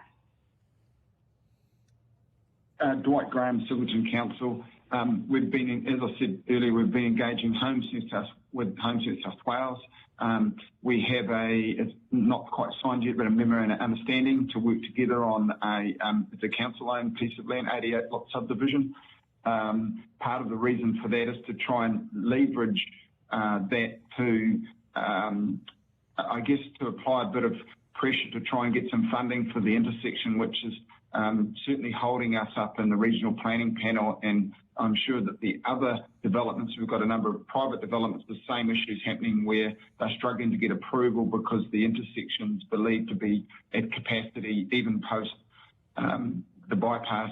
As far as other collaborations, we're waiting for our DA, and the intersections hold us up. But once we get that DA, we've already spoken to a number of community housing providers with the view of working with them in some sort of agreement and then accessing the HAF. Excellent. My apologies. It's hard to keep track of who's giving it. So my apologies for yourself, but I really appreciate it. That's from me, Chair. Back to you. Thank you. Are there any other questions? I was just going to ask one if I can. And it's a change of tact. It's about workforce. I'm just wondering whether you've had any challenges or, between the sort of number of people applying for jobs and the number of applicants employed by the council, and where there's a skills gap. Greg McDonald, Upper Hunter. We are finding there is a skills gap in the professional space, predominantly around accounting, planners and engineers. So we do struggle to get those skill sets. One of the good things that's been introduced in the last 18 months is the apprentice program, and it's one of the greatest programs. The money comes, the apprentices come on board, and it's a simple process and it works. And we've been really quite successful getting young people from our own towns, not having to import them, to step in. Some are coming straight out of school, some are coming out of other industries, stepping into mechanics, electrical roles, plumbing roles, and council's a great place for that because we've got so many different activities going on. So we're really benefiting. The other skill set that we find is in the health industry. Now, it's not directly our responsibility, and as I said in my opening statement, we've had to purchase or build a medical centre and support the council, support the community in housing for medical-related staff, just to try and ensure that we have doctors and nurses able to be accommodated in our towns. Singleton, do you have any comments on skills gaps in? Thank you, Dwight Graham, Singleton Council. I'd agree with the upper 100 GM's comments. We experience similar here. Certainly, we find it in those professional roles, but the more senior those professionals roles, what tends to happen is that we will get someone stepping up, perhaps from say an accountant to a senior accountant role. They'll come to Singleton Council, do a couple of years, you get that experience, and then they can go back to Newcastle. So we do have quite a bit of churn for that reason. But when we come to senior roles, and we've just recruited a CFO, we had to go out twice. It was a real challenge. We've had to take someone from outside the industry, which will mean a very steep learning curve and a lot of support. But it's the same in planners, engineers. We experience quite a bit of churn, and we experience quite a challenge getting them, but an excessive amount of challenge when you start to get to the more senior roles. Great. And Girella, Mr. Bell? Thank you. Robert Bell again. I agree with the comment around the apprentice program. That's been a godsend. So I think we've signed up 7 apprentices. The issue, and maybe the positive side of the renewable energy zone, is that we're already there's almost no unemployment issue in our shire, which is a huge benefit. But going to trying to get tradesmen, I think if I came back in a future life, I'm going to do a trade, not be in local government as such. But it is a wonderful opportunity for young people, which used to be the problem in this area, just keeping people in the town, and now we can guarantee a whole diversity of work. But the challenges for making council more attractive than the other options is always is getting more and more difficult. So I agree with Greg on that score. Thank you. Thanks, Chair. Great, thank you. Well, really thank you to everyone for your attendance today. If you have been asked to provide any additional information, would you please forward it to the Secretariat by the 22nd of May 2026.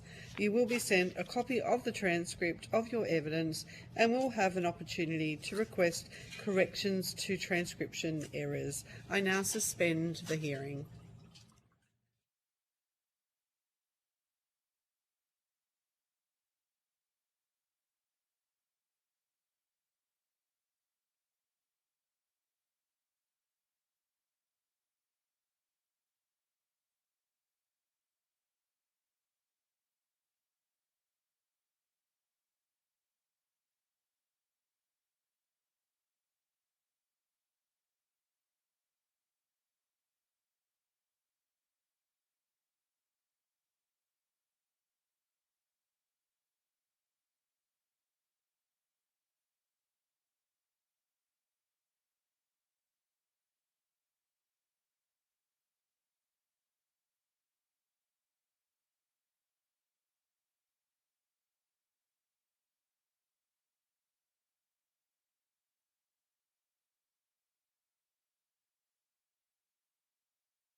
I'll now resume the public hearing. I now call on representatives from the Port Macquarie Hastings Council to give evidence. For the Hansard record, would you please state your full name and the capacity in which you appear before the committee?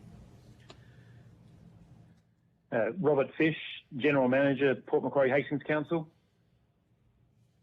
Keith Henschke, Director of Business and Performance at Port Macquarie Hastings Council.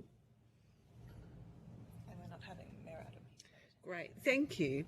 Although the committee does not require you to give evidence under oath, I should advise you that this hearing is a legal proceeding of the Parliament and therefore has the same standing as proceedings of the respective houses. The giving of false or misleading evidence is a serious matter and may be regarded as a contempt of Parliament. The evidence given today will be recorded by Hansard and attracts parliamentary privilege and is being broadcast live. To assist with the transcription of the public hearing, it would be appreciated if you could please state your name before responding to each question. I now invite members of the committee to introduce themselves. Alison Penfold, Federal Member for Lyne, Mid-North Coast and Hunter Region of New South Wales. Fiona Phillips, Federal Member for Gilmore on the New South Wales South Coast. And Joe Brisky, the Federal Member for Maribyrnong in Metro Melbourne. And I now invite you to make a brief opening statement before we proceed to discussion. Thank you, Madam Chair and committee members, for inviting us to appear today on this very important matter for local government. I'll start with some context for Port Macquarie Hastings Council. We're a large, growing regional council and responsible for very significant infrastructure and essential services. We have a current population of over 92,000, which is projected to rise to more than 103,000 by 2035, and we're responsible for $3.7 billion of community infrastructure. To plan for the growth and longer-term needs, we have two very significant utilities projects requiring investment of approximately $400 million at the delivery stage that present significant affordability challenges without construction funding from other levels of government. The full cost is being borne by our local community now and into the future. However, it is not just managing growth that is a fiscal challenge for Port Macquarie Hastings Council. Our submission outlines a broader issue that local government is facing a structural fiscal challenge, not a temporary funding shortfall. Over time, councils have been expected to carry broader and more complex responsibilities beyond our core services, which we seek to prioritise and often were once the responsibility of other levels of government. This is while the revenue base available has remained tightly constrained, placing significant pressures over time on the level of service provided. Well-planned local decision-making is found in predictable, untied funding, such as federal government financial assistance grants. This funding is critical to maintaining baseline services and life cycle asset renewal. The frequency of natural disasters has seen an acceleration in asset deterioration as cumulative impacts on council assets mount, our roads in particular. Other assets that are part of our social fabric, community wellbeing and livability also haven't been eligible for funding support where damaged in many instances. We're not standing still as a council. We are improving project governance, lifting procurement maturity, investing in workforce capability and critically analysing our own income and expenditure levers.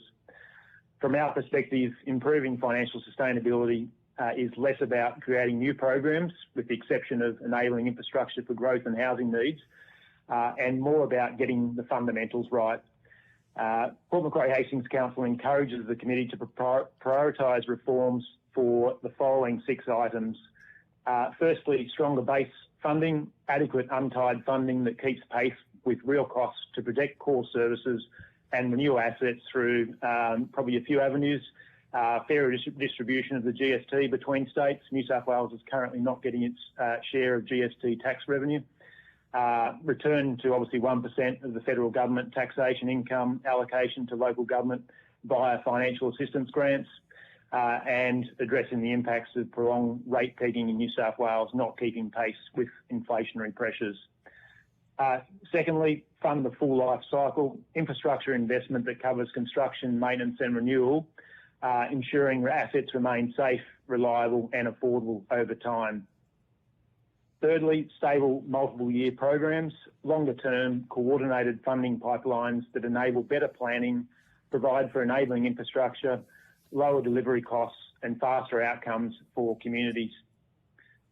Fourthly, fair funding settings, co-contributions and grant requirements that reflect council's fiscal capacity and avoid displacing essential maintenance. Fifth, invest in resilience, funding preparedness and mitigation, which reduces disaster costs, protects communities and delivers better whole of government value, whilst also building back better or smarter in some instances in the event of damage. And lastly, build regional capacity, targeted workforce development that helps councils attract and retain the engineers, planners and project staff needed to deliver infrastructure efficiently. Appreciate the time to give a brief introduction there. We're happy to answer any questions now, unless Director Henschke has anything to add to that brief introduction. Keith Henschke, no, not at this point. Happy to proceed with questions from the committee. Oh, thank you. And thank you very much for your submission and appearing today. I've just got a question around your recommendation for greater support to develop regional workforce capability. What sort of programs do you have in place, and what sort of, I guess, programs and things are you looking for support for? Yes, so I guess through the COVID period and off the back of that, there has been very significant pressures on attracting and maintaining workforces in local government generally, and we certainly we're not immune to that. It has improved over the last couple of years, but there's still some challenges there. I guess in the past we have put quite a bit of investment into trainees in our water and sewer space, particularly in water and sewer treatment and network infrastructure. We are less constrained with our water and sewer funding, I guess, in terms of how we generate that income, which has provided the ability for us to have those apprenticeship programs to support skills development in those areas. In our general fund areas, which is our roads, stormwater, planning and most other functions of council, it is more difficult for us to afford those programs.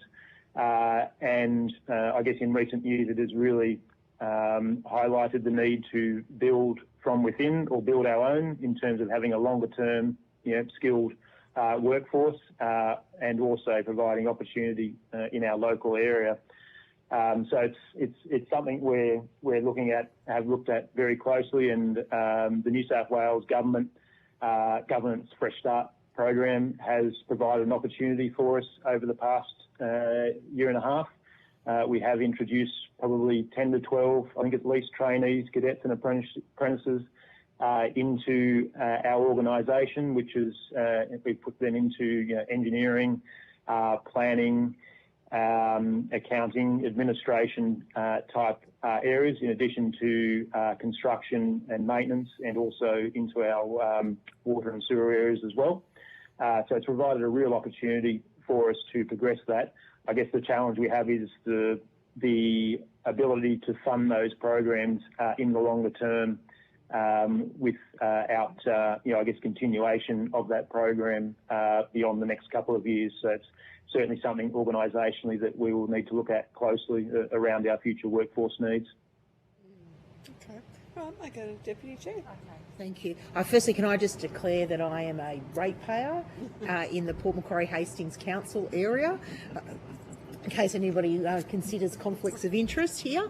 I guess my first question to you is Council's capacity based on its own source revenue and grants to fund major infrastructure. You said you're a growth area. Are there any are you challenged in terms of particular projects because there's just they're costly, and your operating budget just simply can't accommodate projects of that scale? Thank you. It's Robert Fish. Sorry, apologies, I didn't announce my name in the previous answers.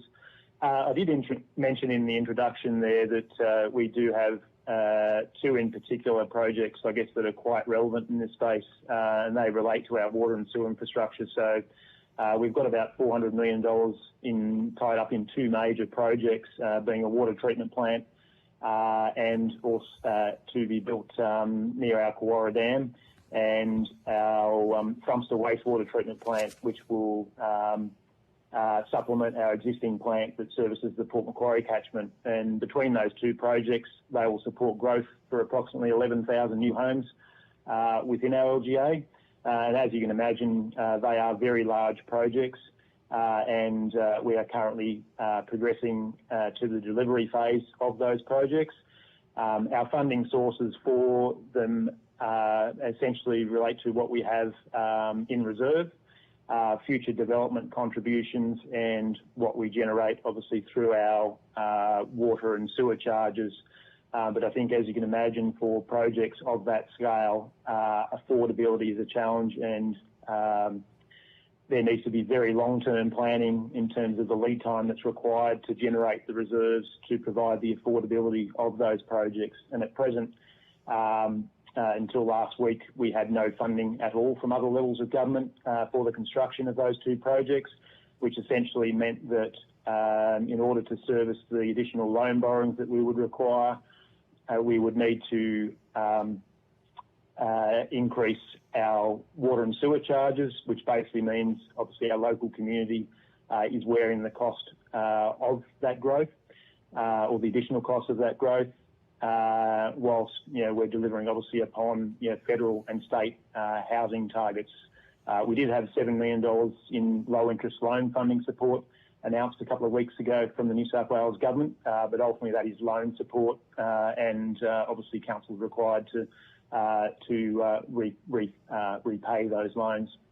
So, Mr. Fish, even an increase of the financial assistance grant, if to 1% of Commonwealth tax revenue, that is still not. Would that assist in being able to deliver these projects, or is that still even outside the scope to enable you to deliver on, for example, as you said, your housing target? Robert Fish again. I guess the federal assistance grants are typically applied to our general fund assets, being our roads, parks and bridges and our buildings.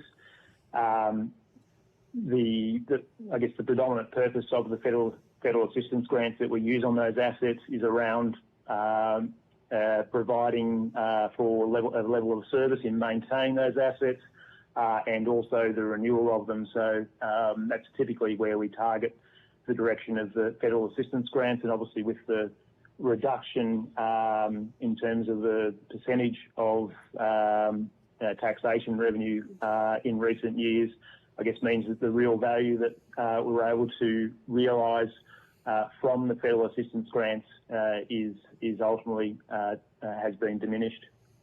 I'll check if Director Henschke wanted to add anything further to that.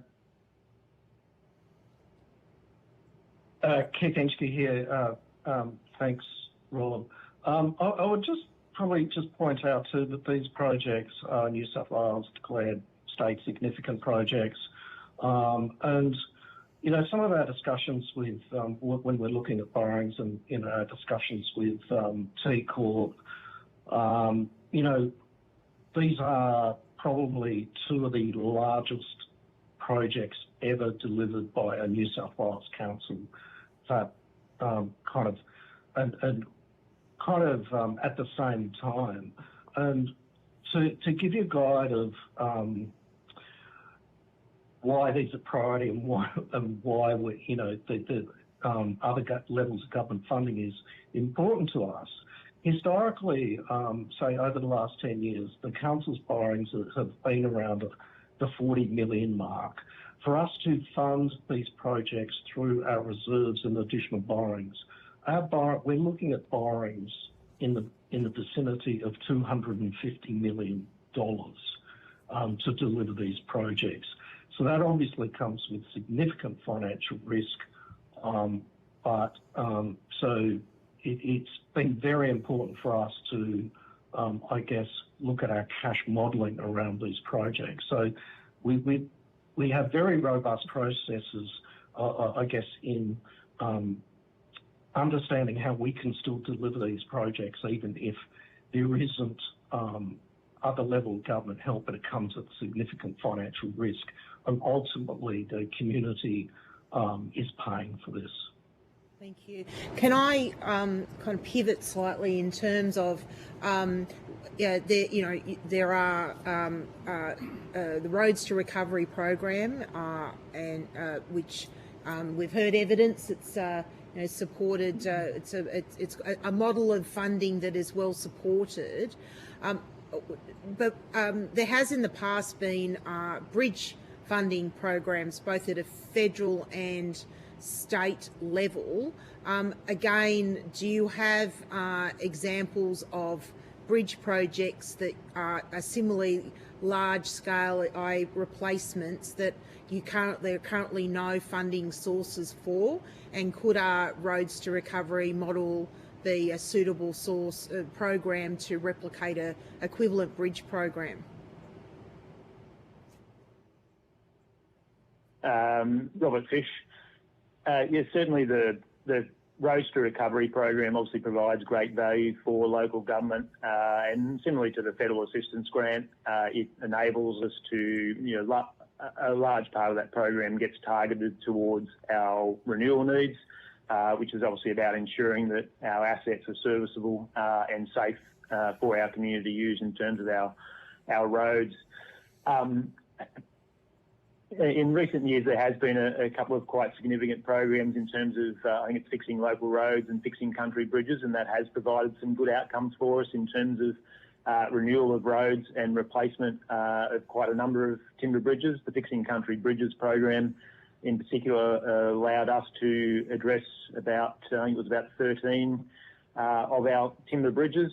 Some of those were larger timber bridges as well, which was obviously fantastic to be able to replace those. We still have, I think it's between 40 and 50 timber bridges in our local government area, so there's still ongoing investment needed in that area.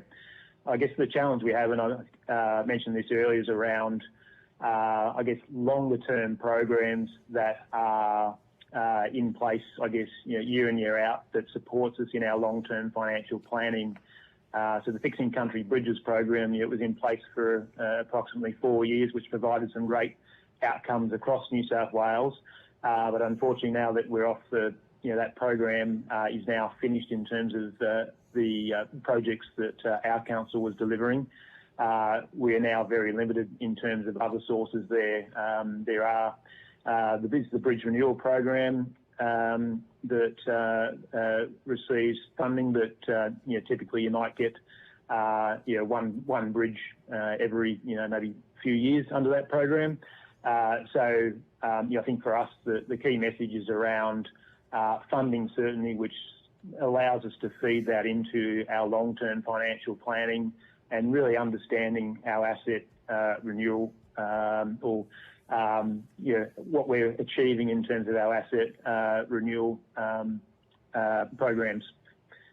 Keith, did you have anything to add to that? No, not at this point, thanks. I've got another question, if I can. You mentioned in your opening statement life cycle funding. Have you got some thoughts to share on how that could be built into funding programs, Commonwealth or state funding programs? It's certainly a different approach to just capital costs, and given life cycle is a very long period of time, how could that be built into program funding models? Robert Fish. I guess we've had some very significant capital programs in recent years, which have obviously been a lot of that's been around economy stimulus off the back of bushfires, flooding, and also COVID. So that has seen a number of new assets built in our LGA, and I think that would be a similar picture in other local government areas across the state. I guess it's there is programs that provide for capital delivery. I guess it's having the other programs that happen in behind those, which it can be through your financial assistance grants or other programs like that. And I think equally in looking at those capital programs, it's about ensuring that there is ultimately the funding there that will provide for the maintenance of the increased asset pool. I'll just check with Keith if you want to add anything further to that.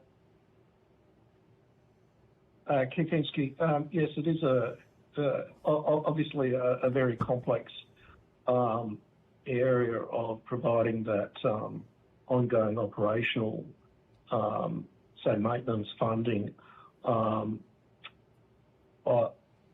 Look, I think it would probably be best supplied through almost like a subcomponent of the financial assistance grants, which would, say, support previous capital grant programs.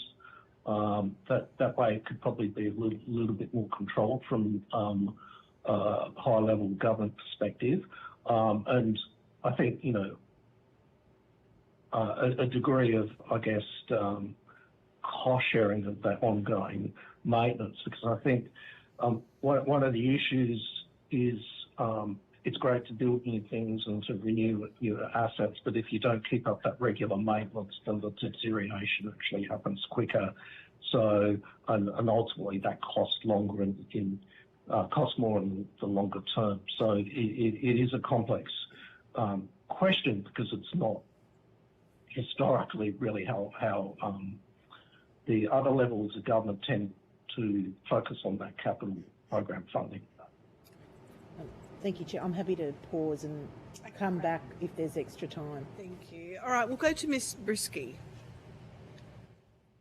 Thank you. Thanks, Chair. Thanks very much for your contributions today. I wanted to talk about workforce and staffing shortages. We've heard from a few different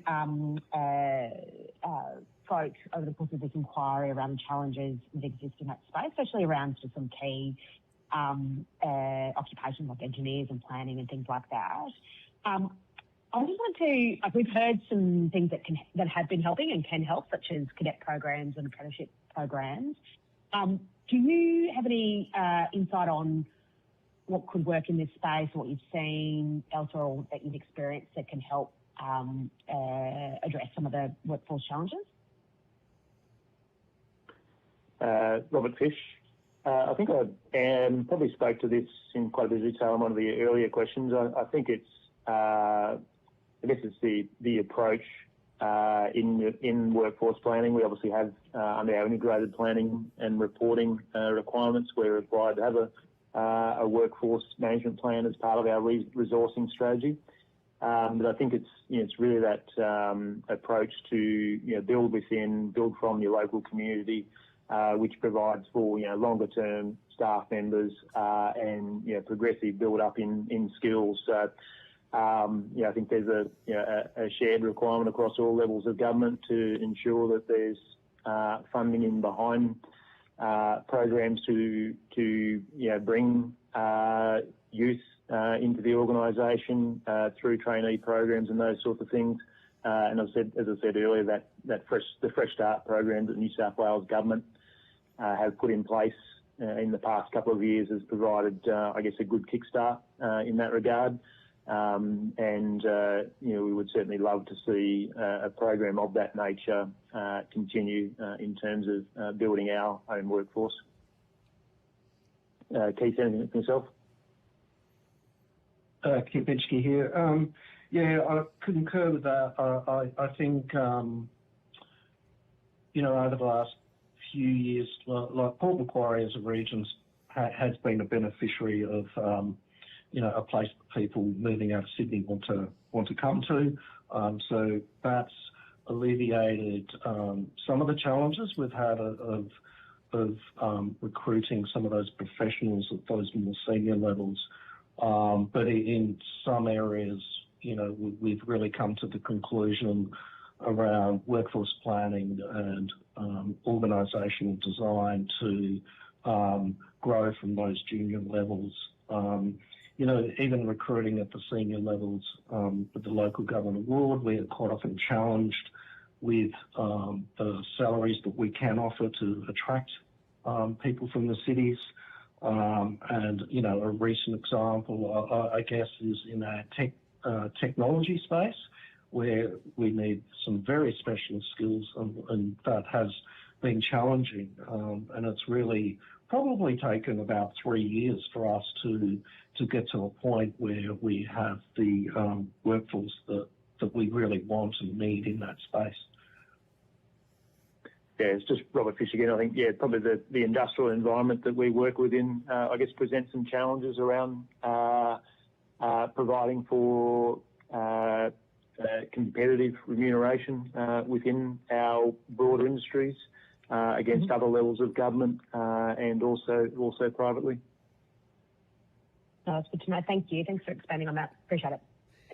Just got a follow-up question on that. So in terms of disaster recovery, clean up and all of that to do with, natural disasters and the workforce to assist with that or get through that, and noting that they're not, there's obviously your workforce and contractors to, rebuild assets. What's your experience in that space in terms of the availability of the entire workforce to support that recovery effort? Is there a shortage overall? Is there a shortage in particular areas? I guess, did you work with other councils as well? Yeah, I'd just be interested in your comments on that. Robert Fish. So we've obviously Port Macquarie Hastings has had a number of natural disasters, in particular over the last 6 years, from the bushfires obviously in 2019, and then a number of flooding events through 21, 22, and again in 2025. The 2021 flood in particular was very significant for the Port Macquarie Hastings and resulted in widespread damage across our LGA. I think we've spent the order of $70 or $80 million as part of the recovery in terms of restoration of assets and their repair.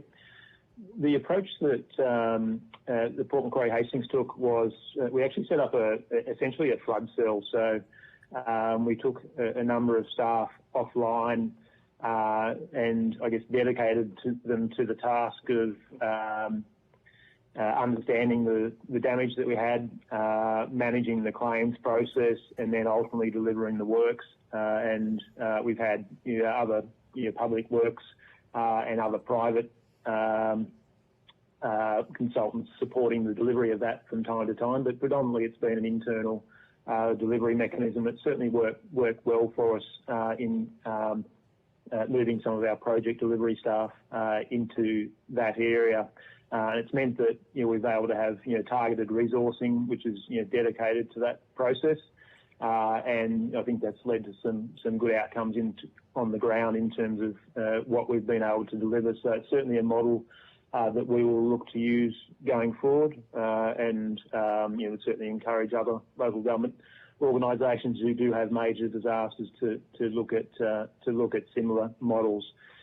In terms of I guess when you look at the contractors, we have had some challenges around availability.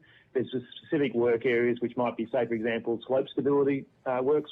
We had a lot of damage in that regard in the 2021 event, and I know other councils through the 21 and 22 events had very similar types of damage, as did Transport for New South Wales on the state road network. The Oxley Highway's got numerous slips in the Port Macquarie Hastings LGA, which Transport for New South Wales has now been repairing for a number of years. So specialist contractors did prove difficult, particularly in the earlier part of the delivery phase. We probably have seen some improvement as, I guess, other capital grants from government for other projects have started to reduce with time, and there's been some increased competition start to return to the construction market. Great. Thank you. And I'll go back to the Deputy Chair. Thank you, Chair. I want to turn a similar theme on disaster and emergency recovery and mitigation. We heard earlier from Bellingen Shire Council about the impact of the Waterfall Way closure on communities and on the impact on council. The Oxley Highway too has been closed on and off for considerable periods of time. What impact has that had on council resources? It's a state road, but has it impacted on your council? And can you talk to any of the funding streams that you may have had to draw on to assist you with that impact? Yeah, Robert Fish. I guess the Oxley Highway is obviously a state road, so it's managed and maintained by Transport for New South Wales, obviously by the New South Wales government. It suffered damage through the bushfires and also then each of the flooding events we had in 21, 22 and 25. I think for each of those events it did have periods of closure. The most significant damage was in the 2021 flood event, and there was a period of closure. The damage that we have, I guess, is in the western area of our local government area. There is quite a significant range that the Oxley Highway climbs and is very susceptible to slips. So probably it impacts that western portion of our shire, and the greater impact is probably more so on our local economy and our community, because it's obviously a key east-west corridor. Equally, you've got other roads like the Waterfall Way, Thunderbolts Way, which have also suffered damage through those events, which has meant the options for east-west corridors from our local government area have been compromised for periods of time. And the ongoing works that Transport for New South Wales have been doing has seen significant periods where the road has been closed during working hours, so that the works obviously can be performed effectively and safely. So there's been a real impact on community and also, I guess, local economy through that corridor, having uncertainty through that period. So there has been some implications there, probably less so on council directly, bar the fact that obviously there has been slope stability contractors that Transport for New South Wales have been engaging, and we've had to similarly engage contractors to perform our own recovery works, which results probably in elevated cost of work delivery. So can I... Keith, did you have Sorry. Just check if Keith has anything to add to that? No, thanks. Can I then ask, are there any other parts of the road network in Port Macquarie Hastings Council where there isn't a clear funding pool to support necessary roadworks? Robert Fish, could I just confirm, are you referring to I guess, flood recovery or just more generally? Well, it can be in flood recovery, but more generally. I could name one, but I'm leaving it to you to. I could name Wrights Road. That's I was just really are there we've got roads to recovery funding. We've got the block funding from the state government. We've got a component of the financial assistance grants for roads. Do those programs give you cover all of the situations you're facing on the road network, or are there still gaps in funding that are not covered by those programs? I think the short answer is Robert Fish. The short answer is no. There, I'll probably cover that on a number of fronts. I guess firstly, from being a growing region, we have a number of roads that require upgrade in terms of capacity. So if you consider our road network, the state road network along the Oxley Highway has significant growth pressures, and the Wrights Road location that was mentioned there is a major point of congestion and certainly our number one transport priority within the local government area. Equally on our local roads, Lake Road in particular, and Hastings River Drive require duplication along their entire length. We have invested significantly there, but there are still remaining portions to duplicate of those roads, and they are sources of certainly congestion. So at present, we have developed those projects, but unfortunately we can't progress them to construction because we don't have the funding that we require. And obviously Transport for New South Wales, we have done significant advocacy around their investment in the Oxley Highway and around ensuring that it is recognised as a priority, because there was actually federal government funding allocated to the Wrights Road site on the Oxley Highway. That funding was lost as a result of it not being considered or not being clear that it was a New South Wales government funding priority. So unfortunately there was development funding lost a few years back to that particular location. In terms of our renewal requirements, we obviously do target that with Roads to Recovery and federal assistance grants, but the reality is we're not keeping up in terms of what we need to fund in delivery. We have targeted our higher traffic roads in recent years and got some very good outcomes. Ocean Drive, Pacific Drive, Kennedy Drive are examples of that in the Port Macquarie Hastings LGA. But generally, we based on the current rate of renewal, we would see a reduction in our assets. So can I just... And then I think moving on to the disaster resilience. Sorry, before you move on, Mr. Fish, I just want to clarify something. So are you saying that the quantum of funding across those programs is insufficient for, the example you've given, or is it simply that the programs that exist aren't, the project's not eligible for funding? I would suggest in the terms of renewal and the programs, the quantum of the programs is insufficient to, meet the ultimate need in parallel with obviously the funding that council can provide for itself.